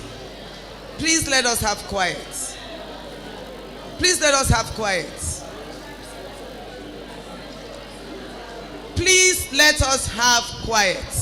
We're actually being videoed online.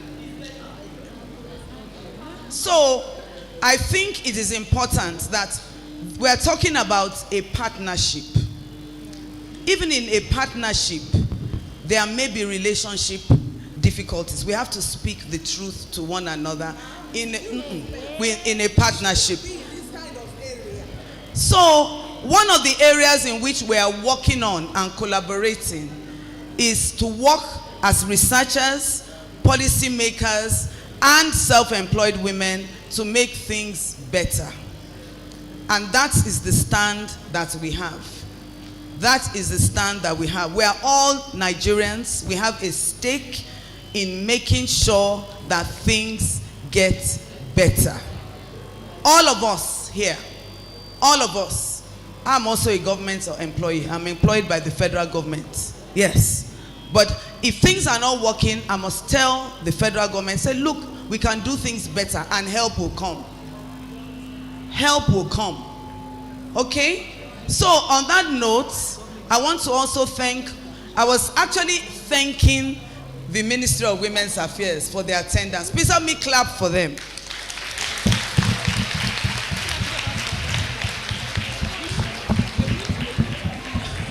So thank you very much for your partnership with the College of Medicine, University of Ibadan. I've invested years and years and years of my life working with the Ministry of Women's Affairs. From 2003 to now, I have partnered with the Ministry of Women's Affairs, going to the remand home, going around. I have partnered, I have invested my money because I believe in this country.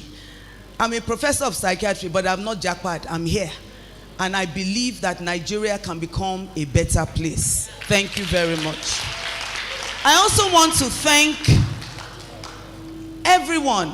Yes, I must thank all our other members of faculty. I especially thank Professor Aki Nkaomigbodo, the gentleman who paid dowry on my head. You are fighting me. That's Entoson dowry for me. Thank you so much for taking time out. It's been a busy day. I thank the special small business groups, small and busy, and I believe Teju will continue. But I just felt it's so important to appreciate you all. All of us are going to make a difference in this nation. This nation does not belong to any individual. It belongs to all of us. We're going to stay and we're going to build. And God is going to help us. So thank you very much. Let's clap for ourselves. I must thank the supervisor of, thank you so much. And all the members of the grants, thank you, of my multiple grants. Thank you so much. So Teju. Thank you, ma. It's a real challenge for me to speak after Prof has spoken, but I'll try and God will help me. So first of all, we want to thank God because it is God that has made this day possible. I want us to put our hands together and appreciate God because only God, a lot of work has already gone into this. And indeed, God has made it a beautiful success. I want us to appreciate ourselves. We have stayed till the end of this program, and we really do appreciate every one of us. And I want to appreciate our principal investigator, the provost of the College of Medicine, Professor Omibod. We are grateful for the gift of you, ma. Thank you so much for being a blessing to us, for being a blessing to everyone around you. Our input has actually been very important. During the training, she was around during the digital storytelling training. She was even the first storyteller. She came and she told us her story, and we're all dazed. And I'm sure it also inspired a lot of the self-employed workers. We want to say thank you to you, ma. The Lord bless you. We want to appreciate everyone. Before I go on to the management team of the college, we also want to appreciate our self-employed women because they have been bold enough to tell their stories. Let us appreciate them. It's a lot. We called them. We were mentors to a number of them. We called them, disturbed them, and they are very busy people. Please, let's appreciate them. Thank you so much. They also came with members of their support team, their husband, parents, children. A number of them are here. We acknowledge you. Thank you so much for being here. We also want to acknowledge a special set of people in our midst, the representative of people living with disability, known as the Better Future, on our local government. We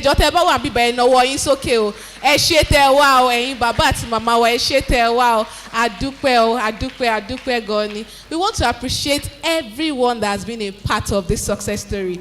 All members of the faculty, lecturers, policy makers, researchers. There are so many people, but we can't mention every name. We want to say thank you. The member of the Smedan, they came here very early and they are still seated. We appreciate you. We appreciate all members of Ibadan foodstuff sellers. We saw the grandmas coming in. They came quite early. We are grateful. Thank you so much. We appreciate all the people that have worked with us. Women and the WIN team, the Center for Women in Unpaid and Informal Work. We are grateful. Thank you so much. We also now appreciate the management team of the college. We are grateful that you've stayed here from the beginning to the end. We know it's a huge sacrifice. We are so grateful. Thank you so much. For everyone that has come, other members of the grant team, the Prof, they are all here and they've been quite supportive. We appreciate you. And the Arise and Win team. The Arise and Win team. It's a lot. It's a lot. It's a lot. Working closely with Provost in the past few days has been a lot, but the Lord has sustained us. It's a lot. And we are all better for it. We want to say thank you. Thank you so much, ma. We also want to thank our technical team. They've been working sleepless nights. The microphone is working, the camera, everything is working. We are grateful for everyone that supported us, those that helped with the sign language, everyone. We are so grateful to you. All the teams, I'm so sorry I may not be able to mention all the names, but we'll say we appreciate your inputs, we appreciate your presence, we appreciate your patience with us. I will pray that the Almighty God will bless us in this our journey of life. And one lesson I have learned is that we all have a story to tell. So what is your story? Thank you.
Eni Feolua, the one whom God loves.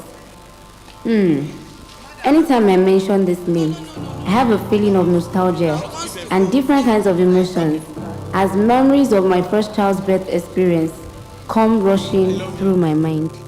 My name is Oluwakemi Banji. I am the founder and creative director of Glam's World of Craft Limited, where we locally manufacture stylish handcrafted bags and other accessories from leather or fabric.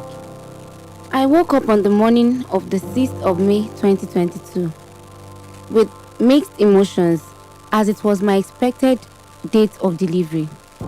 And I got signs already.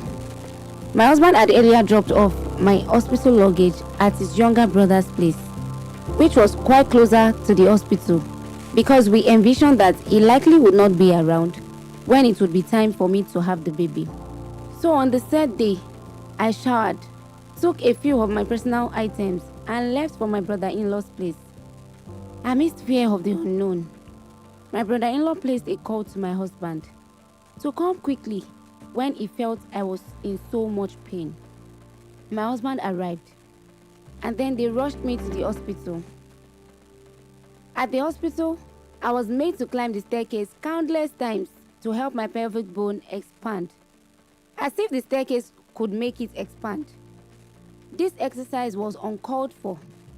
I later discovered from the careless chatter of the two nurses on duty that they had known all the while that I would have to undergo a cesarean section. I found this out secretly. During my stay at the hospital, I had to deal with nonchalant nurses, including one who was all engrossed with her phone throughout the day, despite my groanings and wrigglings, and other expressions of pain. Occasionally, she would just mutter under her breath at intervals at me, "Madam, your noise is too much. You are not the only one here." As I helplessly held on to the hospital bed and stared sternly at the clock in front of me, a doctor entered the labor room to attend to an emergency and saw me. And I heard God speak to me that my help had come. The doctor came straight to my bed, checked me as he should, and noticed that the baby had pulled inside of me and was in distress. I was too weak to utter a word after I was told we had to settle for a cesarean section in order to save both mother and child. Henny Feolua is my daughter's name. I can remember the sheer pleasure of holding her and giving her a kiss. The feeling was beyond description, pure bliss. Little did I know that the post-delivery complications will make me bedridden for 3 whole months and keep me off my sewing machines my passion, my craft, and my business for a little over half a year. When I knew that I had not put a solid structure in place in my business was when my most trusted member of staff, whom I thought would handle the business in my absence, resigned without prior notice. We had bought a chunk of raw materials down for customers' orders so that productions would keep rolling even in my absence from work. But my world came crashing when this particular member of staff that was supposed to hold the fort for me suddenly quitted. Somewhere in the middle of all these happenings, my husband lost his source of livelihood. At this point, I realized I had to be stronger than I felt. In fact, I knew if I did not gird my loins and stay resolute, we were in for a tough and bumpy ride. We had to refund some customers who couldn't tie their funds down for their orders to get ready after 5 or 6 months of payment. It was a lot of money, which got us into debt upon debt and practically shattered us. I resumed after 5 months to my business, even though my suture wasn't properly healed and I could do very little. My husband stepped in to assist with productions, deliveries, and supervision of the 2 other staff members that were left. He made sure to supervise, outsource, and work hands-on to get productions rolling. And I worked tirelessly to get more orders rolling so that the business could stay afloat. I kept at it. I tried to pull through depression, lack, feelings of hatred, and dejection. The walls did not eventually crumble on us. We pulled through as a family. Today, the business is booming and growing. Thank God I realized early during our crisis that this craft is my passion, my business, my life, and that my entire future revolves around it. Even though I had a really tough time with my business after the birth of my first child, this craft is my passion, and I know my future revolves around it. Keeping that in mind helped me pull through.